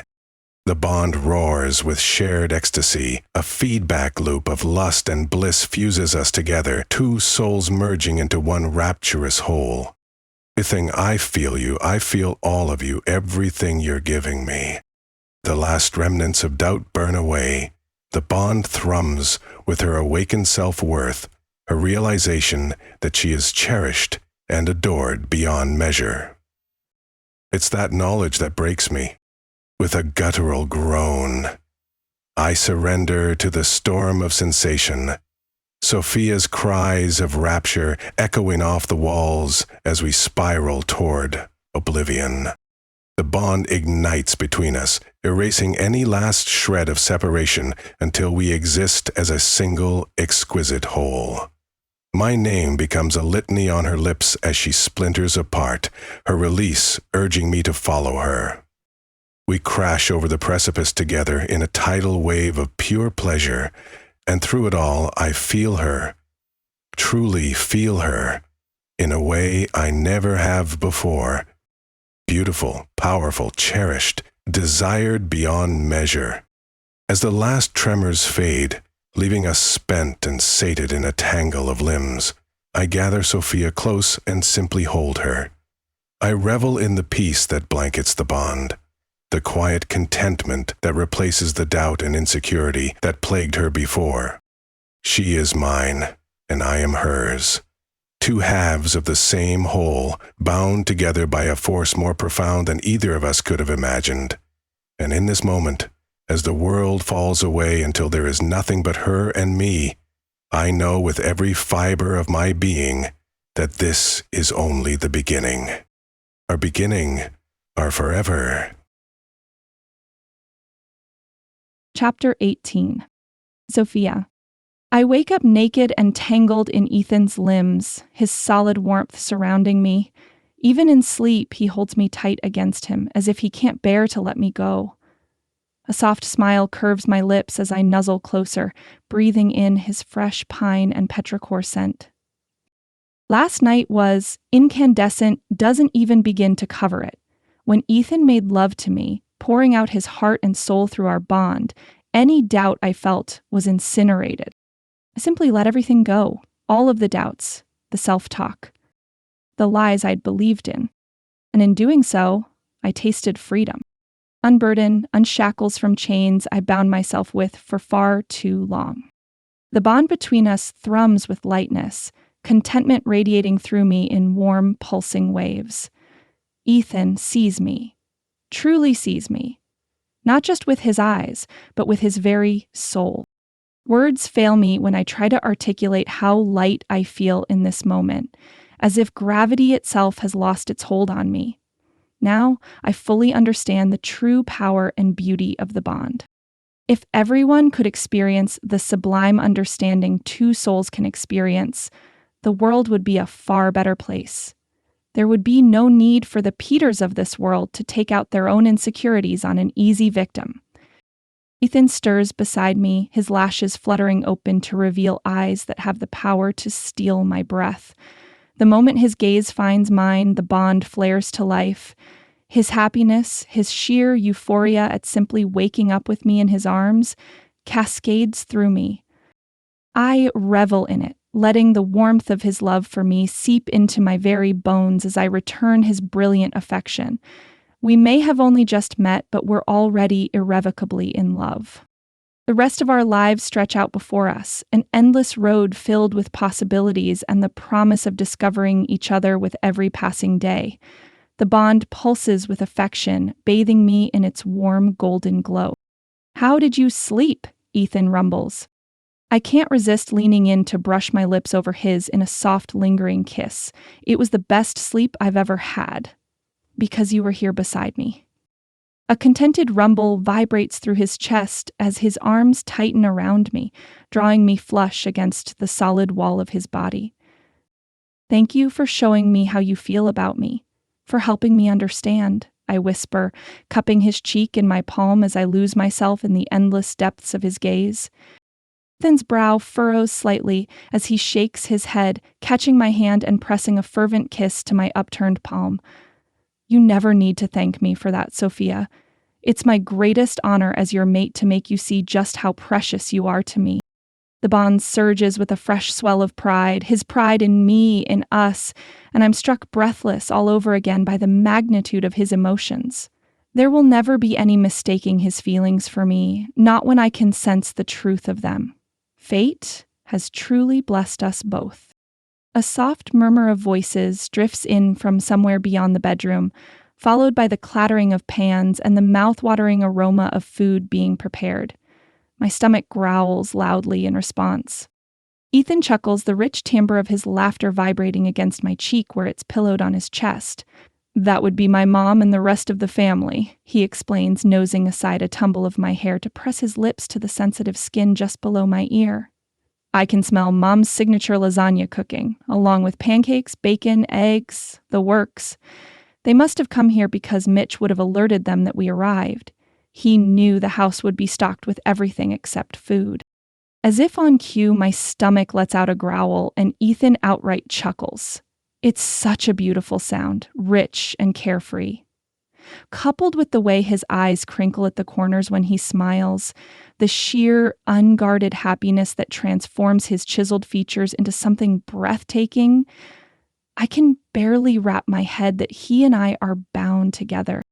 "We should get up before Jacob and Dad eat all the breakfast," he murmurs, rolling us until I'm pinned beneath him, my legs instinctively winding around his hips to keep him close. Heat flares low in my belly at the feeling of his weight pressing me into the mattress, the sleek glide of his skin against mine, which sends my pulse into a gallop. A different sort of hunger awakens, one not sated by food.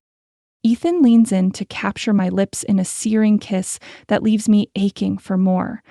When he finally tears his mouth away, I'm left panting and flushed, torn between wanting to drag him back down and the rumbling demands of my empty stomach. We'll come back to this later, when I can take my time and worship every exquisite inch of you properly, Ethan growls, low and full of sensual promise that makes me shiver. I can't help the whimper that escapes me at his words, desire throbbing through me, but before I can wind my arms around his neck and pull him back down, he rolls off the bed in one sinuous motion. He sends me a wicked grin. We should get out there before my parents start getting ideas about what we're up to in here. My cheeks flame at the thought of Ethan's family knowing exactly what Ethan was doing to me with those wicked lips and talented hands. Ethan outright laughs, crossing the room in a few strides to haul me up against his chest. "Don't be shy, my mate. They'd be more worried if we weren't making love every chance we got. It's expected of newly mated pairs, he rumbles. Ethan shoots me a grin as he crosses to the dresser and retrieves a bundle of clothing before handing it to me. Those will have to do for now, I'm afraid. They're mine, so they'll be too big, but we can get your cases later today. I have no choice but to hastily dress, shimmying into the oversized shirt and sweats. The soft cotton is drenched in Ethan's petrichor scent, surrounding me in a heady cloud that does nothing to dampen the insistent throb between my thighs. Once I'm decent, or as decent as one can be while swimming in clothes several sizes too large, I take a moment to study the bedroom, which is a masterpiece of rustic elegance, with sleek log walls and a vaulted ceiling that gives the space an open, airy feel. Plush cream carpeting cushions my bare feet, and a riverstone fireplace dominates one wall, its massive hearth already laid with split logs. Ethan's eyes follow my perusal, his lips quirked in a satisfied smile. "Do you like it?" he asks, sinking down onto the edge of the mattress beside me. When I nod wordlessly, he reaches out to cut my cheek in one calloused palm. "I made it all for you, Sophia. This entire house. It's my gift to you as my mate." The words steal the breath from my lungs, leaving me gaping at him in stunned disbelief. This is all for me?" I managed to rasp out, sweeping my arm in an arc to encompass the stunning space. "Ethan, it's too much. This is far too much." "Nothing will ever be too much for my mate. You've made me the happiest man on this earth. A house, a home to share with you." He leans in, brushing the barest whisper of a kiss over my lips. "It's a small price to pay for having you by my side." I can only laugh, the sound escaping in a breathless rush as I shake my head in wonderment. Of course Ethan would see things this way. For him, going above and beyond to provide for his mate is simply the natural order of things. I have so much still to learn when it comes to the ways of wolf shifters and their mates. But I can't wait to discover it all by his side. "Shall we?" Ethan murmurs, offering me his hand as he rises fluidly to his feet. I take it without hesitation, letting him draw me up and tuck me against his side as he leads the way from the bedroom. The mouth-watering aroma of food grows stronger as we make our way down the hall. Ethan pauses in the entryway to the spacious kitchen, his arm snug around my waist as he gestures to the small crowd. "Mom, Dad," he calls out, getting their attention, "I'd like you to meet Sophia, my mate." An older woman is on her feet in an instant, crossing the room to enfold me in a warm embrace before I can so much as blink. "Welcome to the family, sweetheart. Please call me Patty," she murmurs in my ear, giving me one final squeeze before releasing me.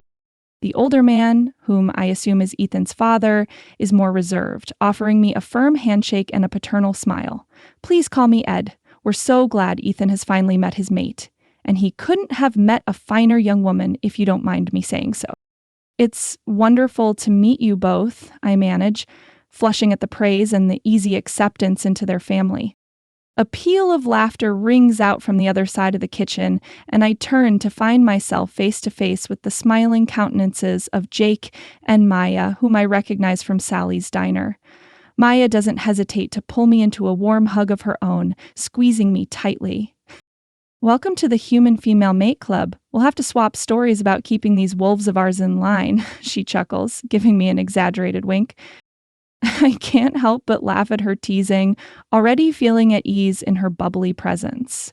Jake, on the other hand, opts to keep things a bit more reserved, at least at first.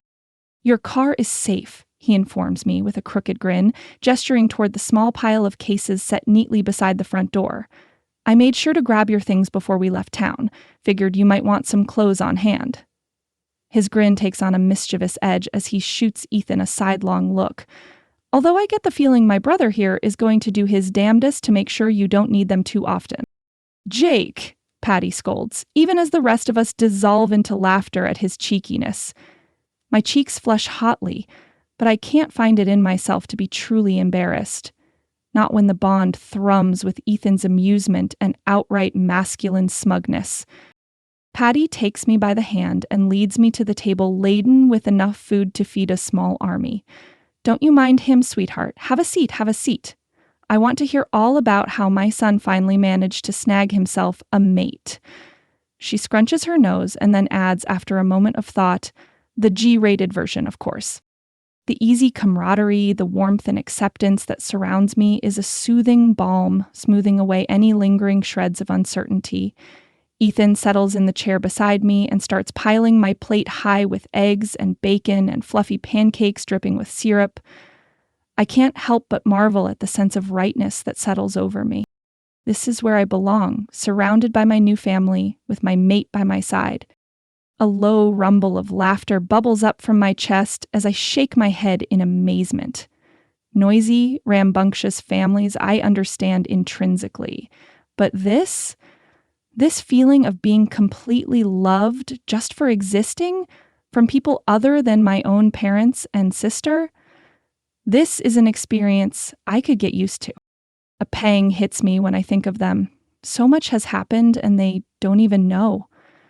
I take comfort in the fact that Mom and Dad will treat Ethan to the same welcome his parents offered me. Ethan's hand finds mine beneath the table, his fingers twining through my own as he shoots me a look of such adoration that it overwhelms me. Through the bond, I taste the depth of his pride, his awe at having me here in this moment. And in that instant, something clicks into place inside me, a piece of my soul that was missing finally slotting home. I am loved, cherished, wanted, and desired beyond measure. This is my pack, my family, my forever. Ethan leans in, brushing a kiss over my temple as he rumbles, "Tell them everything, Sophia. The start of our adventure, our forever." I can only smile, squeezing his hand tightly as I turn to face the expectant, beaming countenances of my new family. A world of possibilities stretches out before me, and I can't wait to discover every single one of them with Ethan by my side. Well, I begin, unable to contain my grin. It all started when my friend Belle invited me to her wedding. Chapter 19. Mitch? I sit in Ilara's witch's hut, deep in the heart of the forest, a sense of unease prickling along my spine despite the cozy, eclectic surroundings. Zane is beside me, his posture tense and his eyes shadowed with worry as we sip the herbal tea Ilara has prepared for us. The bitter, earthy taste does little to soothe my frayed nerves. The interior of the hut is a fascinating blend of ancient mysticism and modern technology, a testament to Ilara's unique position straddling both worlds. Bundles of herbs and strange talismans hang from the rafters, their pungent scent mingling with the soft hum of her sleek laptop perched on a nearby table. But even the comforting familiarity of Ilara's domain can't ease the dread weighing heavy in my gut. With a sigh, I reach into my pack and withdraw the chalice Ethan and Sophia found, still swaddled in the folds of a sweatshirt. Carefully, I place it on the table between us. "Careful," I tell Ilara when she reaches for it. She takes the bundle and slowly unwraps it. Her eyes flare as she takes in the artifact, shock and recognition warring across her timeless features. She could be 40 or 70, her age impossible to determine, but in this moment she looks positively ancient when she lifts panicked eyes to mine. "Where did you find this?" The tension in the room ratchets up another notch, the air suddenly thick and heavy. I clear my throat, trying to dislodge the lump of fear that seems to have taken up residence there. "Ethan found it, in a cave deep within the forest, close to the Iron Jaw border. It was by accident. He said it was covered with vines and so overgrown that he would have walked past it if Sophia's pendant hadn't urged her to find it." Ilara's sleek brows rise. "Her pendant urged her?" Zane nods. "That's what she said. She has a necklace with the fated mate symbol on her pendant." Ilara isn't surprised. I'd shown her the book Maya had discovered in our library, and all she said was that it made sense because it was the way the goddess designed it. "There's more. Jonah discovered Ethan when he fought a feral in the area. The feral, it disturbed a wardstone. A wardstone inscribed with the same twisted symbol as the chalice. I withdraw the stone from the pack and put it next to the chalice while Ilara looks them over. Jonah took the feral into Ironjaw lands, and if I hazard a guess, the feral would have had the same symbol tattooed on him as the others did. I continue, my brow lowering as I try to make sense of it all. What are we dealing with here, Elara? For a long moment, Elara is silent, her gaze distant. I'm not sure what she's going to tell me, if anything. Witches keep a lot of secrets. Still, for the sake of my pack, I hope she'll give me something, but when she finally speaks, her voice is weighted with the burden of knowledge. This is the Chalice of Lunar Rites. It's an ancient artifact, once used by my ancestors in sacred ceremonies to strengthen the bond between wolf and mate, to call upon the blessings of the goddess of wolf shifters herself. It disappeared 300 years ago. She traces a finger over the warped symbol etched into the chalice's surface, her touch feather-light and wary. But these lines, these distortions, someone has perverted its purpose with dark magic. The same dark magic that is in the feral's saliva. The dark magic you can't heal from without help from witch magic, Elara says. Zane's head snaps up, her eyes locking with mine in a gaze that pierces straight through to my soul. I see the same fear that claws at my own heart. I swallow hard, forcing the words past the sudden tightness in my throat. What does it mean, Elara? For the mates already found, for any more who may cross into our lands, is this why ferals are attacking our mates? What's the reason for any of this happening? I'm almost afraid to hear her answer, but I have to know. For the sake of my pack, my people, I have to understand the threat we face. Elara's expression turns grim, her mouth settling into a hard line. If dark magic has indeed risen again in Longtooth, she shakes her head, her eyes bleak and haunted, then your entire pack is at risk, Mitch, at risk of total annihilation. Chapter 20. Sophia.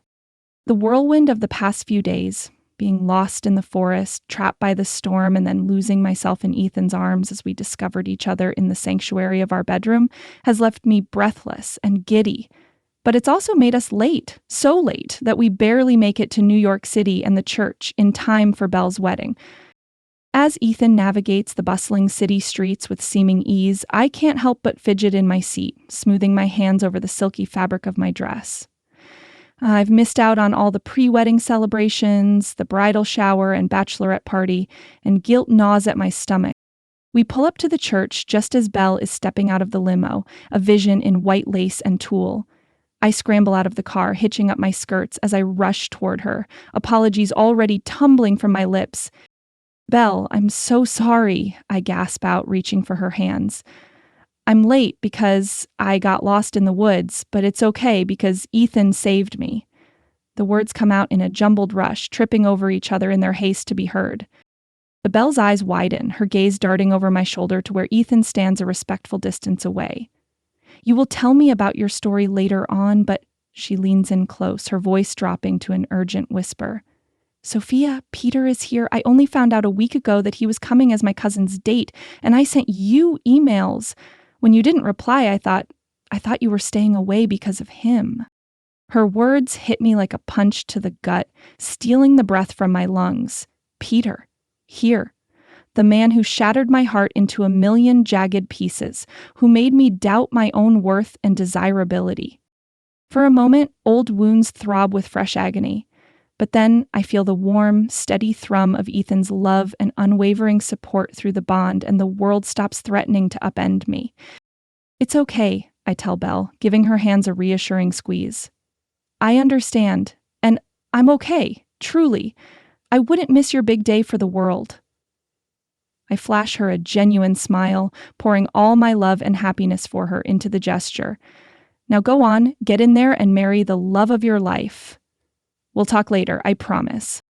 Belle searches my face for a long moment, her eyes shimmering with unshed tears. Then, with a tremulous smile of her own, she nods and turns to make her way into the church, her skirts swishing around her ankles. Ethan's hand finds the small of my back as we follow behind, his touch a grounding force amidst the whirlwind of emotions churning inside me. We take our seats just as the first strains of the bridal march begin to play, the sweet notes of the organ filling the air with a sense of joyous anticipation. As Belle glides down the aisle on her father's arm, I feel my own eyes well up with tears of happiness. She's a vision of radiance, her face glowing with the kind of incandescent joy that can only come from finding your soulmate, your perfect match. I know exactly how she feels. Beside me, Ethan leans in close, his breath warm against the shell of my ear as he murmurs, "Would you like a wedding of your own too, little mate?" I flush, heat blooming in my cheeks at the thought. A wedding.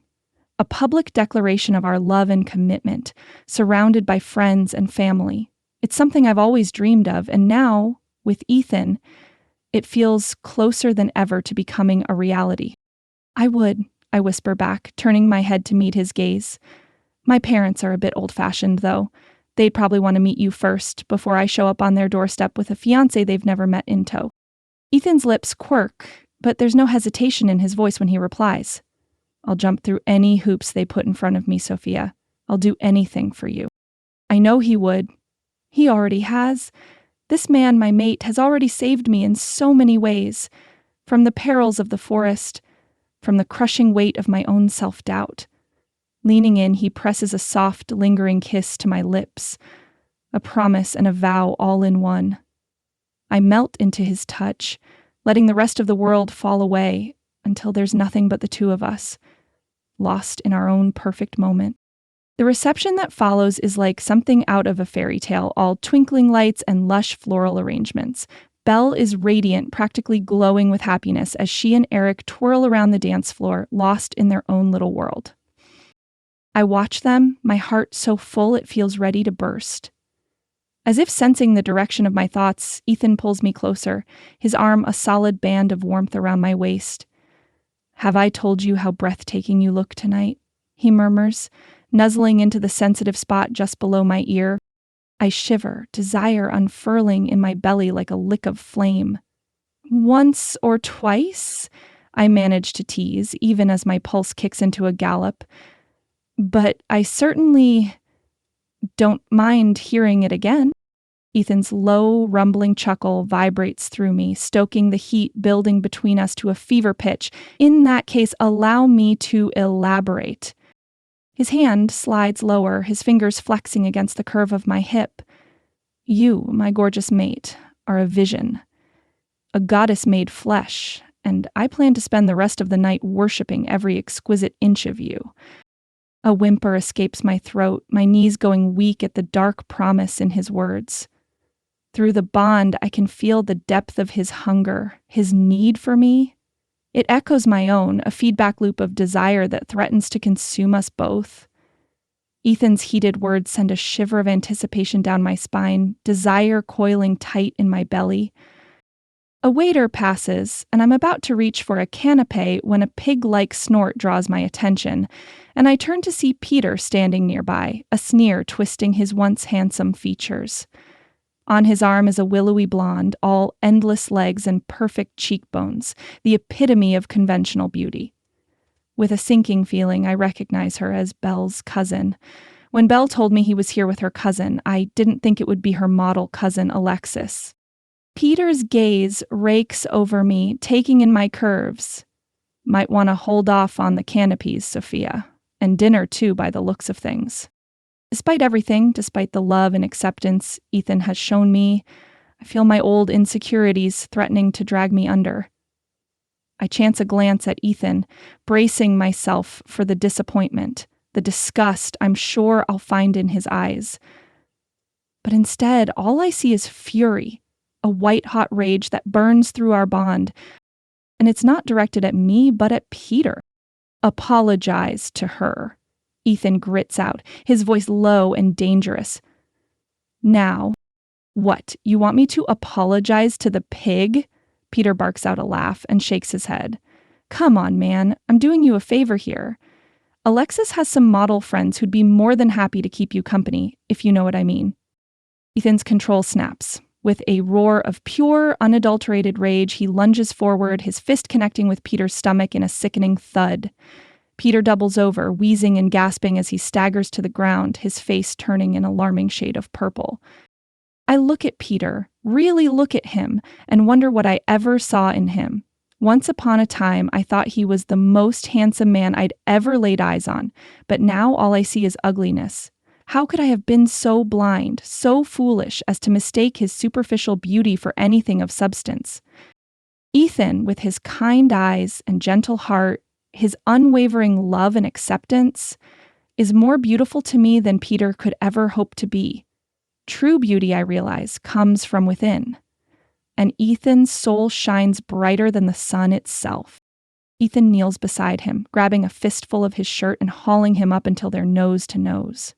Sophia is everything you'll never be, you judgmental little prick. Now apologize to her before I really lose my temper. Alexis sniffs disdainfully, stepping away from Peter's prone form. We're through. I don't date cowards.